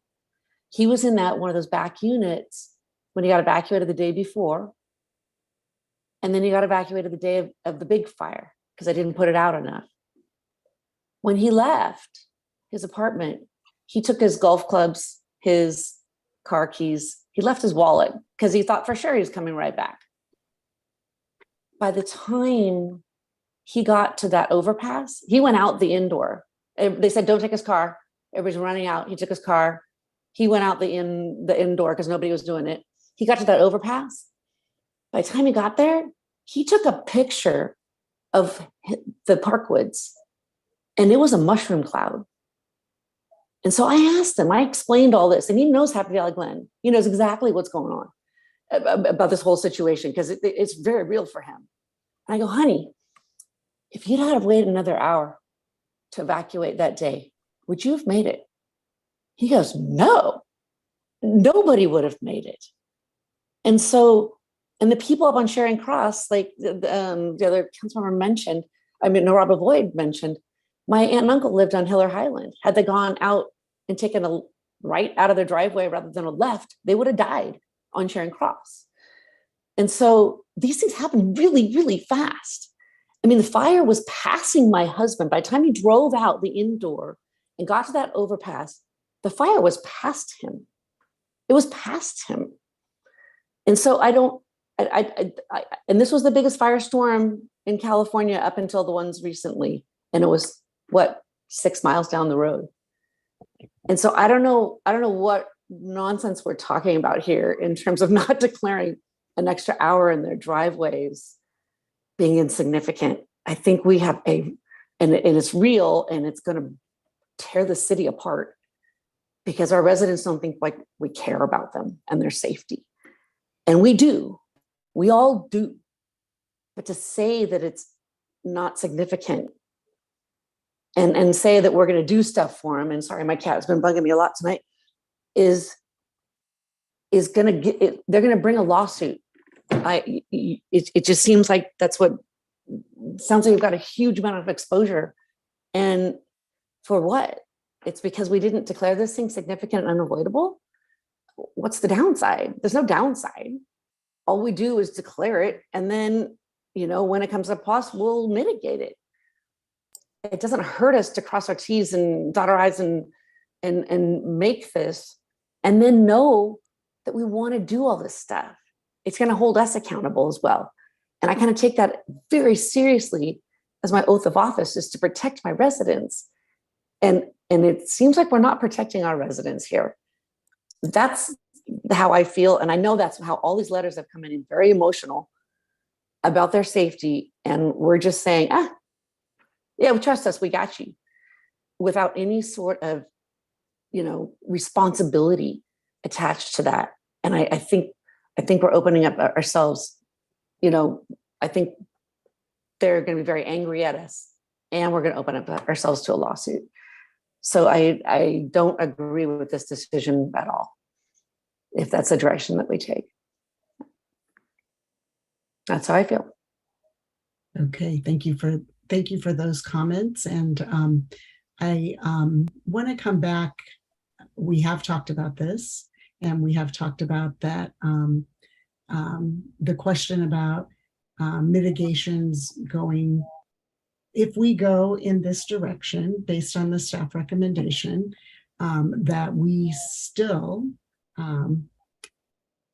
what I heard is that we can still hold developers accountable, if you will, for mitigations. And I know that that's been more difficult. And so I want to just make sure that we're, fully understanding that this does not preclude us requiring developers or working with developers to mitigate, similar to as we have with other projects, the access and improvements to improve the evacuation and make sure that the evacuation plan and timing works to get our residents out, recognizing that there will be or can be extreme situations that could come up. But Greg, I guess it's you or Sarah. You answered this earlier, but does this preclude us from working with developers or requiring developers to have mitigations in their projects? At BART, for example. The programmatic EIR would not preclude the ability to, or the obligation to do CEQA, and then the potential to require mitigations for identified significant impacts. And then I guess, oh, go ahead, thanks. I simply paused and said on a future project, you know, if and when a project is proposed, it's subject to CEQA. If impacts are identified, we can impose mitigation measures. And then, and I may ask Vice Mayor Enduri because he did the line of questioning, but and Luke, but currently in this recommendation, actually, I mean, the recommendation, you know, has been provided. We did ask the questions. We have had it come back. The experts, both legal and our EIR consultant and our first responders, you know, have said to us, and we are asking those questions and making these decisions on behalf of our residents. And I appreciate Councilmember Kendall, you know, ensuring everyone that all of us are very much focused on safety, and as we're moving forward with making this decision, and also very focused in meeting the requirements that we have to meet, that this EIR does cover those. This EIR is valid. That the significant and unavoidable is not something that we need to change to go to that, in order to approve this and to have it be, I'm going to say the wrong words, but defensible. And I believe that that's, you know, where all of our questioning has been. Would I love to have 100% certainty on all of the questions and know where all these things are, and won't share other personal fire stories, but I believe that what we have in front of us, we have done our fiduciary responsibility to ask the questions, and I am still inclined to move forward unless there's another line of questioning or recommendations that we want to bring back forward on the resolution on the 26th. Councilmember Kwok. Thank you.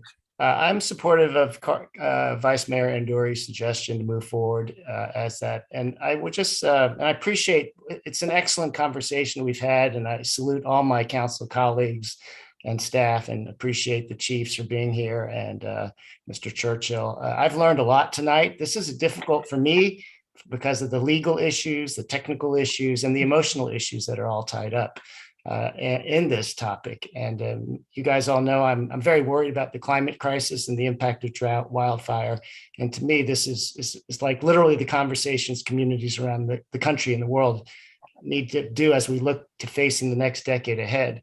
We need to build resilience in our community. That's our job as city leaders, to do everything we can to protect our citizens, in our case, from wildfires. And we're going to need everybody's help. We'll need citizens to pony up dollars to do that. We need the city to do it. We can look for federal and state money. I'm not favoring to do the finding of significance just to put developers on the hook to pay for all the changes that we need to do as a society. I think they can contribute some because their impact, but even if we didn't build anything there, we're going to have wildfire risks that we have to work on. And my interest in work on the environment and the Emergency Preparedness Commission is all about getting all levels of our society to recognize the urgent risks ahead of us and to expend the effort and the dollars to do that. So I cannot, given what I've heard tonight, I actually feel much more comfortable about going forward with Vice Mayor Anduri's suggestion based on what I heard the chiefs tell us about their confidence level in, whatever the hour or 2 hours or 4 hours. These are numbers they've dealt with before. They have better and better technologies for early warning and detection. I think my confidence is raised. So I think just that has made me more comfortable. And I, again, would like to echo what the comment before, that a finding of less than significant is not that we feel people or their properties are less than significant. It's really just a CEQA legal term that we are talking about here that relate to that term. So I don't, and unfortunately, again, I think Sarah mentioned the words we're using can be easily misunderstood. But when I say that I could not come to a finding of significance, it's really specific to the CEQA language. So I would support Vice Mayor Anduri's direction as is to go with staff's current suggestion. Thank you. Councilmember Dawson. Thank you, Councilmember Kwok, for that kind of eloquent way of responding, because I do wholeheartedly agree that I would rather we were proactive in working on this, and it's our responsibility as leaders, as opposed to waiting for, hooking it onto a developer and making sure that they help pay for that or pay for it. It's like, that is our responsibility, and it's a community responsibility to, for us to educate and for help them learn what we do need to do to be more resilient. And in no way does that undermine, hopefully, Councilmember Kendall, how the emotions behind this and the passion, the very real reality of, like, yes, it's a scary situation, but we will do what we can. I would hope as council, I count on to lessen those fears and build resiliency. We have a wonderful first responder team. I echo, it's even the more information I get, the more confident.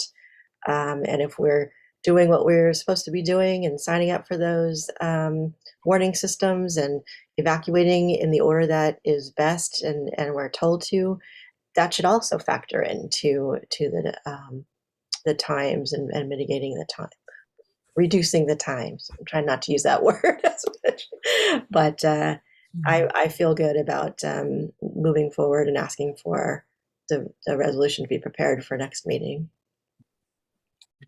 Okay, so are there any other comments, or do we have, Vice Mayor Anduri, do you want to make that into a motion, or?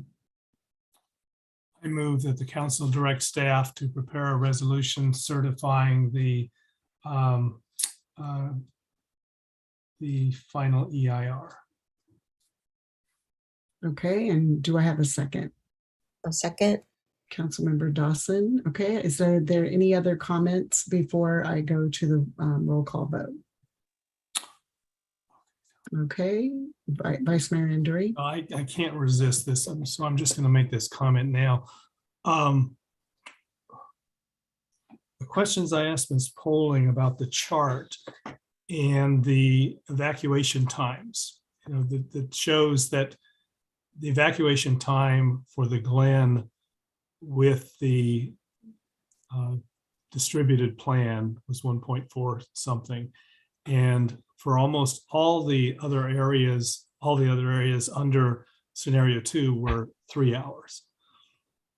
It seems, and I'll just say, I'm relying on the first responders and their comments and their experience and what they're telling us.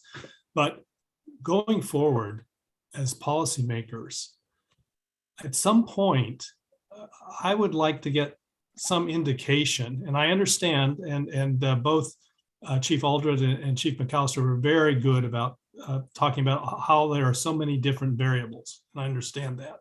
But I'd just like to get some sense of, if a fire is spotted in the middle of Briones and there are 80-mile-an-hour winds blowing south, how much evacuation time is necessary?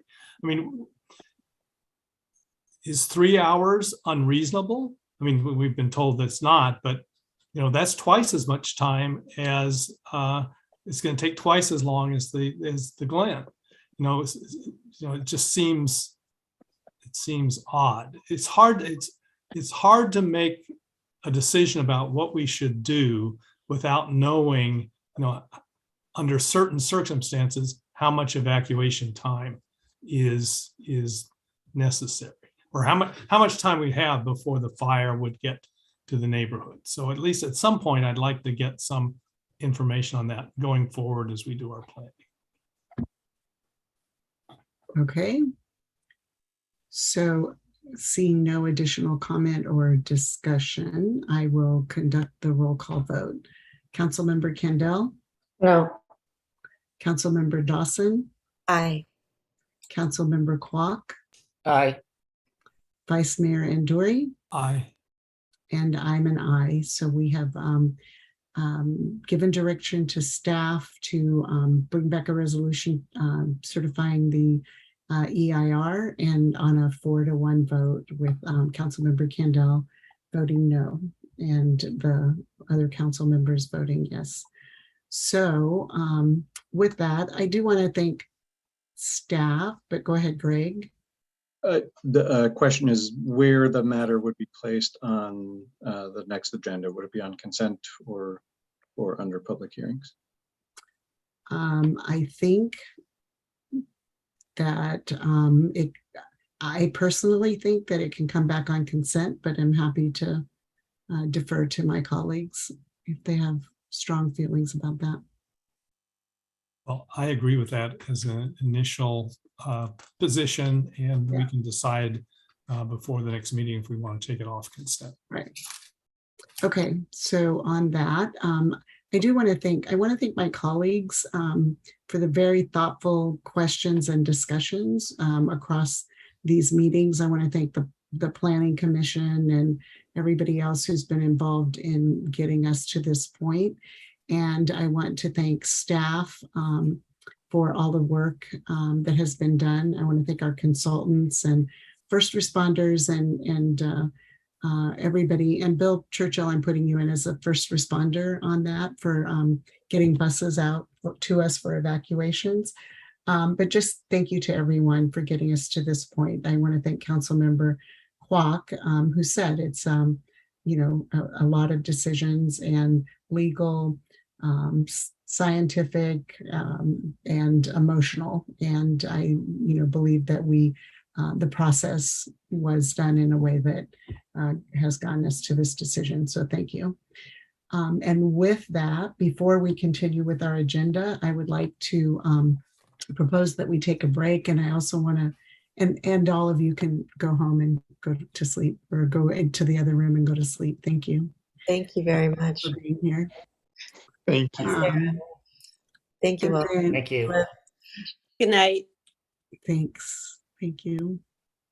As people are exiting. So it's almost 11 o'clock. And I would like to take a quick break. We're past our, every 2 hours. But remind me, we have to extend our agenda or open everything prior to midnight. We can't open items after midnight. I think we can get there even if we take a 5-minute break. Is there any action I need to take before we take the 5-minute break, Naru or Mala? Okay.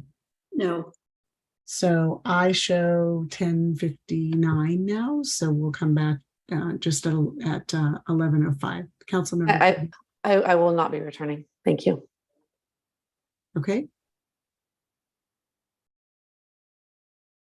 Okay. So we will take our 5-minute break. We'll come back at 11:05.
Okay, Suzanne, I think we're back and ready to go.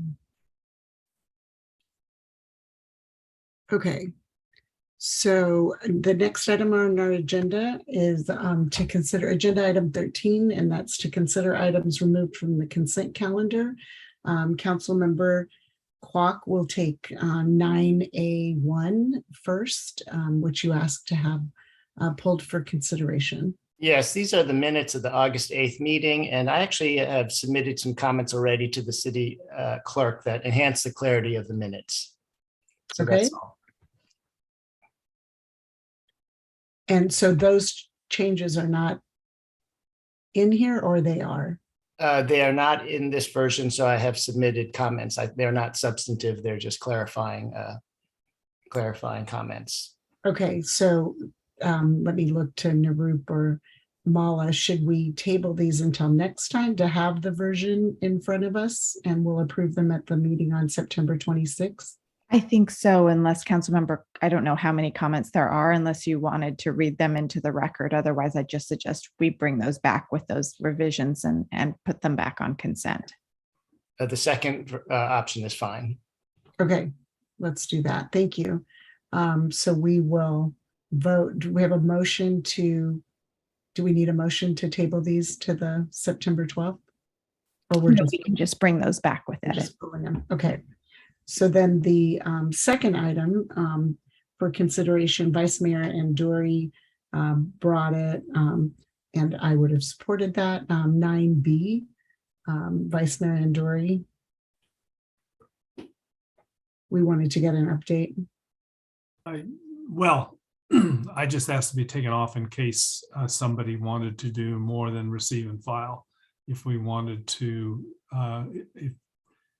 if there were any benefit in writing another letter or making another appearance, whether this looks like it's a hopeless cause. I mean, we could basically submit the letter to the full MTC board, but my understanding is it will be in the packet. Is Greg still here? Or Narup, do you want to? I mean, I don't think it hurts to submit another letter, but I don't disagree that we did the work and had the number of items. We could potentially narrow it to, you know, the one priority that we would really love to have and not have all 5 of them. Or submit the letter as it is, but I think it's a moot point. But well, let me just. We don't want to give up. Raise, well, I don't. I would love to. My impression is that it's not going to make any difference, and you know, that's disturbing. I mean, just take one of the items, the menu, pick one, no, pick 2 from A, pick 2 from B, pick 2 from C, you know, of policies that we need to have. And, right. You know, as you know, in our housing element, we have a number of policies that we're committed to pursuing. Only, well, one we've already done, and that's on there, but none of the other options are in the housing element. So just imagine the amount of work that's going to be required. I assume, well, I don't want to assume that. I don't know at what point we would, if this goes forward, what would we do? Would we consider amending the housing element so that it's in there? I mean, how do we do it? It's just such an, you know, talk about unfunded mandates and additional expenses being put on the city. It's almost unimaginable to do this. And I'm wondering if that's a response, like a letter with potential cost to the city, which we do not have. Is that a possible answer? I mean, at least making the commentary about this unfunded nature of this. And not that we don't want to do what we can do to accommodate, these numbers and these policies, but it's a very consequential burden on the city. Would I one don't imagine we're alone. And the funding, anyway, go ahead, Vice Mayor. Dury. I was Well, going would one option be, say, add as an additional element in each of those categories, or another a program approved by MTC staff? And then I guess the question is, do of the programs that we are committing to undertake in our housing element, are there sufficient number of those that you think if we went to MTC, said, look, we're doing this, why don't you add this? Why don't you let us do this as part of the list? I mean, is that even worth considering as an approach? I think that question was directed to me, and rather, I mean, we can certainly add programs to our housing elements, but you've discussed the implications of doing so. They are unfunded and have ongoing costs associated with them. I think a higher likelihood of approach would be for us to look at the programs in the housing element and revise them to reflect things that are on MTC's list, if we can do that. So before, I think it would be a heavier lift or a harder thing to achieve, is to have one or more programs from our housing element approved by MTC. It's not to say it couldn't happen, but the MTC has yet to publish the implementation rules, and I think if they saw parity between a program and essentially what it would accomplish in our housing element and what they've listed as an example, that they would have the capacity to in a bidding project, it would be an approved equal, essentially, as it's implemented.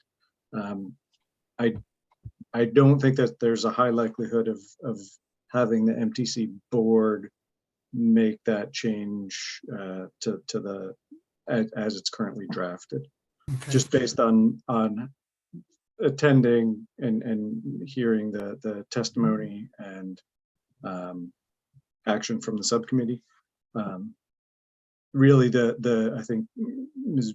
Vucic articulated that the work of balancing all of the competing interests and prioritizing the goals of Plan Bay Area has been done by the Planning Committee and Administrative Committee, and that the board will rely heavily on that recommendation. Go ahead, Vice Mayor. Let me just ask, I mean, there are a number of small cities in the region. I mean, are the other small cities happy with all this? Our cities of big size. Yeah. So Greg, when at the so he did say not to my knowledge, as we were on the discussion, not necessarily in order, but it turns out in our bullet points on the 4 amendments that we requested, the exclude areas in the very high fire hazard severity zones. Was there discussion about that at the MTC planning committee? Other than you reading it into the record? Not at this past meeting, no. Okay, and then as Vice Mayor Dury had pointed out, we were hoping to push MTC to be, ahead of the game. The legislature has tried over the last couple of years, or one senator in particular, over the last couple of years to put legislation forward to exclude development in those areas. And so if we were going to put something back in, another letter maybe focusing on that and although number 2 is important too, the comply with tier 4 requirements on commercial and parking as well as residential. I was just going to say if we wanted to put back in a more targeted message, that might be, but I don't know how much staff time we want to spend. So Vice Mayor Anduri, I think I hate to say don't do anything, but we probably should provide some guidance on whether we just resubmit the letter or we target it. And then could one of us or 2 of us, work on that and get it? No, because we would have to, no, because we can do it at our next meeting. It's on the 28th. The MTC meeting's on the 28th and we're on the 26th. So we could bring something back if it's the will of the right. board. And I doubt that anything that comes in a day and a half before the meeting is going to have any impact. And this was submitted as part of their packet. So just, seems like our Councilmember chances for change are so small and just our staffing time is so, tight as it is. So I just think I'd like to just save Greg's time if possible. Yeah. And so this is still in there. We could, go and make a public comment that we would like them to consider, or we can send letters individually. So anyway, unless anybody feels differently, I agree with the limited staff time and in terms of weighing the cost benefit. Yeah, because again, I mean, it appears there were certainly no speakers there in our Yes. to our position. How about in the written record? Were there other cities coming in and asking for changes? I mean, that small cities like us looking for similar changes? Or, if we're just out there by ourselves, then I think we probably just wait and try to influence the Implementation. the regulations as they come out. I would recommend the latter approach. I think the accommodation for small cities under 30,000 to comply by meeting tier 4 residential densities was a direct reaction to prior small communities voicing concern, and it was one of multiple things. We had asked that recognition apply equally to the parking management and commercial densities.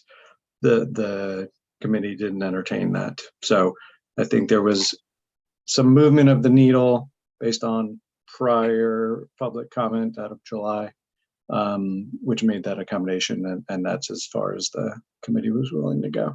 There were staunch voices against that provision, and many public speakers said that carve out or special treatment for small cities shouldn't be there. Okay, well, it looks like we've got mobile home preservation in our future. Greg, can I ask you, I didn't listen to it, but you mentioned that multiple speakers called out Lafayette, Orinda, Atherton, and a few other jurisdictions. So in what context? That we're just, crying in our soup, or what? That would benefit from, or that the small city provision would apply to, and that these, I think all of them are high resource areas, and there's an allegation of those communities not wanting to do their part, even though I think our record shows that we have been doing our part and exceeding our last RENA numbers. That's a broad judgment on that part then. So okay, thank you. So, any further discussion on this, or? So do I have a motion to receive and file the response for 9B, the response from the council? So to moved. Thank you. And a second. Vice Mayor Anduri. So we have a motion and a second. There's no further, I did comment earlier, public comment earlier on consent, and no one raised their hand to pull anything. Do I need to do public comment on this item? I'm looking at Mala. And I think we should, but I'm not Yeah. seeing any hand raised. Okay, so, but I will ask if there's any public comment on this item, please raise your hand, and Suzanne will invite you and move you over. Mayor, I do not see any hands raised. And I don't either. So I will conduct the roll call vote. Councilmember Dawson. Aye. Councilmember Kwok. Aye. Vice Mayor Anduri. Aye. And I'm an aye. And so we have passed consent item 9B and move the other item forward. So now we will move to council and commission reports, and I want just check time. So we're good. We're good. So are there any council member reports that we want to share? Vice Mayor Anduri and then Council Member Kwok. Okay, just quickly, if you haven't, and please sign up for the night at the library on October 15th. On your calendar. And then I just want to come back at a past council meeting that sort of relates to our earlier discussion about fire danger. I said I'd like to have a report at some point about, well, this has to do with dead trees and dead vegetation, dead grass along the road, dead grass on hillsides, dead pine trees. What are we allowed to do? What are our ordinance allowed to do? What are other county ordinances allow us to do? Just to get a picture of what we can do to improve the situation, because they're just too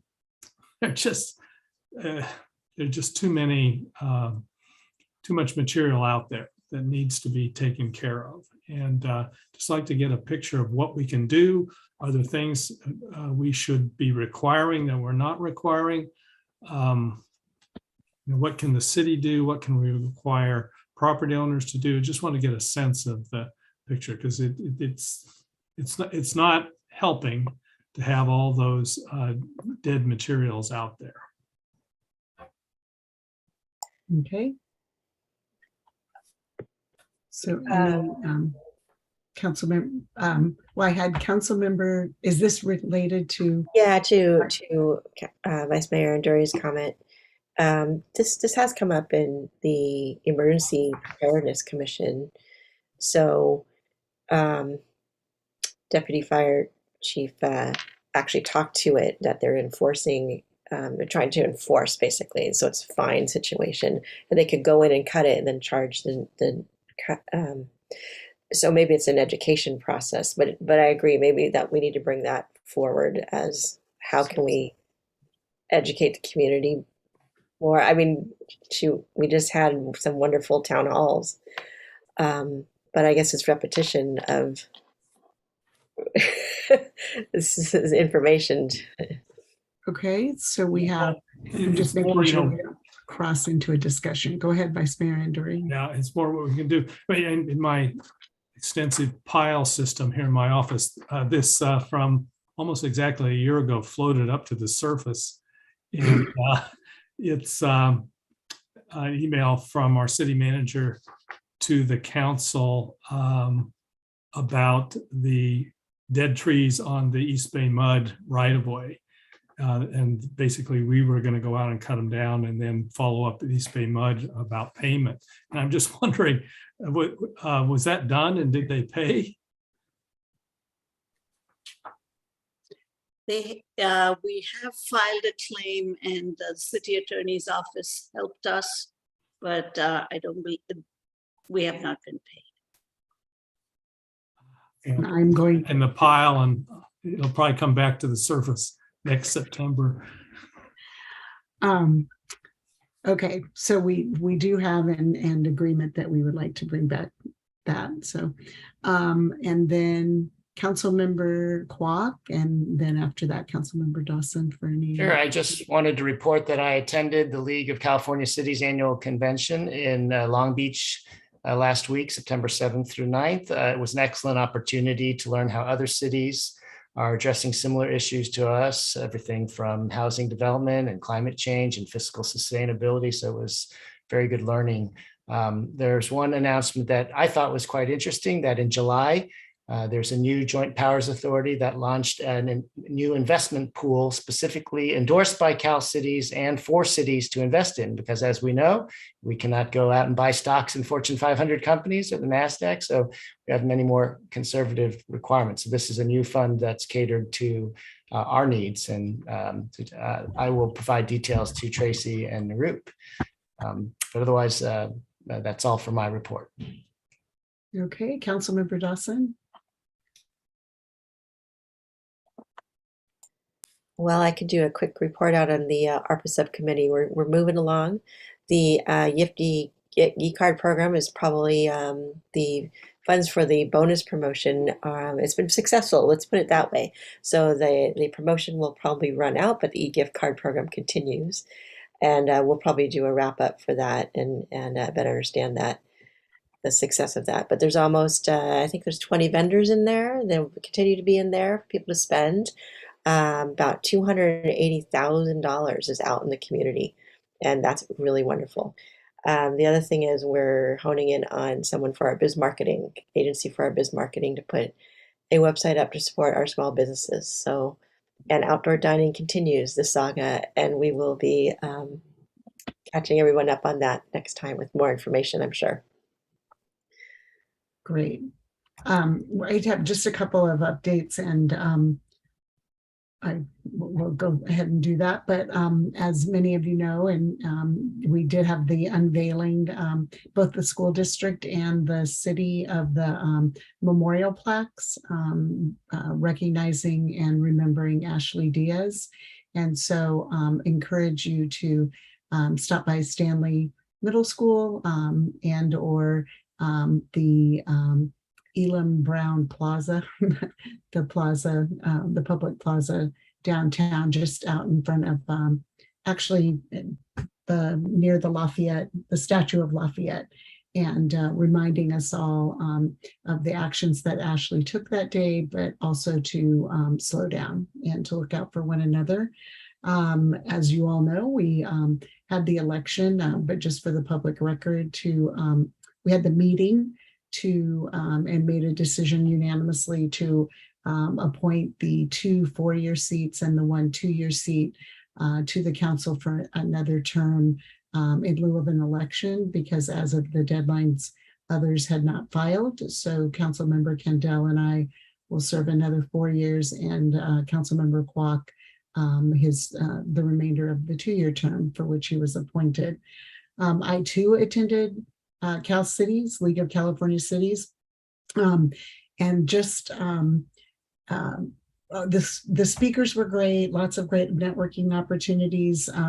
Did one of the sessions that I think that as Councilmember Kwok said, pointed out one thing that jumped out for him.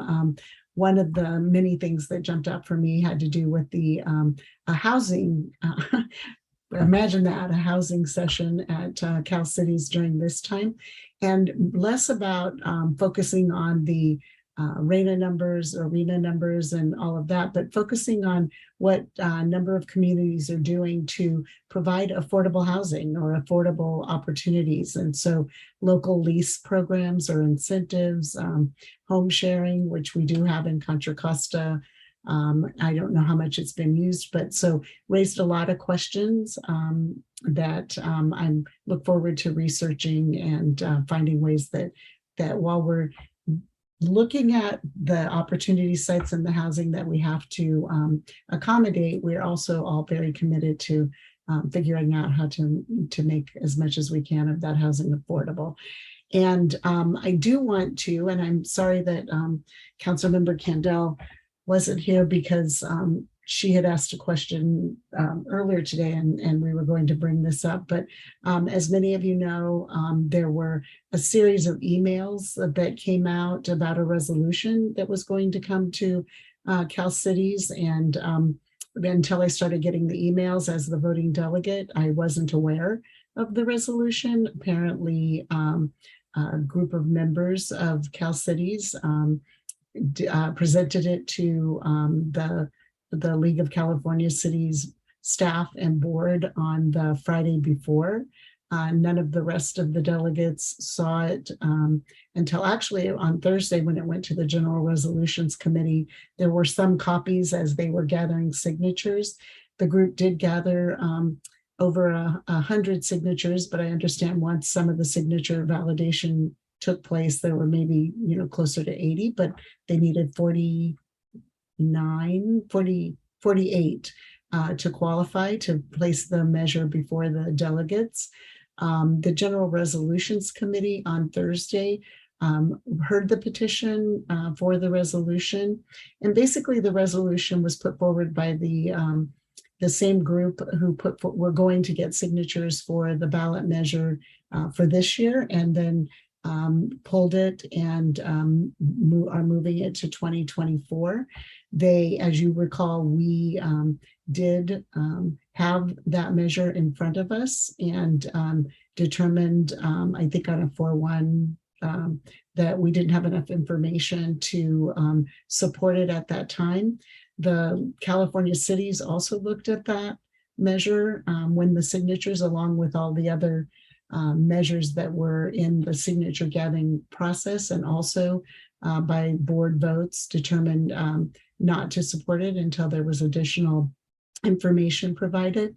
So the proponents are moving forward with signature gathering. What this resolution was asking was that Cal Cities shall support the initiative as written, and some language around working with to fine tune it, because there still isn't the sort of full language, still some unanswered questions.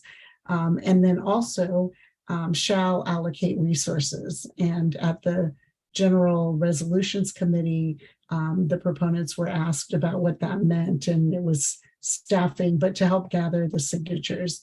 And so the General Resolutions Committee, on a 36-4 vote, voted to send the resolution and recommend to the Delegate Assembly, that's like School Boards Association, I apologize, to the General Assembly of Delegates to have it go back to the Housing and Community Development Committee for further review and to bring that back.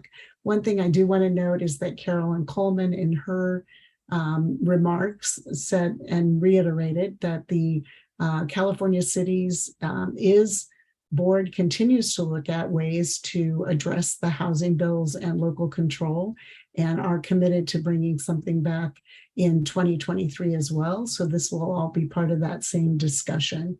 The upshot is that on Friday, when we voted on the General Assembly, the motion that was put forward was to support the recommendation to send it back to the committee. I did vote yes on that measure. There was a discussion, request for debate and to discuss, and that measure, that action failed. So the delegates voted by a pretty wide margin to support that and send it back to the Housing Committee. And I felt comfortable voting because we had voted in a similar basically situation that when we looked at it as a full body, to have more study and to have questions answered. Otherwise, with it coming before us, if it were substantially different, I would probably have abstained because we had not as a body given direction to the voting delegate. So thank you for listening to that longer explanation, but I know that we all got those emails, and there might have been questions about what that was and what the action and steps were. We also voted on a bylaws, but those were part of the continuing on the bylaws for better governance and inclusion. And so they were pretty minor edits, and those passed. I do want to just quickly give an update, just a notice that I'll be sending an email in the next day or so at the meeting on September 26th. I'm asking that we add the closed session for conducting the annual evaluation of the city manager and the city attorney. They have prepared their communications to us, their reports to us for that effort, and I will be sending out blank templates for the evaluation, and with a deadline of September 21st, so that I can compile those and we can have a meaningful discussion on the 26th, and that will be in closed session. And with that, I encourage people to look at a lot of the events and opportunities to support our local nonprofits in our community. And I will end there. Councilmember Dawson, you had your hand up. I just wanted to circle back. I put this out here as a reminder. This is Ashley Diaz, a card from his celebration and the dedication of the plaque.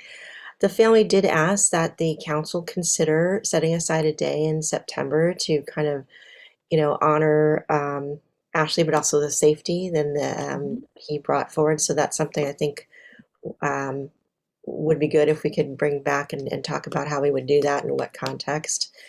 So I just want to make sure that I remember to mention that that was a specific request. And the other thing is the Art and Wine Festival is happening this weekend. So we have that item. Yes, it is happening. And then we have it coming up on our agenda. Oh, too. that's right. Okay. Yeah, we still have something to do. Okay. No, right. but it is, it is coming. So, and thank you. I do have that on the list, and did tell the family that we would be bringing that back for consideration on safety awareness in September. So, okay. So with that, if there are no other, thank you for allowing me that longer time. City managers update. I just wanted to announce that at the League Conference, the 19 cities and towns in Contra Costa County received an award. It's the Helen Putnam Award for Excellence in Intergovernmental Collaboration. And this was for the development of the A3, Anytime, Anywhere, Anyone community crisis response, which really seeks to transform the region's behavioral health care and emergency response system. I think the effort took us 2 years to get to where we are today, but it could not have happened without the Contra Costa County Health Services personnel. They did the lion's share of the work. But for the first time in a very long time, I hear all 19 cities and towns came together along with the county to change the way we deliver behavioral health services to a more compassionate and a far more wide-reaching effort to make sure that everyone gets access to services anywhere and at any time. Very good. Thank you. And thank you to our city manager and our communications, Narup and Suzanne, along with Walnut Creek city manager and their communications person for putting together the nomination package. And so and Mayor Geringer and Walnut Creek Mayor accepted the award on behalf of the Contra Costa cities. Yeah, so we practiced our wave so on the stage. But anyway, thank you, Narup, and it is exciting to have that project as it goes forward. So with that, we will move to item C, 14C, and I'm not going to have us spend this evening filling out the whole schedule, but Tracy, tomorrow, or I can ask Tracy now, maybe in the morning, Tracy, if you could resend the link. I did tell Tracy I would love to do 10:30 to 12:30 on Saturday and 12:30 to 3 on Sunday. And so I hope others will check out the schedule in your packet and hopefully,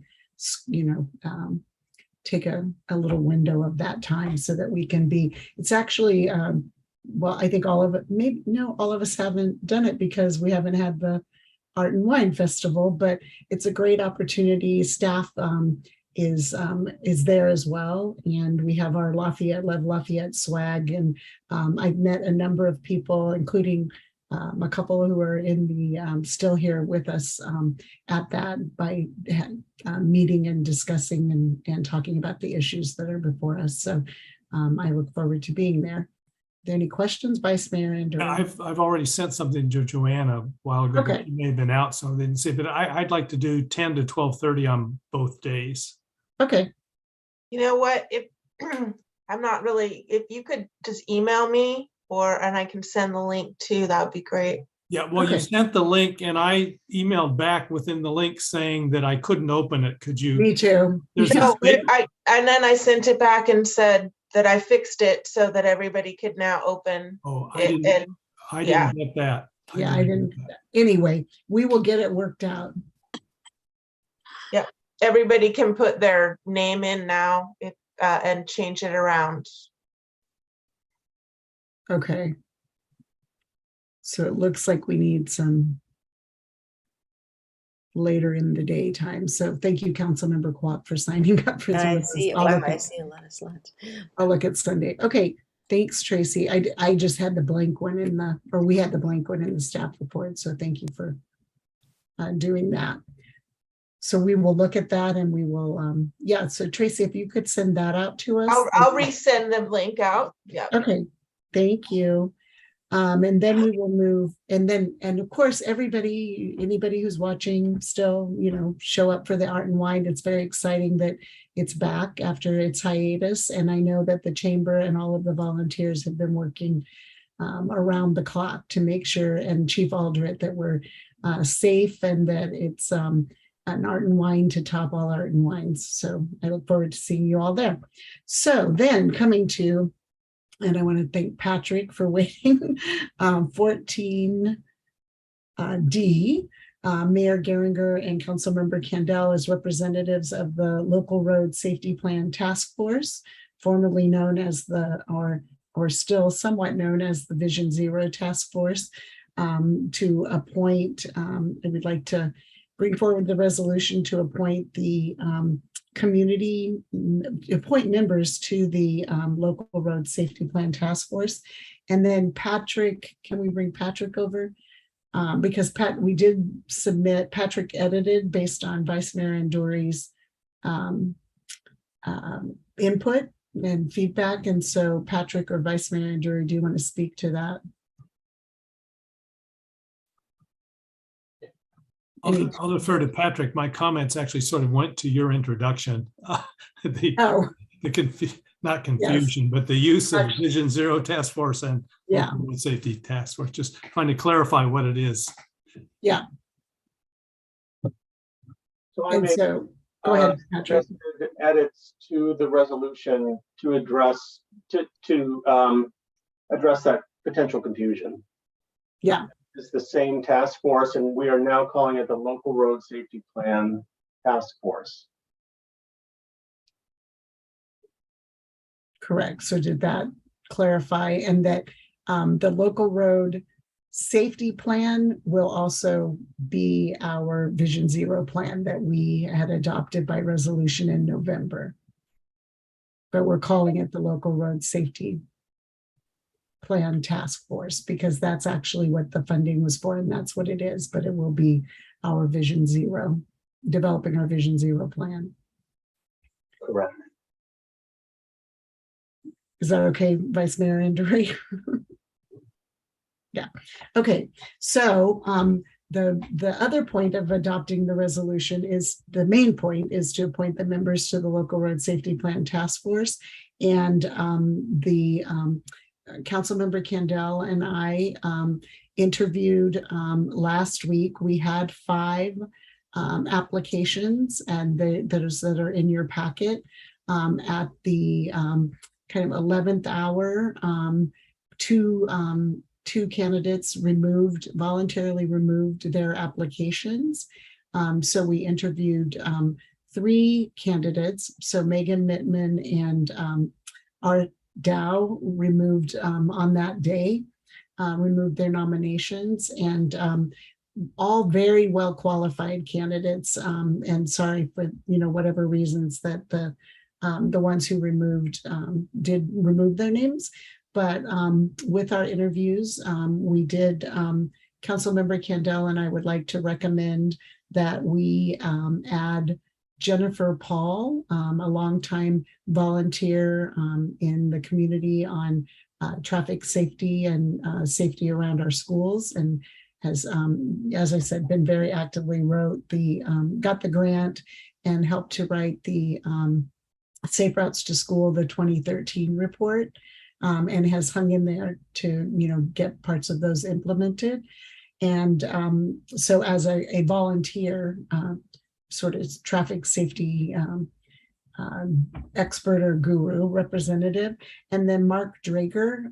Mark Drager, as you can see on his resume, works in this, is and I'm going to look at his report just to make sure I don't say his title wrong, but has lots of experience with Vision Zero and with transportation planning. He's currently a senior transportation planner at resident of Lafayette who wants to get involved, and his service from a professional perspective, we believe will definitely enhance the process and the outcome.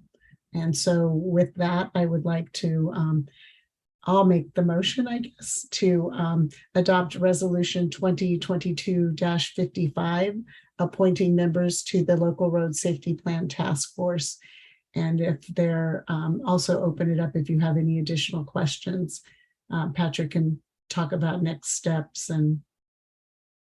but we can do that after. Do I have a second on that motion to appoint those members? And I think we were lucky to have 5 incredibly, or the candidates were all very, very impressive. Yeah. And thank you to Patrick for the process that we went through to get the applications. So we have a motion and a second, and I will go to public comment if there are no additional questions. So if you would like to comment on this item, please raise your hand and Suzanne will work her magic. Thank you, Mayor. I do not see any hands raised at this time. Okay, so with that, I will bring it back and I will conduct the roll call vote. Councilmember Dawson. Aye. Councilmember Kwok. Aye. Vice Mayor Anduri. Aye. And I'm an aye. And so we have, unanimously with the members present, appointed our task force members. And I want to thank again everyone who applied, and I want to thank Jennifer Paul and Mark Drager for being willing to serve. And Patrick, do you want to just quickly summarize the next steps? I think we have a few minutes. Which is really exciting, and thank you for conducting those interviews. And we've got our first task force meeting scheduled for next week. So on Thursday, September 22nd at 6 p.m. and agendas will be going out shortly for that. So the process will now officially kick off. Great. Councilmember Dawson. Actually, it's very exciting. And so not only that you're here, Patrick, but that the LSRP is being established, the task force. And I just want to say welcome to your first late night meeting. So here you are at the tail end, but thank you so much for hanging in for that. Thank you. And welcome to your first and one of the latest meetings that we've had this particular year. But so with that, we have no written communications beyond what we've had on our other items. And As we move to adjournment, we have a couple of adjourn in memories. And I will let Councilmember Kwok take the lead first, and then I will.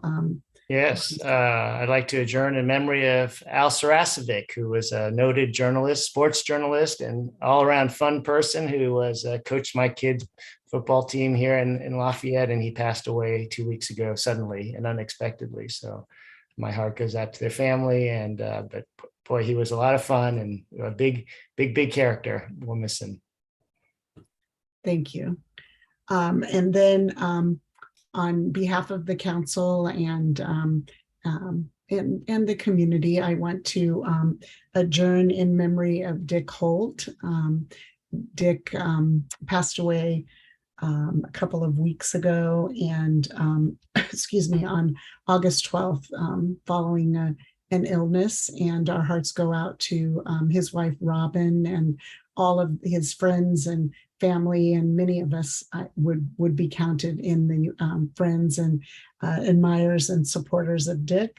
Following a stint in the Navy and a long career, he devoted so much time and commitment to all things making Lafayette the best that it could be, and serving for 25 years on our planning commission, so directly impacting how Lafayette looks and how it's grown over those years. He served as the chair at least one time. He served in a number of community causes, starting, as many of us do, with it, working on school things with his children. He was a driver for Meals on Wheels, coached youth sports, volunteered at the Lafayette Library and Learning Center, and helped to, with that effort, helped to organize the Senior Symposium. He served on the Community Foundation of Lafayette for a number of years, and the Senior Symposium was last Saturday, and we recognized his wife, Robin, and also Don Jenkins at that time. He was an active, I forgot his other, served on the Environmental Task Force, which has come up tonight several times, served as a Rotarian locally for 31 years. And I had the pleasure of working. He started the concert at the Res and bringing in and raising money for our local music programs. And he decided that after a while, it was just too much to keep setting up the stage and moving everything around. And so I had the privilege of working with him and several other Rotarians as part of the Lafayette Community Foundation and raising the money to build the stage at the reservoir. And so Dick Holt was very much involved in doing that.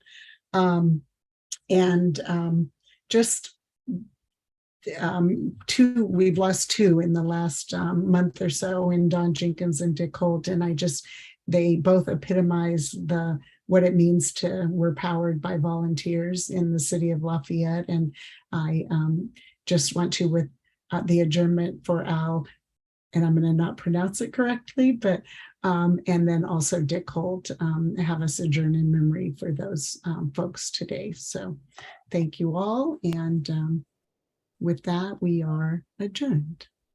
Thank you, everyone. Good night.